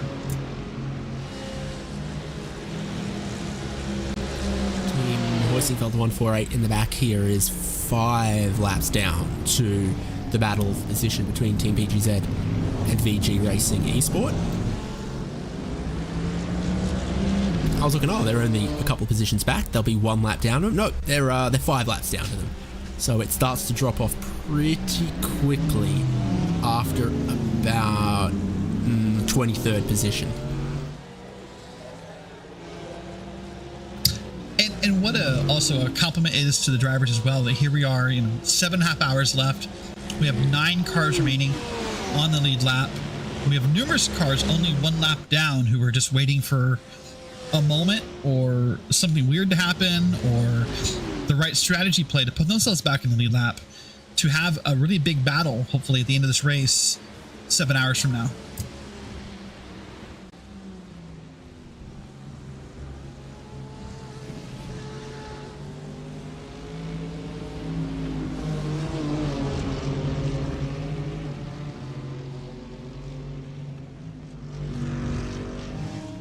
Car up the road for position is one of the other PGZ cars, 119. In the 124, that's one of the 5 driver lineups. And we've seen 78 laps from Pablo Arroyo, 157 from Mario Ducek, 106 from Rui Rodriguez, 78 from Frederick Schwartz. And Jorge Garcia, driving right now, he's actually only done 4 laps in this race. This is his first stint total in this race. So a lot of faith in your 4 other teammates to not bin the car before you get in 16.5 hours later. That is a lot of faith. That surprises me. We have a motto amongst the team I help with that let everybody touch the car once before we get stupid. But when a driver doesn't touch a car for this late in a race, it's hard to guarantee that, David. But have they saved something good for late? It looks like he's pulling a couple car lengths on VG Racing Esport at the moment. This is writ large, that difference we were talking about in terms of driver strategy, because we've got a car with 5 drivers leading one with just 2. The benefit to getting in the car this late, though, is I guess if the schedule's made in advance, what time of day you're driving. You only have to practice daytime driving. That's got to be a benefit for some drivers. Some of us practice, both day and night because you're not sure what time you're going to be in the car. But hey, if you're not getting in the car until 7 hours to go, all you got to do is practice daytime.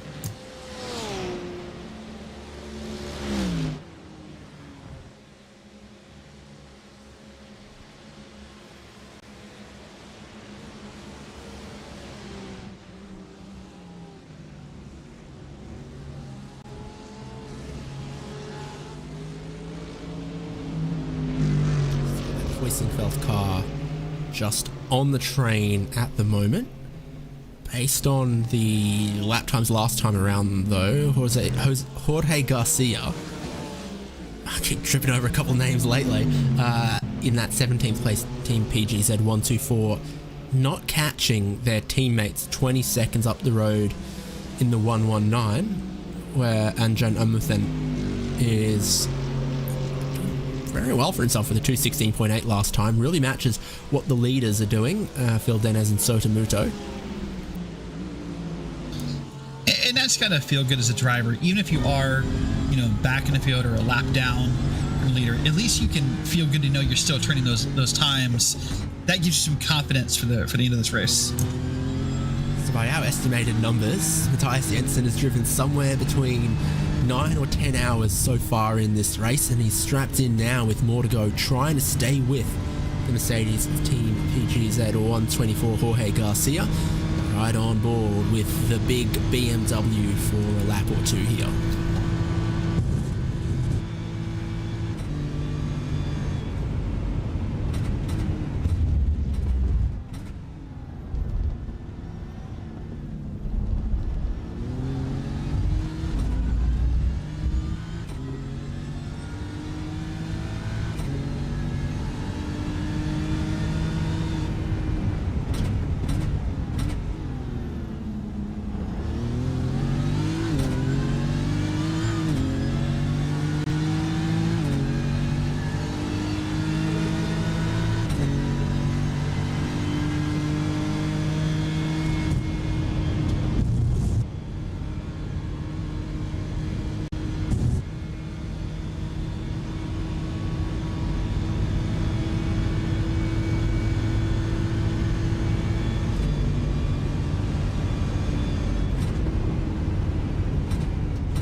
still holding position, Matthias Jensen.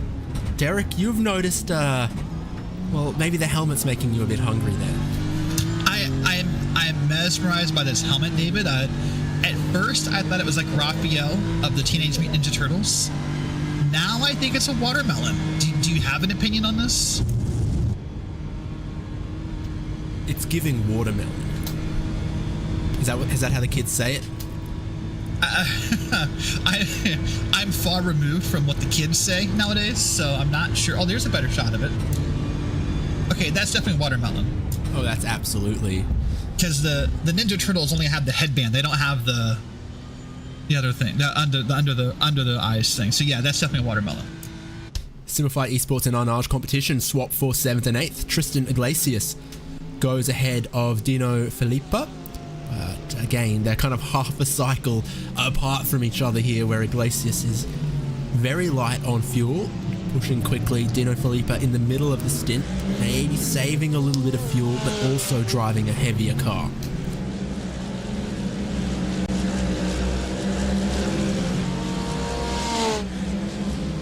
You see them coming up on these two teammates here who unfortunately were involved in an incident a few hours ago, but are still out there turning laps and seeing what they can harvest out of this event. Look at the lap counts in the 4-driver Arnage competition lineup. Dino Filippa has done 65 laps to Nicolas Rudabar's 157, Thibaut Prevet's 156. But most interestingly, Jarno de Haal in this car has only done 48 laps as they run very wide and definitely tick off one of their off tracks. And then on 48 laps, and we'll have to do another stint somewhere between now and the end to not fall afoul of the fair share, because in a 4-driver team right now with the number of laps completed, the minimum is 39. By the time they get around to the end, it'll probably be closer to another third on top of that, so 60 or so, 55 in a 4-driver lineup means he's going to have to get behind the wheel once more, and goodness knows how many more off tracks is going to be allowed for that car.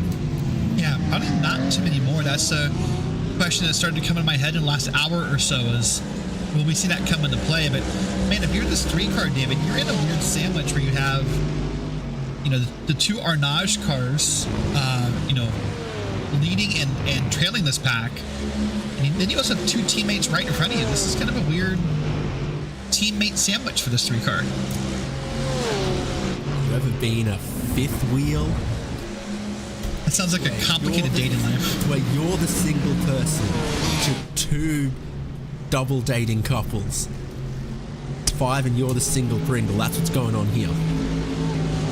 I've never heard the phrase single Pringle before, but that thought just gave me the thought of being the 5th wheel makes me anxious just sitting here.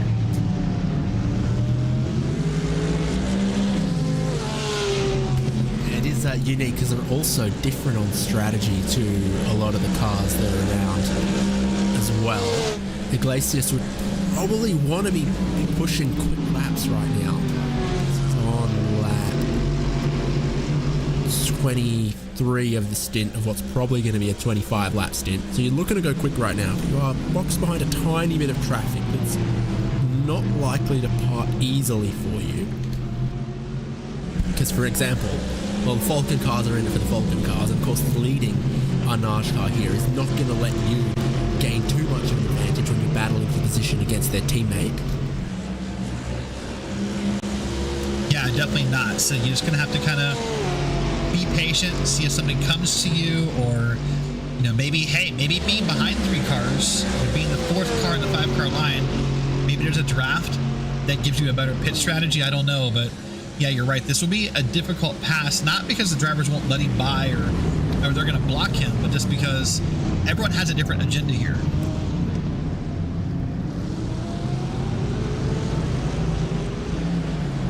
So David, I know many a year ago now you won the 24 hours of Nürburgring, correct? In the Porsche Cup. Okay, so the question I have for you, we're about 7.5 hours to go. Now, for Team BMW rank, this would be, a first-time win for this event in Top Split. At what point did the nerves begin to set in as a driver? We're 7.5 hours out. You're leading the race. You have a First lap. The first lap. Okay. But when does this become a reality in your head of like, hey, like we're winning, like this, we could do this? Like, is it now, or does it not set into like the last hour of the race? When does that set in for you? I think about the halfway point of the race. You go, we're doing well here. We're doing well. Like, let's not get ahead of ourselves. And that sort of one lap at a time, one stint at a time, one corner at a time. Don't get ahead of yourself. Kind of goes on all the way to the last lap. I think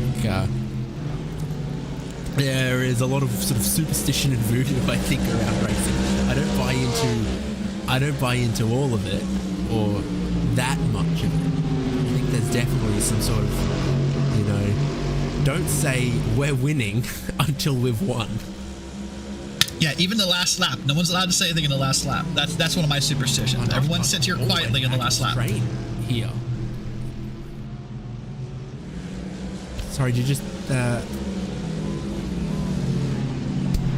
that, the number 100, just dropping from the lead of this train all the way back off the tail and behind their teammate as well. A very curious thing that made me wonder as it was happening too, aesthetically it's more of the sandwich we were talking about, but yeah, strategy wise I wondered why that Arnage car fell to the back of that train. I'm suspecting in-lap from Simify here, but we'll keep our eyes on Tristan Iglesias, and he goes for pit entry, and that gives the track position to Dino Filippa in the Arnage competition number 4 car, leading of the two, still out on track. The speed gun and naming and shaming on pit lane, I reckon I'll give myself a little more of that this time around. Iglesias is heading towards the hairpin at 60 k's an hour. BMW seems to have a confident, good turning circle at those speeds. What about the Porsche driver Tristan Iglesias? So do you suspect 51 kilometers an hour from Tristan?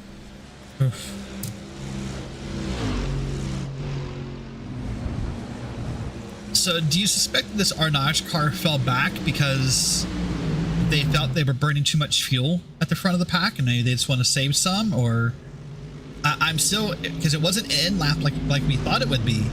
So now it brings into my head the question of what would be the reasoning, and I don't know, because they're not holding on to the back of the draft. Well,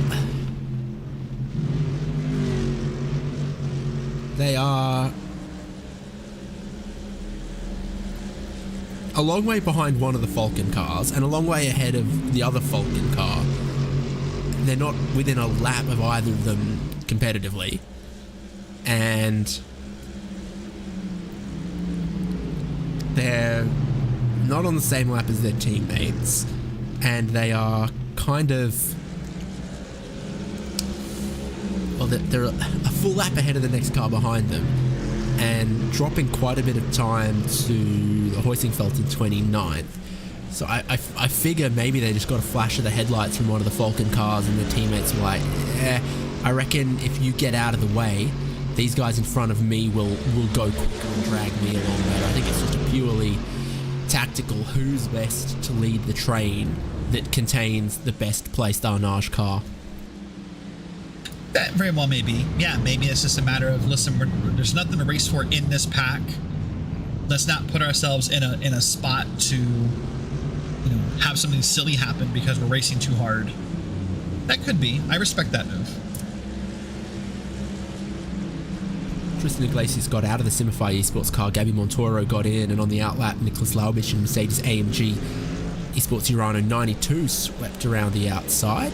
Also got 2.2 seconds, the gap between Phil Denez, the leader, and Sotomuto in second. That Mercedes-AMG Team Williams car not as close to the lead this stint as they were the last time around. The driver change for both cars has shuffled up the lead battle just a little bit, looking better for Team BMW Bank now. Yeah, definitely looking better for Team BMW Bank, and I think part of it was that pit road time we talked about, and that second gained on pit road could be part of this. It could also just be a difference of driver confidence and driver, comfort, on this track state. But yeah, this is maybe the biggest gap I can remember in the last few hours for the lead. Seeing Gabby Montoro on the outlap here, and the car is moving around in a way that we don't see when they're at their full race pace. It is just a little squirmier, and it's making it challenging to keep up with the number 92, but that's definitely the task at hand for Gabby Montoro, is to try to stay with that slipstream as the tyres come in.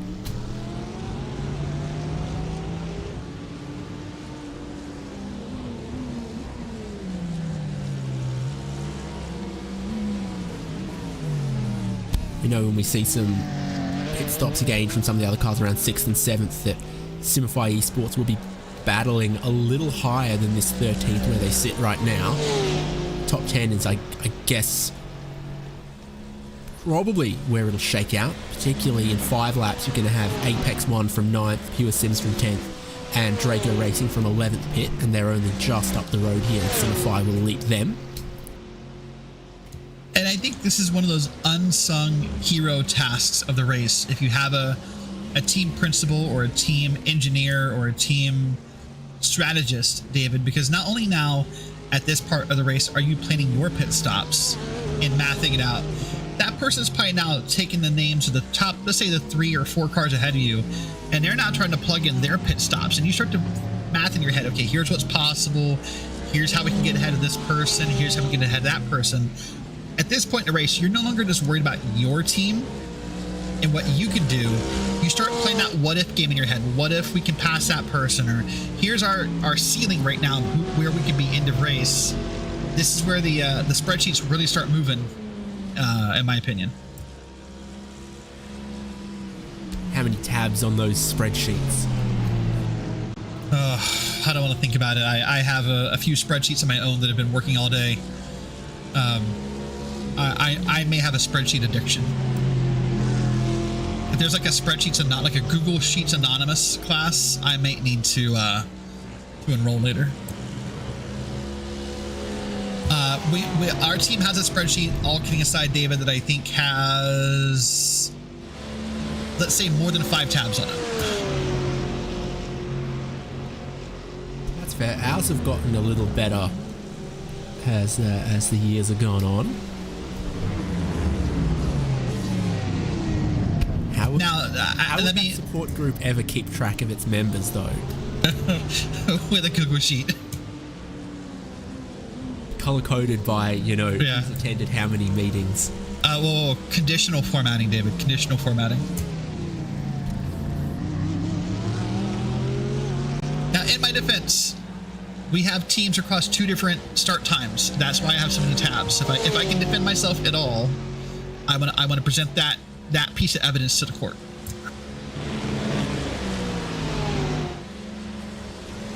I'll allow it. Fair enough. Defense doesn't challenge. Thank you. Or the prosecution rests. I don't know. Fair enough. I haven't spent...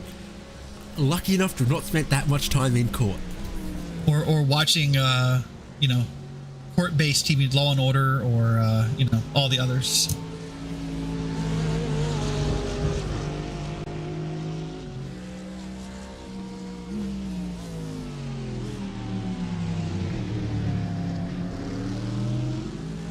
Well, here we are, David, about 7 hours and 15 minutes left in this race here. And plenty of action still moving around on this course. And maybe not the big train we saw in hours 1 through 4, where there was like 5, 6, 7 lead cars all together. But there's still plenty of small battles like this happening, or maybe the one for the lead, or, even, just other small battles you'll find. Maybe you're a lap down. It doesn't matter. There's still plenty of people racing for positions here. The funniest part of this stage of the race is when at the pace that you're both doing, there's someone you're going to be battling at the checkered flag, but because of when you pit, when they pit, when you pit, okay, I'm 20 seconds behind these people, and I'm always 20 seconds behind these people, but I will have a 20-second shorter final stop the way we're going, and there are cars that you know you're battling, you're measuring your pace against theirs, you're seeing, oh, how many laps did they do last stint? Okay. And you're not ever quite wheel to wheel with them, but when you know when it all shakes out and push comes to shove in the final stint of the race, you very well might be battling them. And those are the ones that are, you know, tough for us to keep across. If we drilled into just one car for 2 hours and measured, okay, who's within, you know, plus or minus a minute of them, what are the strategy deltas there, who are they trying to get ahead of, we could unpick some of those stories. Yeah, and of course the other variable that you kind of left out of there is not only all that, but then you factor in driver changes, right? And that driver change can affect the pace here. But here's an interesting battle right here. Yeah, Williams Esports Academy have had an exciting couple last hours. They find themselves now ahead of that battle. Team PGZ 124 and VG Racing Esport. Only 4 laps out of the pits for Santeri Martikainen.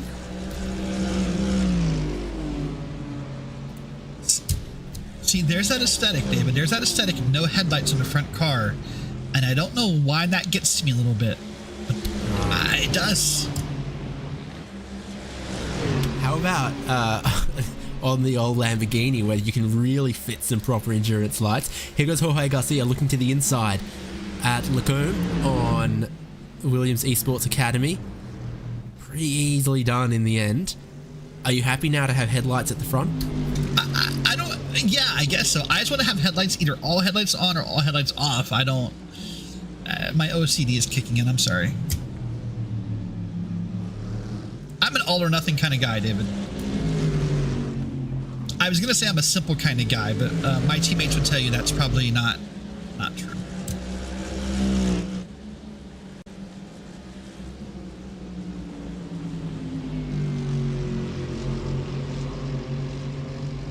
Tyre Jensen in the BMW keeps close company in this three-way fight. The Huizenfeld car off the back, not for position, but the 3 in front are at the moment. Team PGZ and VG Racing Esports strategies very, very similar. Williams Esports Academy in this battle for the moment, only a couple laps out of the pits, carrying 10 laps more fuel on board at the moment than the cars that they wheel to wheel with, so they won't worry too much about that. And all 3 are about to pick up a position as Ricardo Rico takes Prago Racing 969 for the journey down the long pit lane. But the flip side of that argument that some people would make, David, is, yeah, you know, I have 10 laps more fuel in my car than you do, but I have newer tires. And, you know, the tire discussion that for the 24 Hours of Spa this year has been full, busy, active, I think are all 3 words we could use for it. So there's the counter argument. Yeah, I might have more fuel than you, and my car's heavier, or maybe a little slower, but maybe as this day wears on and the track warms up, that tire discussion will become more prevalent. But those newer tires do mean something. Yeah, I view that extra fuel as an advantage because it's time that you're not going to have to spend on pit lane somewhere between now and the end as well. So I view, as far as the strategy is concerned, that Williams Esports Academy are a little bit ahead of PGZ and VG Racing Esport in the big picture of it all. And it's all that weight that they've saved by not having endurance headlights. And what that weight can do for you as well in this run, of course, as you know, is that weight can also kind of help, I guess, settle the car a little bit, make it not as wiggly out of the corners. That weight can be a benefit to you to help, I guess, settle the car. A lot of drivers, you know, we all like to go fast on those last couple laps when the car is light, but that benefit of handling you get from the weight is also a benefit.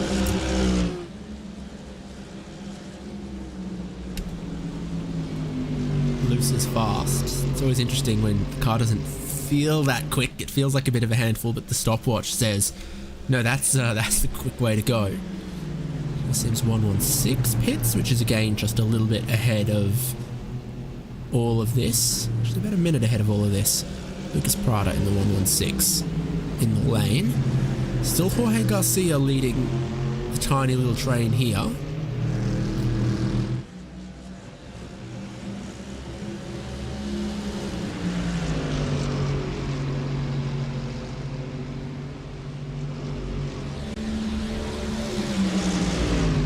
So, there's that old car analogy, David, that, red goes faster. Red gives you, like, a 5 or a 10 horsepower boost. Do you suppose no headlights does the same thing? I suggest green gives you a 2% fuel burn saving. Ooh. I'm down for that. And I think yellow gives you a 10% more likely to be mistaken for a taxi. Yeah, although it does help you stand out at night, you maybe a little less likely to get hit in the night if you have a bright car. There's people out there on the roads with some incredibly asphalt colored cars, and I'm thinking there is no way that on a like winter afternoon when it's like 4 p.m. and the sun is right at the horizon and there's an incredible amount of glare that you don't get just driven into by a truck that doesn't see you. Yeah. Like, and it's not even a good color. Like, if red made you invisible but you looked cool when people could see you, you're like, okay. But it's not a good color. It's not cool. It's just invisible, and at some point you're just gonna get hit by someone who looks at the intersection for a quarter of a second instead of half a second before pulling out. Yeah, I can see that. So, of course, you made the joke about, green having, less fuel consumption. Of course, that bringing back onto a serious topic, David, iRacing works really hard on getting that BOP set before this race. And, in the beginning of the broadcast, we showed it. There's a couple cars that had some fuel capacity or some power taken from them. And it is done really well this race. So if we can get the car manufacturers up on the leaderboard in a second, there are 4 different manufacturers in the top 5 currently. Look at that. BMW, Mercedes, Porsche, and Ferrari are all represented in the top 5 of this field. So obviously that BOP has worked here and has really balanced this field out.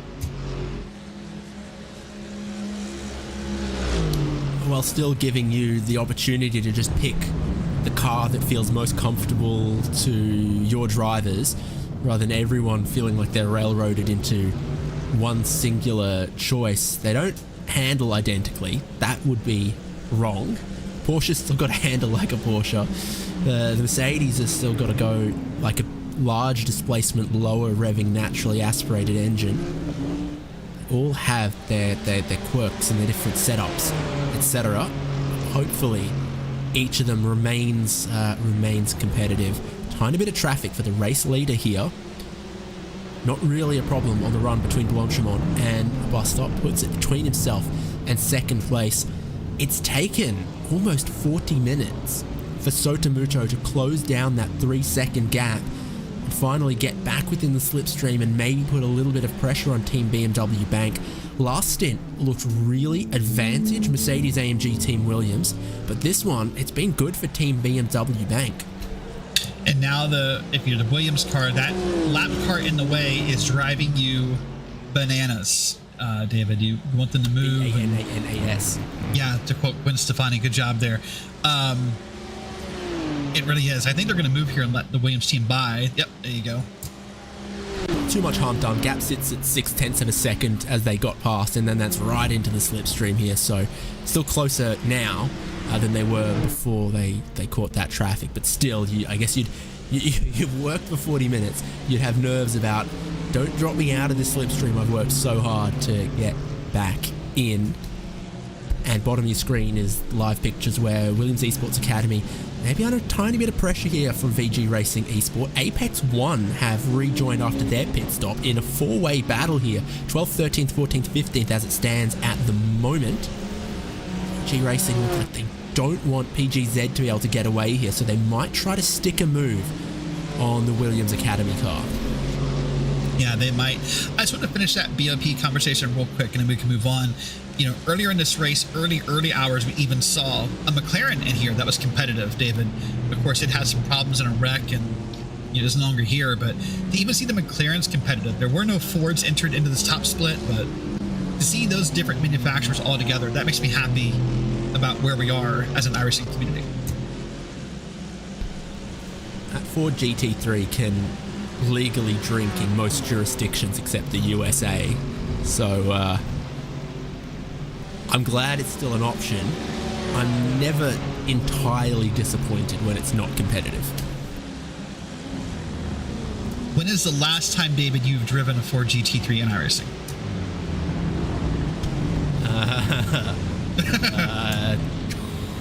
2016? Okay, that's what I thought. So here on the bottom of your screen, you're seeing a pass here, David. Attempt at a move. In the bus stop, it didn't stick for Matthias Jensen. Lecombe, he goes in very deep, parks it in the second part, maintains his position, and now will have to push on to try to gather up his momentum again. Jorge Garcia has 1 second. He's almost broken the toe. If the BMW can't be quick through the mid-sector here, that Mercedes of Team PGZ might be out of here. Top of your screen, it's down half a second for the race lead as well, with no traffic involved. So Sotomuto will mosey on up to the rear bumper of Phil Dennis. So I think the story for the top of your screen, as you hit on a minute or two ago, David, is how long it took that Williams Esports car in second to catch the leader this time. It was not identical like it has been before. I think you said it took about 40 minutes to catch them. That surprises me that it took so long.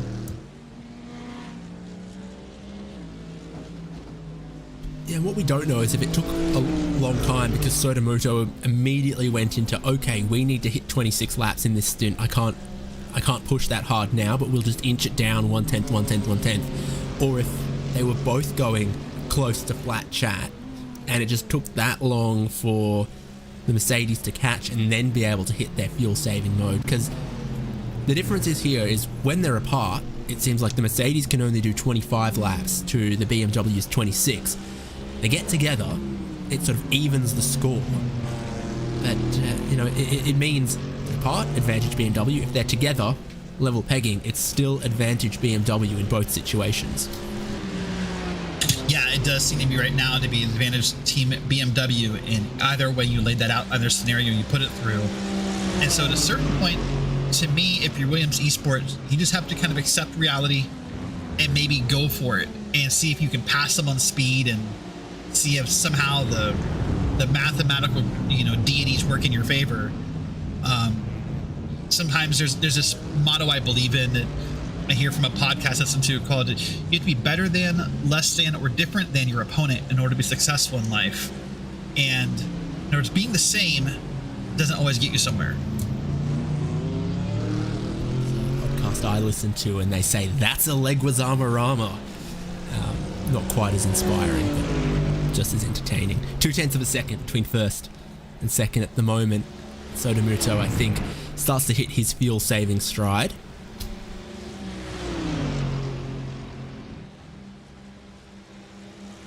Or does he? No, he sits there for the moment. Now the question is, do we get back to the bump drafts? I don't think that the leading car needs to engage in quite as much gamesmanship this stint, because for the reasons we've been touching on the last couple of laps, it still looks good for Team BMW Bank.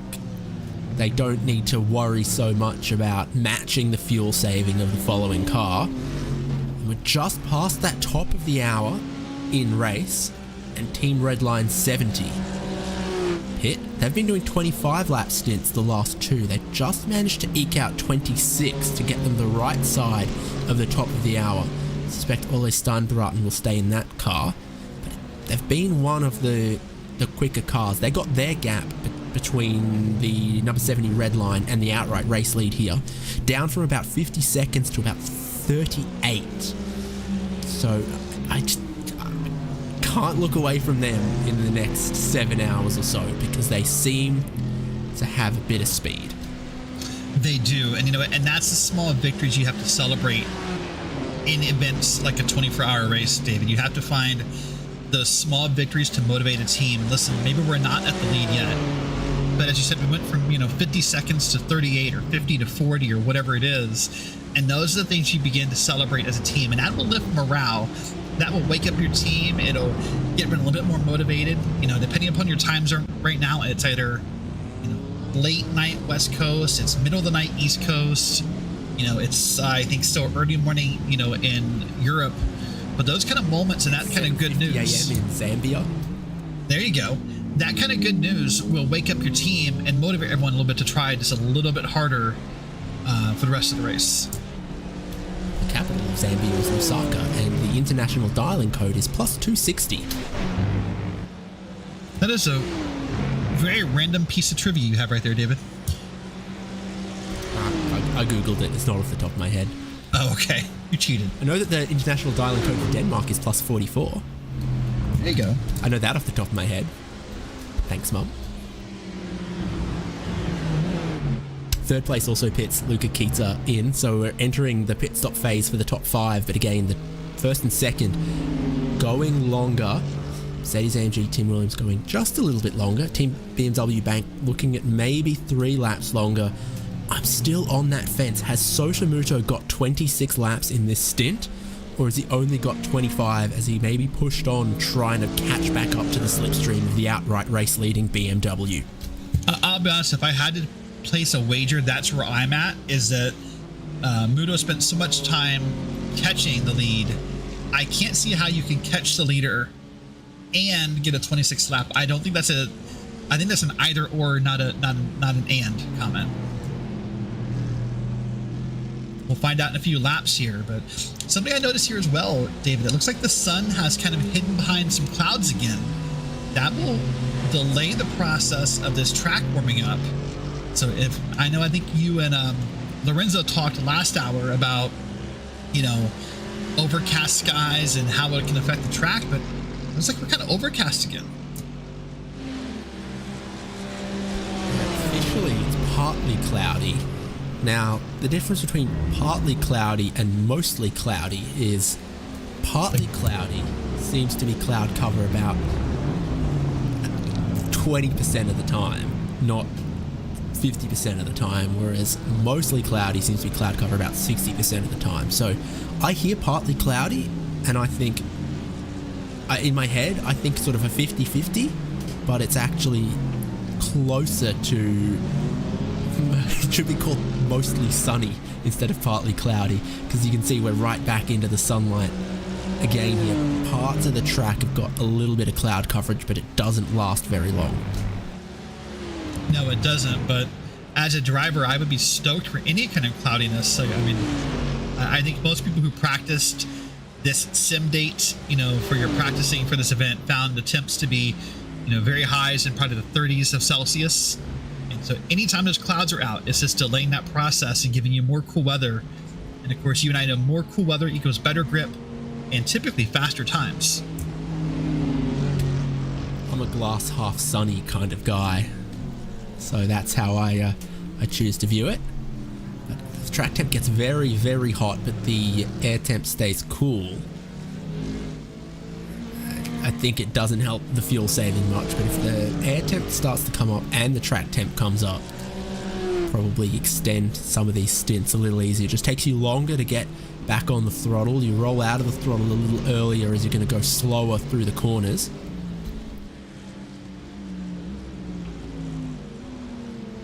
And not to sound macabre about this, that'll be your word of the day right there, macabre. Not to sound macabre about this, but if you're someone who is a lap down right now, you want those hot temps to come up because you want that, calamity of those hot temps and a car losing control and spinning out so you can gain a spot or two as this race moves on. Those hot temps will cause it to be more likely to happen than where we are currently, I think. Did we all go through an Edgar Allan Poe phase? No, I don't know where I learned that word, but I don't know. Oh, that's a good one. That's a good one.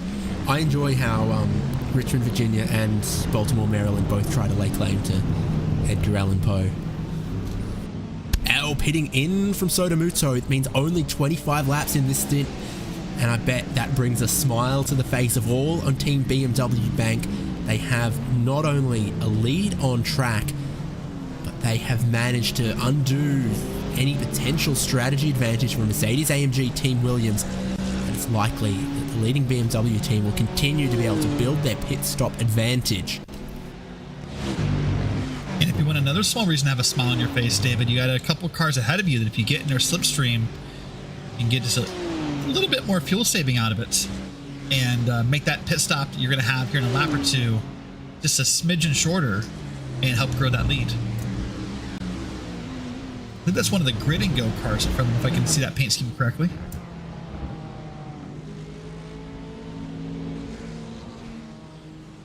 Yeah, I think they're coming around to put 5th place a lap down as it sits at the moment, but that's because gridandgo.com esports 001 Patrick Heinrich stopped 3 laps ago, and of course we're probably 3 laps away from Team BMW Bank stopping. Sotomuto, we would expect him to stay in the car. He only got in last stop, and he does. The car is up on the jacks, and they normally stay up on the jacks about 20 seconds or so. They drop down, and the fueling continues. And there it is, to the floor. Fueling still going on though for Sotomuto. So we'll keep an eye on it, or I'll keep an eye on it. Last time, BMW Bank had a much, well, not a much faster, but a faster pit stop, both in Delta and box time than Williams. So we'll keep an eye on it this time and see where we stand. You can see the time right there on the side of your screen. That was just the box, or the pit box time.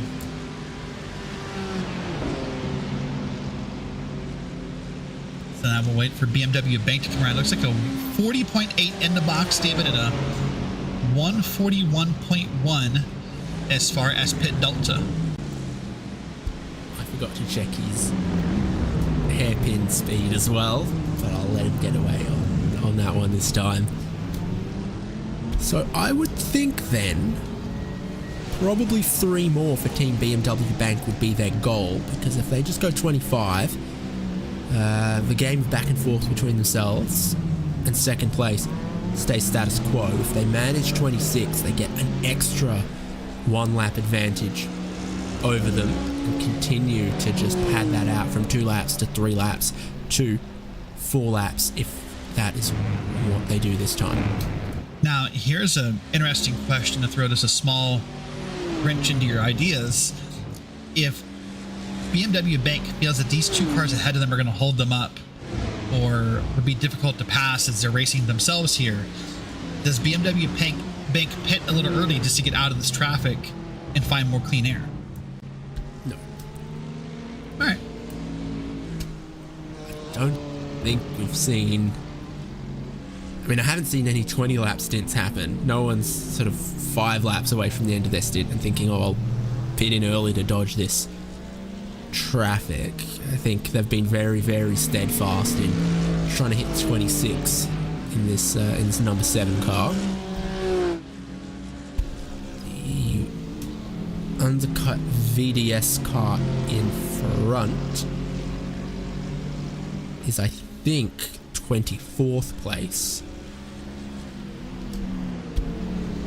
and multiple laps down.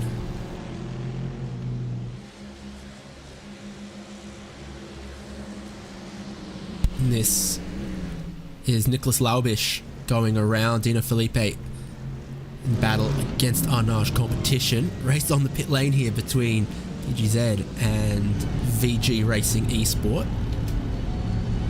So it's only 24 from Team PGZ on this stint. Tyre Jensen was looking for his crew. They might be on this side of the hairpin, and indeed they are. They're both going to have a little race on pit lane.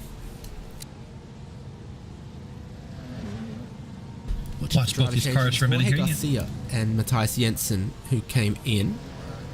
And it's Jorge Garcia and Matthias Jensen that are staying.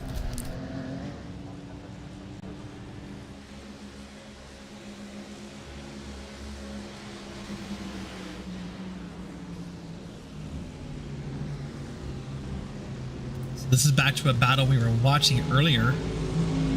These cars we were watching in a battle earlier. This is the This is the Williams Esports Academy car up front, correct? Yep, with the Eco Green, or is it a Zesty Lime? To me, it looks more like a highlighter yellow. Yeah, I'm seeing that too, to be honest. Santeri Martikainen. Apex 1 is for position behind them, the Porsche in black and white.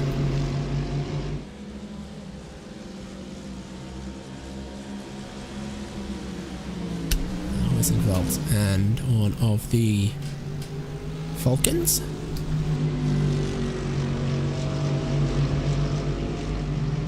Now, I think I saw you and Lorenzo talk about this an hour before I came in, but now that it looks like the clouds are going away, something we could end up battling is you see the sun beat off the top of these cars, especially that Williams Academy car, but how bright it is. The drivers are going to face those same problems inside the car, David. If we can see the sun glaring off of their car, I guarantee you there are spots of this track where they're going to be fighting the glare inside that car. Yeah, already 10 a.m. and the sun's getting quite high. I'm not sure we're going for as many glare problems as you have at sort of sunrise and sunset, and of course famously there's a couple circuits where, you know, one of the straights will lead you staring straight at where the sun is setting.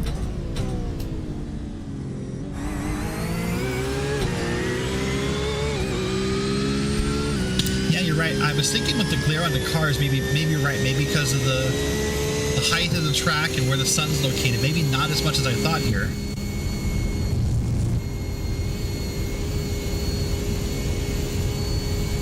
Riding on board with Apex 1 here.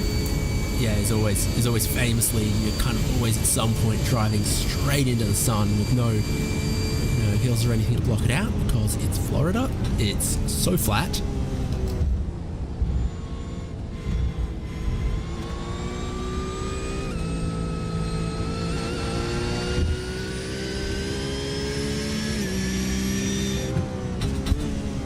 .26 laps is the go for the race leading team BMW Bank, because they've just crossed the start finish line out on track to start the 26 lap of the stint. So I dare say the needle swings the opposite direction this time around to how it was the previous stint. It was all going Mercedes-AMG Team Williams. Right there, putting pressure on all stint. Go through pit stop phase. Phil Denez gets a gap, keeps a gap, goes a lap longer this time around.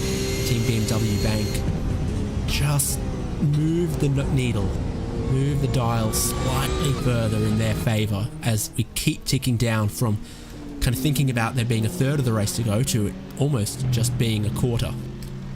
Yep, and I will succeed my point for the record. We did almost a full lap there on board with that Apex machine, and you're right, the glare is not a factor as much as I thought it would be. So that moment of the day apparently has passed here on track.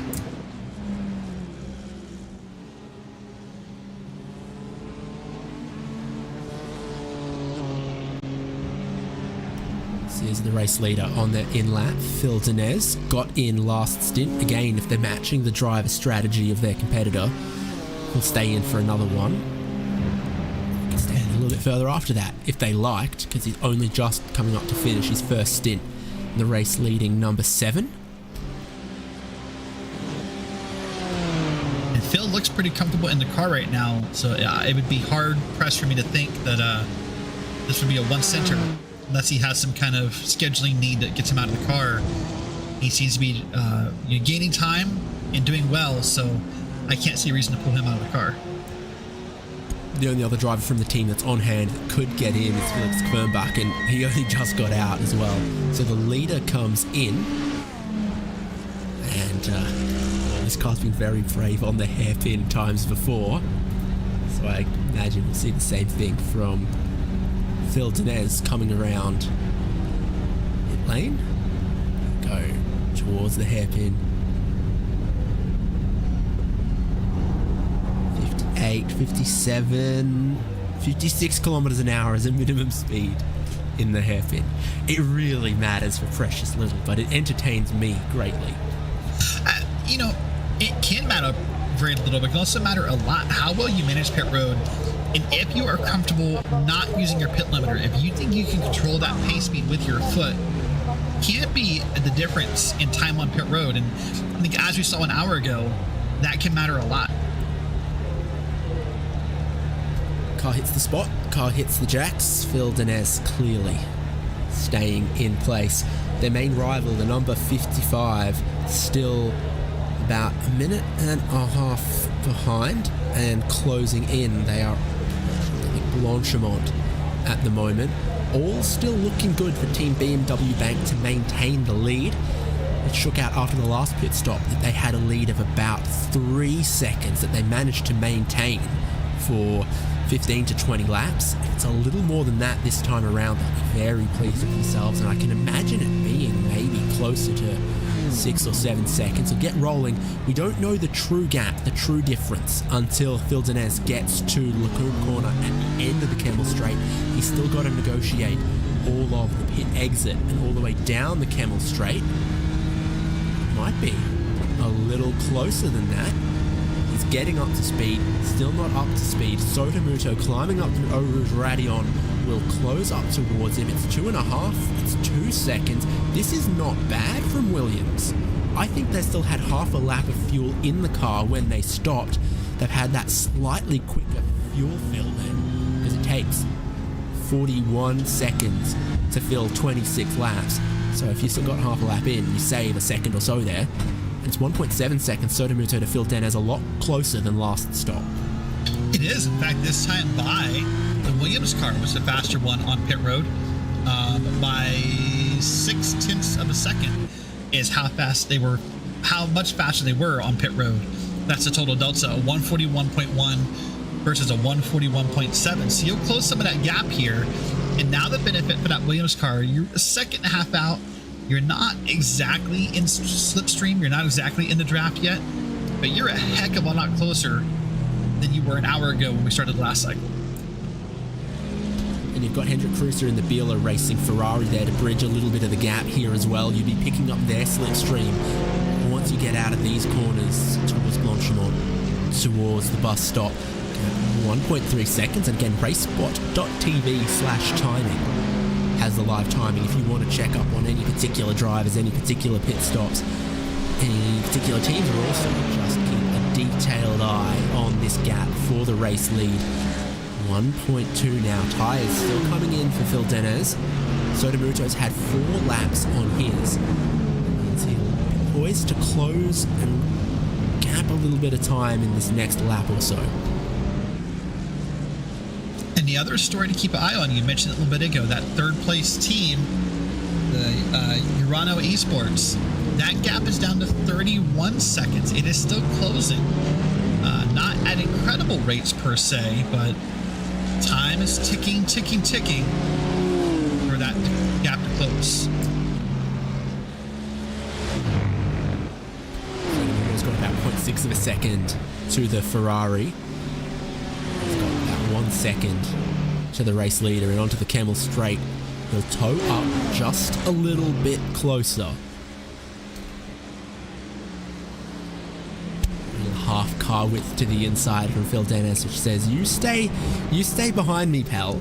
I'm not gonna roll over and sacrifice having a lapped car between myself and my key competition here. Well, and also, if you let that lapped car get around you, you're racing side by side, neither one of you is going to hit your line perfectly, neither one of you is going to get the speed you want, and then by default, you let that Williams car catch up even faster than what they made you already.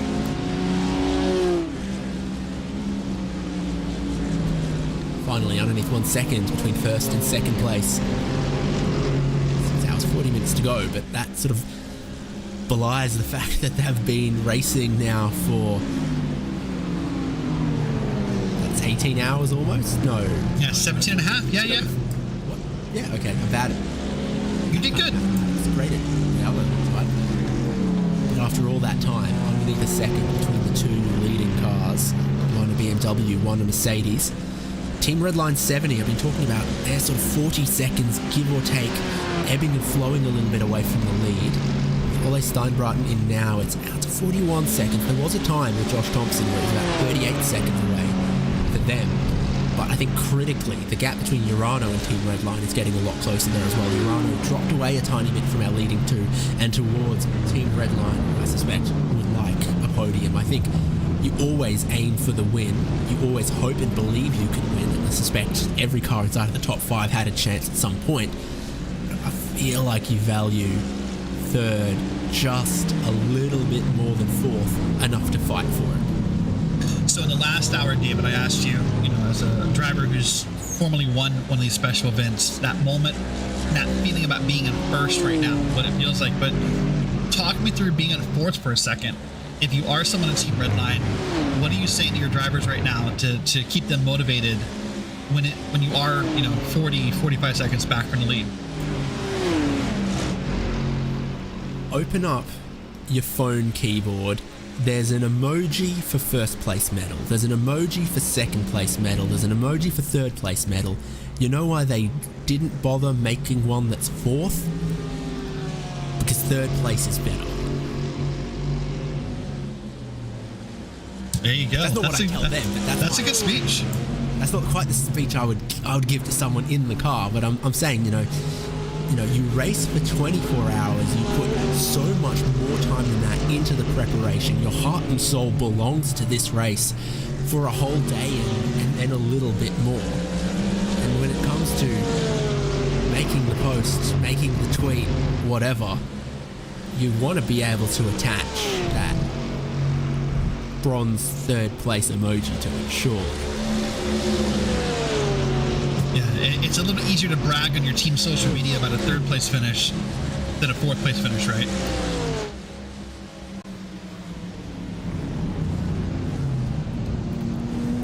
It just the importance, the weight that's given to the difference between top 3 and fourth place.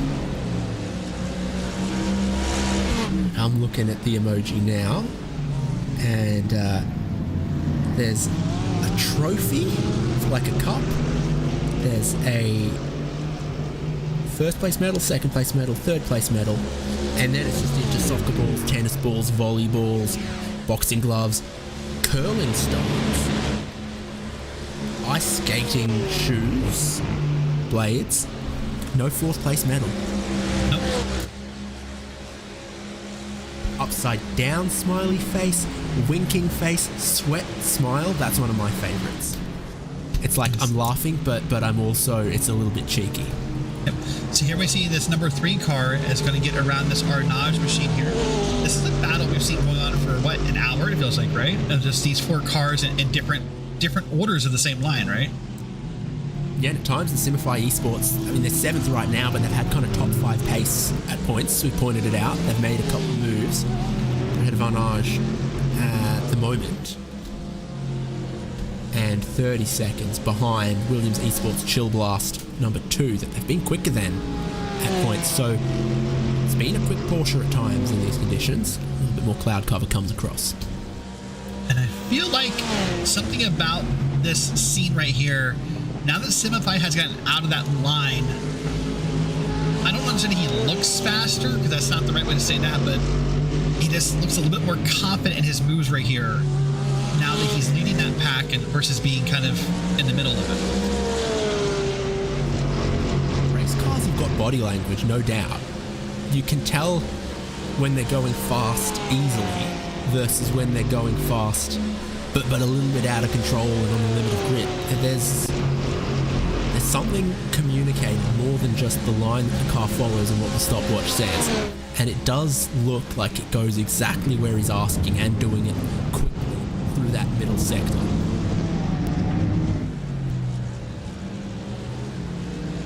About the headlights, I bet you love the fact that there's an asymmetrical air intake on the front of the GT3R that feeds the air conditioning. You know what? I hadn't actually really, for some reason, noticed that yet, so you pointed it out, so I'd like to thank you for that therapy, Bill. I gladly accept thanks in any form. It's slightly well camouflaged on this livery.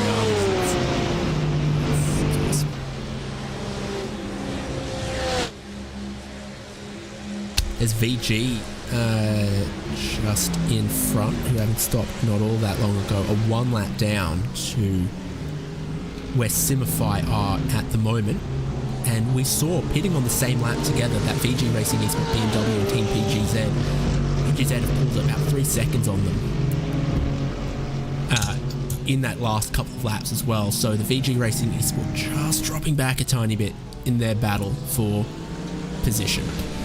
Yeah, I was wondering about that when it happened. You know, being American, I would admit that more of my experience with commentating comes from the oval side, where in a race where drafting and fuel saving matters, sometimes you pit with someone so that you can continue to draft with them. You just sort of put yourself on the same lap, and that's what you do at like a Daytona or a Talladega, or I guess even like an Atlanta Motor Speedway now.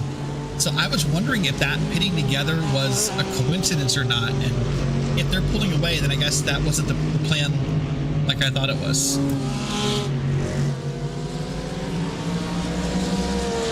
They were on the same lap the previous time as well, pretty much. So it was PGZ led into the lane, and it was the in lap for VG Racing Esport. Regardless, take another look at the weather there, Derek. Yeah, so saying there's the weather. Look at that. The temps are coming up, David. They're up to 26 degrees Celsius. I feel like when you did traffic and weather together about an hour ago, we were at 17 and a half or so. So a beautiful 18 in the air, 72% relative humidity, 26 on the surface. Still safe to walk your dogs on the pavement, but the wind blustering up towards 6 or 7 kilometers an hour. Make sure you got a firm grip on those parasols, but I think you can get the kites out now. Oh yeah, with that wind, you could probably get a nice kite flying adventure going on. But the track is beginning to warm up here, so we'll see the fuel saving be a little bit more, as you said, and the grip be a little bit less here as we start to hit the 6 hour mark in about a half hour.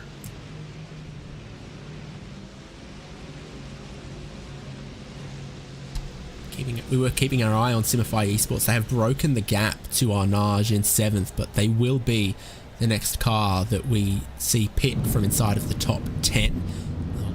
Cute little look at the sky there shows that by volume, dare I say it, I think the sky is about 20 to 30% cloud right now.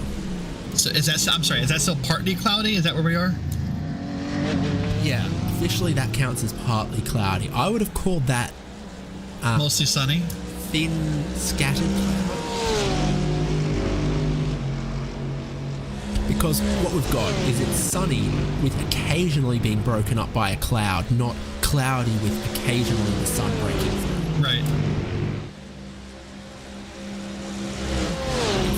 Between, you know, having a glass that is mostly ice cubes with a little bit of cola versus a glass that is cola with just a couple ice cubes in it. How I prefer it. So let me take that to the American analogy here of being from parts of the southern U.S. It's the difference between having sugar with your iced tea or iced tea with your sugar. Having a little... Sorry. Okay.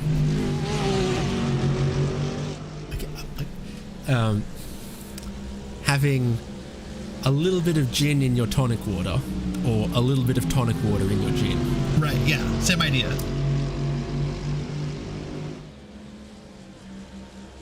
Apex 1 Porsche behind Williams Esports Academy at the moment, as they have been for a tiny bit, which is the Urano car that's sitting behind them at the moment. It's a Mercedes, so it's not the third place running car.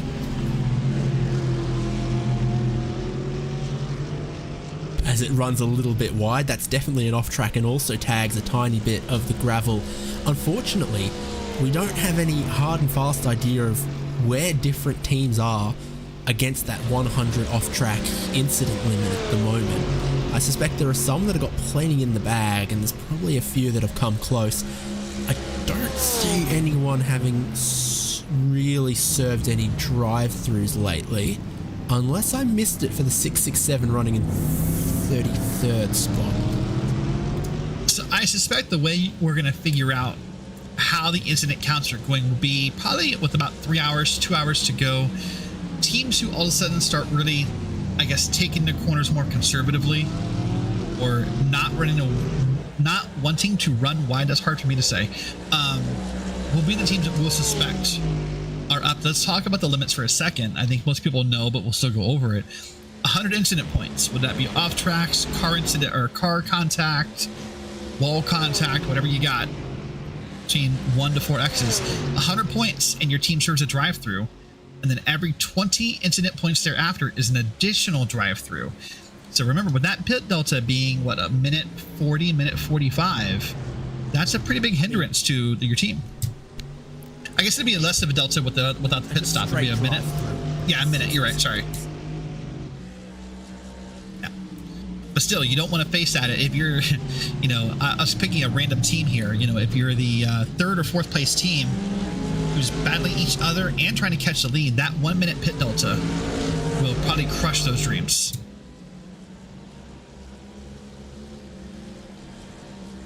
Yeah, I mean, it's half a lap around one of the biggest laps in permanent motorsport racing.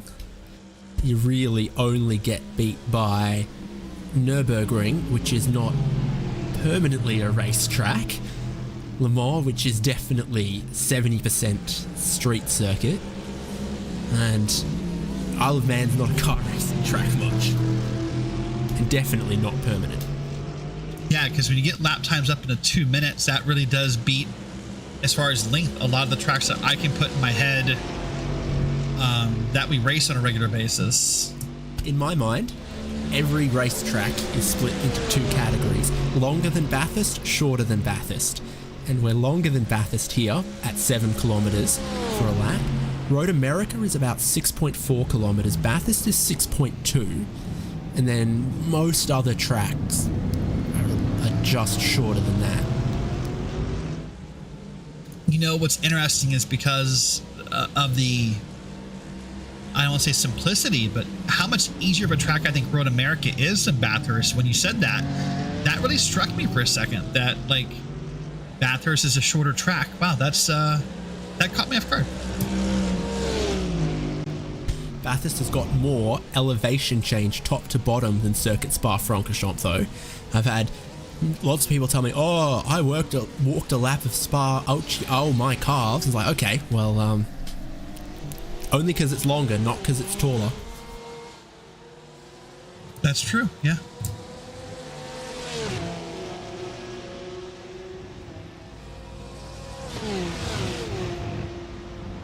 Oh, the run from Rivage down to the bottom of Coulon is very steep. I pushed a toy car from Skyline down Forest Elbow.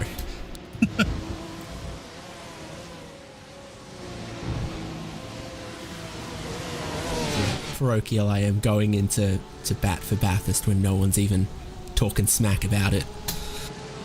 Oh, people talk smack about it, don't you worry. That's there's some words said about Bathurst twice a year. Of course, you know, upcoming in a special event calendar for iRacing in September, I believe, is the Bathurst 1000.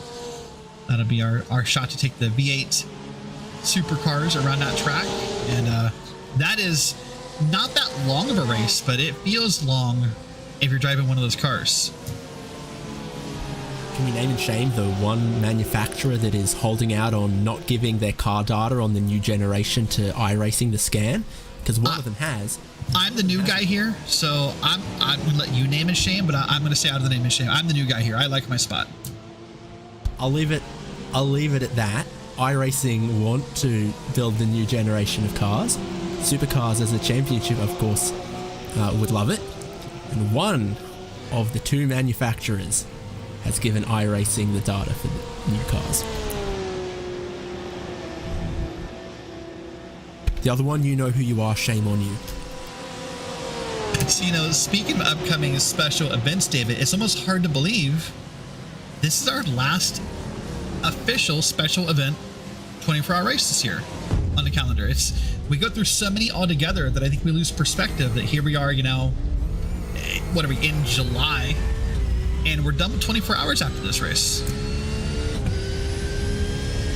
Jacob Machajewski, Drago Racing, 13th place at the moment behind Pure Sims Esports 116. I don't think I've said much about any of the Pure Sims cars lately, been in a little bit of a world of their own, but they're not now in a straight-up fight with Drago Racing 696. Or at least the name is 696, but the car number is actually 9 for whatever reason. This comes back to a conversation Arjuna had with Cam in hour 1 about car numbers, and I'll let Arjuna explain that again later, but you guys can ask Arjuna later for his hot take on car numbers.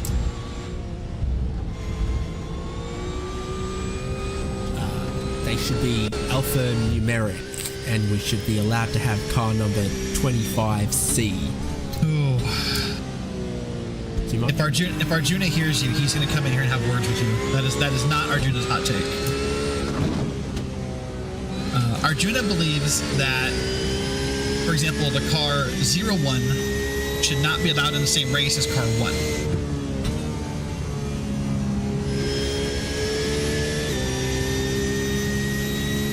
He says it's too confusing and not allowed. I mean, it's done in places like IMSA has a 05 and 5, don't they? I believe so. Listen, it's his hot take. I'm just repeating it for your benefit, but he was willing to die on that hill back in hour 1. And I think he's willing to die on that hill because he doesn't know how to format a spreadsheet cell to display it right. That may be. I reckon if he hears that, that'll enrage him even more than anything else I've said.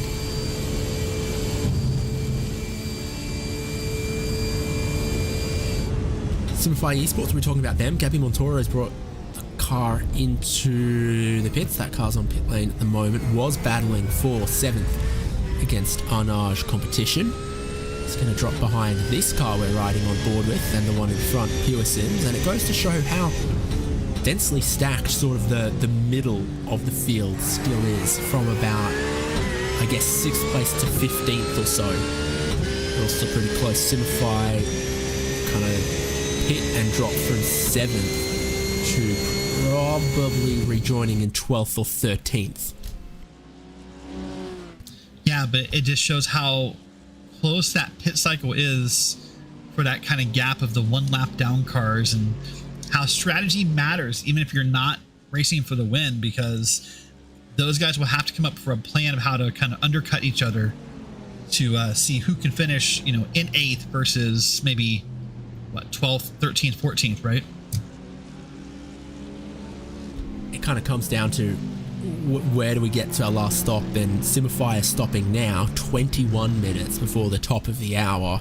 It suggests they're probably going to need one more stop to get home than some of those others, so maybe it's more realistic to think of them as battling for 11th, 12th and 13th where they rejoin right now, versus battling for 7th where they were before they had to stop earlier than everyone else they're battling.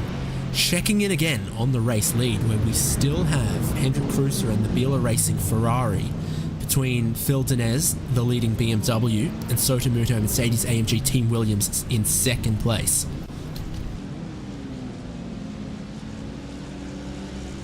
Doesn't look like it's frustrating Sotomuto at all. It absolutely looks like that Ferrari has got the speed right now to go with the leader. So, I think everyone's A-okay with him just sitting there at the moment.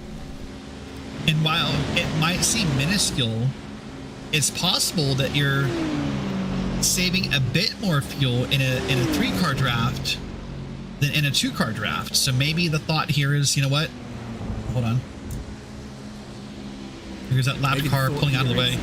Let's just cut off Derek Watson mid-sentence and make what he's about to say irrelevant. Yeah, yeah.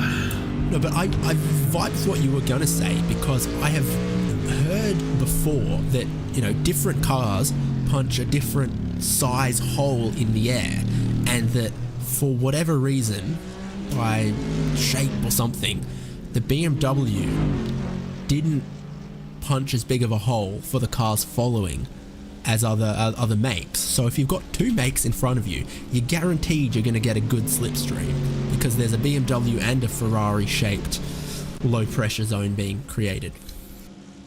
Yeah, and that's just typical, once again, come back to my American roots of NASCAR style. A longer drafting line at a super speedway gets you a better run than two of you. The more cars that can punch a hole in it, in that air, the faster you typically go. So I thought maybe that's why Williams was willing to sit back there in third and just let that happen, but turns out that lap car did not want to be a part of that.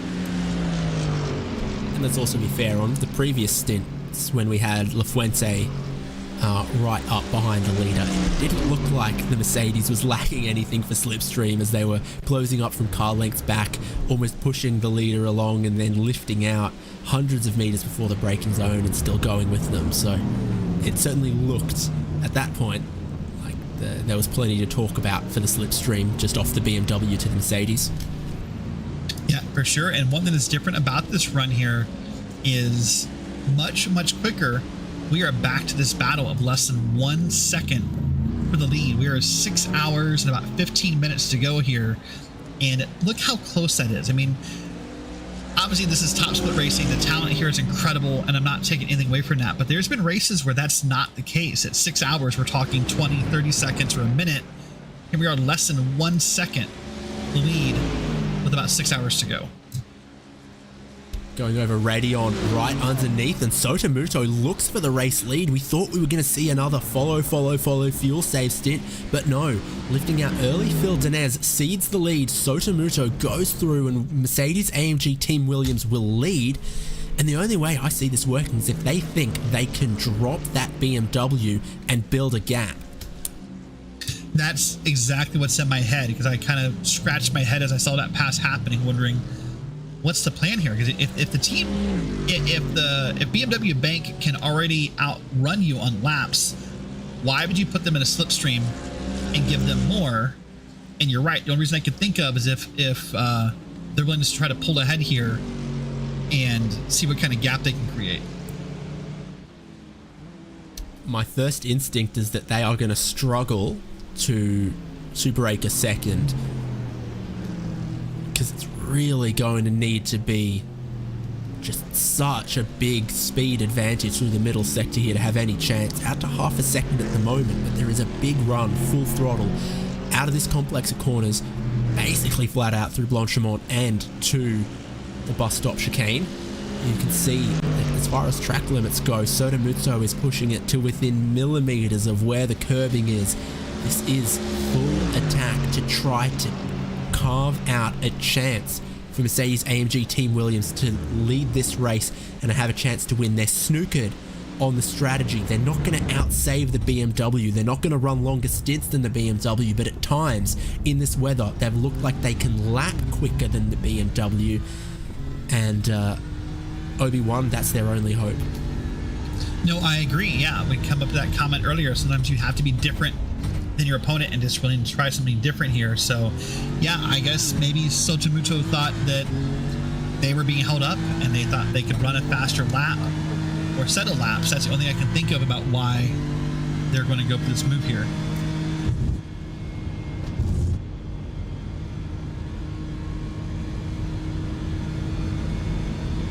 Do they try to weave a little bit on the Kemmel straight? I think they do, trying to lead them middle of the road, lead them back. The run out of La Source, I think, got very quickly to the driver's right-hand side, but nothing egregious yet from Sotomuto. But at the end of the Kemmel straight, he still maintains about half a second. It wasn't bumper to bumper like when the cars were in the opposite position. If he comes off the Kemmel straight with half a second lead, he's only got to pull 3-4 tenths through the mid-sector here. Sotomuto will aim to get away, lots of little taps of the brake pedal through Rivage to try to steady the car, try to rotate the car right on the limit. He's got 6 tenths and he desperately needs just a little bit more, or else this is all in vain. Now, the other part of the strategy that I like, though, a little bit is now you've put this 7 car in a spot they've not been in for a couple hours. Now they're no longer the leader. They're no longer dictating the pace. They're not dictating the braking points. They're not dictating anything. They're now the one following. Maybe you break their concentration, you break that groove they have, and see how well they can handle this. It's just a very interesting game of mental chess being played here by this Williams Esports team. Next car Look at that up gap, ahead though. yeah, it's good. And the next car up ahead for lapped traffic is the 118 Pure Sims with Jordan Johnson.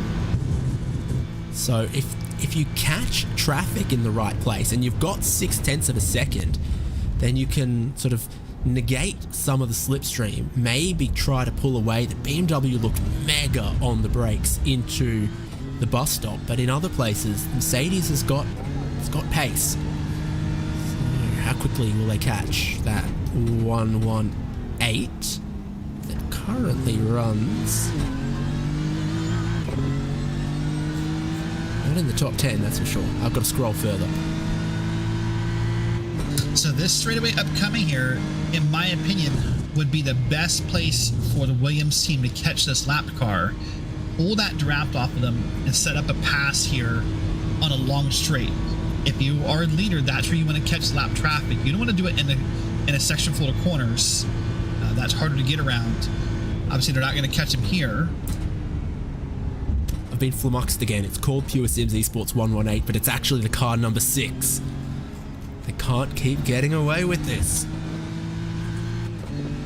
And it's 22nd for position and 18 laps into the stint, which matches what Sotomuto is doing, so it'll pretty well pit when he pits. But it's not working just yet, I don't feel. This attempt to pass and pull away. It's not working, but man, this onboard with the 7 car here, riding on board with BMW, I feel like they're making different moves, or their line is slightly different than it was when they were leading, and that's interesting. That I'm not sure if they're just not comfortable in that little bit of air that the BMW is putting off, or the Merc's putting off, pardon me, or if they're just trying to find a way around. I don't know yet, but I feel like their line is a little bit more aggressive and different than it was a few minutes ago. What do you think of Phil Dennis' helmet? It is very red and green. It's I don't know, is it a Christmas ornament? I don't know what I make of that yet. Ooh, what I make of that curb right there, though. That looked a little unsettling coming off that curb right there, though. Okay, the BMW just gets a little bit back on the brakes into the bus stop chicane. Everywhere else doesn't look to quite have the pace. We're definitely catching Jordan Johnson, the next car on track, and that's got to be the key, the pick, the savior maybe for Sotomuto in this, is if he can maybe in 1 lap's time, 2 laps time, pick the slipstream up off of that car, pass it on the Kemmel straight before Phil Denez can, and put a car just momentarily between himself and second place through Lagoon, Melmedy, Rivage, etc. Could be the go, could be what it takes. Again, just not breaking the slipstream, not reacting to try to break the toe, but just making sure Phil Dennis is paying attention and forcing him to have to watch what's happening in front.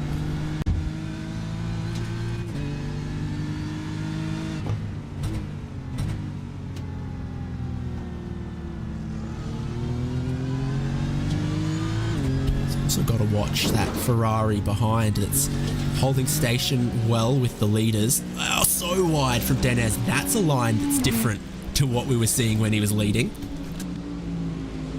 Yeah, it's funny is that I don't exactly perceive him as desperate to get back to the lead, but I don't know. There's just something different about the way he's driving. I can't quite put my finger on it, but it's different.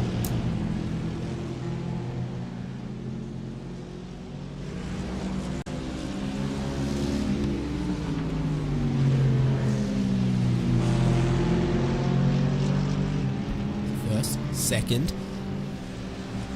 Hendrik Kreuzer in the Biela car hanging on some laps down to these leaders, catching Pure Sims Jordan Johnson as the next lapped car.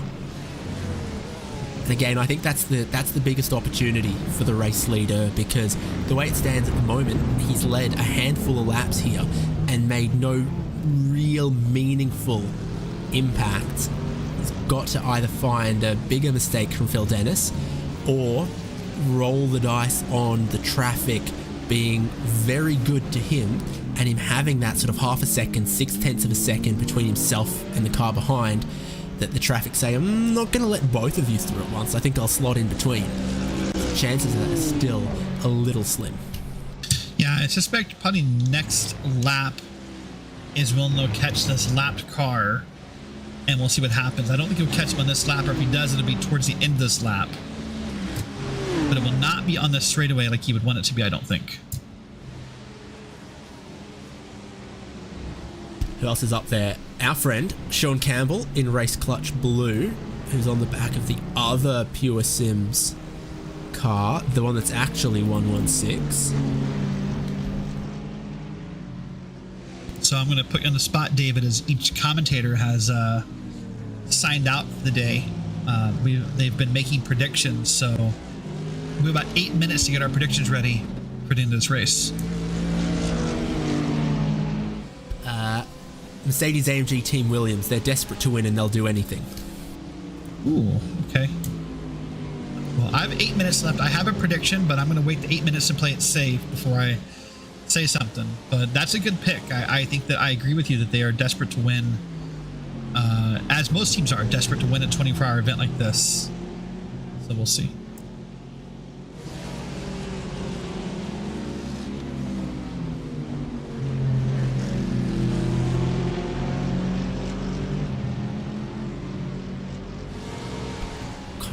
Really judge in time what's the gap between Sotomuto and the lapped car, but we're not far away from him starting to pick up slipstream off Jordan Johnson. That's Champ Car iRacing Series race winner Jordan Johnson.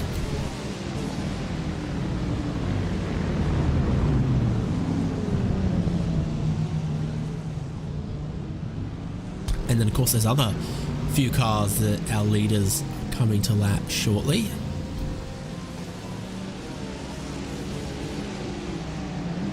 And of course, the storyline that our mates in the commentary booth will get to follow for the rest of the time, Dave, will be that, at least according to the top three as we run right now, we're in line to have a new winner of this race and possibly a first-time winner of this race.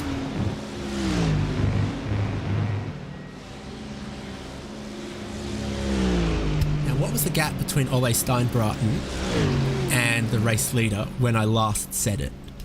I actually don't recall. I do apologize. 40 seconds. What is it now?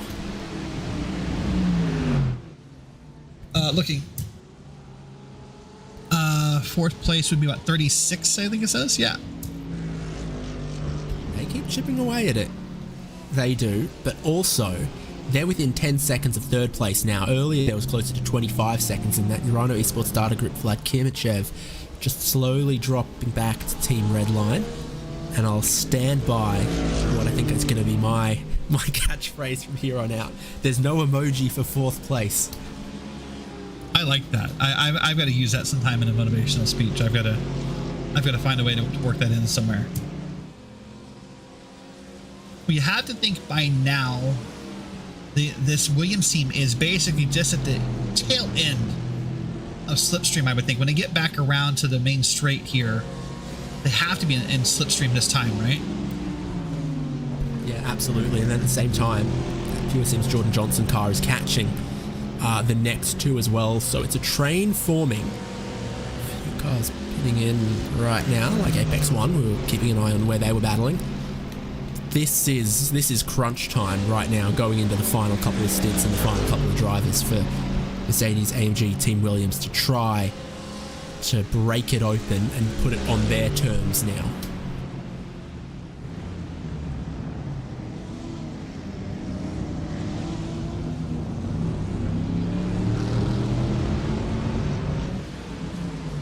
I think the Camel Straight this lap is bordering on make or break.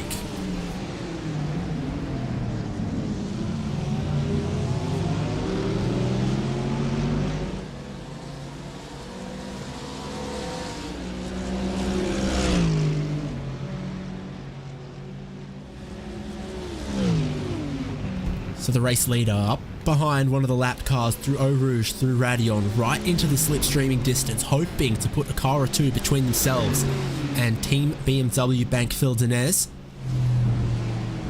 And they pull out to look to the inside at Lecombe. They do put one car between themselves and Team BMW Bank through this complex of corners to Malmedy towards Rivage. I expect Team BMW Bank to look to get past. They'll dive it in down the inside and almost make a little bit of contact. Definitely rub on the way through Rivage. Pure Sims not wanting to give anything up easy, and this is the break Sotomuto wanted, not what Phil Denez wanted. He's through now, 8/10 back off of the race lead. Couple more lapped cars to come up. This is what Phil Denez didn't want it, but it's the roll of the dice that Team Williams made, and they were hoping it'd play out something like that to give them a chance. And that's just the first one. You see two more in your picture here, and how that plays out could be the benefit of this Williams esports machine taking that lead, what, probably 10 minutes ago now, right? Catching the next cars. It's another Pure Sims machine, and it's Sean Campbell in the Arnage car. Definitely our race leader will have a slipstream towards the bus stop through this lap around. It's getting towards the end of the stint, and it's getting racy for Sotomuto. Be 22 laps done of probably 25 for the stint at the end of this lap, so 3 more to push, 3 more to try to build a gap and then see if an undercut is possible. Breaking into the bus stop now, right up behind the Arnage Porsche. Got to square off a good exit here and hope for the dice to land well on the Kemmel Straight. Again on the pit straight, he'll get past Sean Campbell, and still just one more Pure Sims Porsche to go. Again, putting a lapped car between himself and second place. And while this battle's going on and we're missing the end of stints and the end of things going on, if you're watching on YouTube, over on RaceSpot's YouTube channel, we are about to move streams into the 4th and final block of 6 hours. So you will need to switch there. If you're on the iRacing Twitch channel, watching through the iRacing network, you will be fine. That'll switch over automatically. Just keep watching and chatting and having a good time. But yeah, if you're on the YouTube feed, it will switch over here in a couple minutes to the 4th and final block. The race for the lead is on through traffic. Mercedes-AMG Team Williams get past the Pure Sims Porsche. Team BMW Bank Phil Denez gets around Arnage Competitions Porsche. Suddenly there's almost 1 second between the leaders though, and still a lapped car between Sotomuto and between second place. And Phil Denez knows he's got to be on it, and he's got to get past this Porsche quickly. Otherwise it gives just a little opportunity for Mercedes-AMG Team Williams to keep building out a gap and to do something different to show that their pace can work against the fuel-saving economy of Team BMW.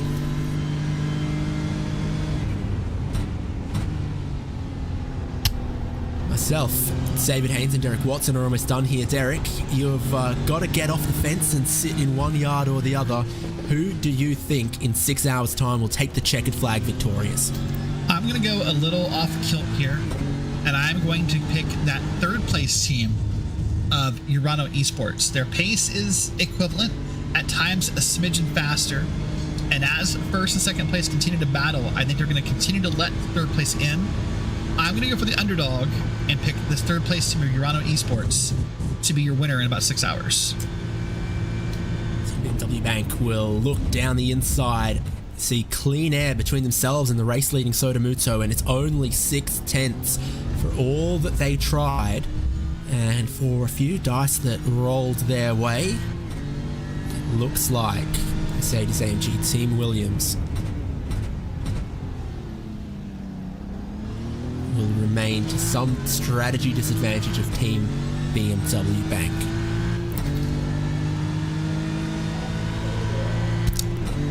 It's 6 hours left to go, 3/4 done, 1/4 remaining in the 2023 iRacing special event, Falken Spa 24 Hour. It's all from me, David Haynes and Derek Watson, and I leave you with Cameron Roger and Ewan O'Leary. Thanks very much, David. Thanks very much to Derek as well. And it will be me and Cam Roger for the next couple of hours in what's been a very dramatic 24 hours of Spa. We've got 6 hours remaining here this morning. And welcome along. Hope you're enjoying the show. On board with Phil Dines at the moment, chasing down Sotomuto in what's been a really interesting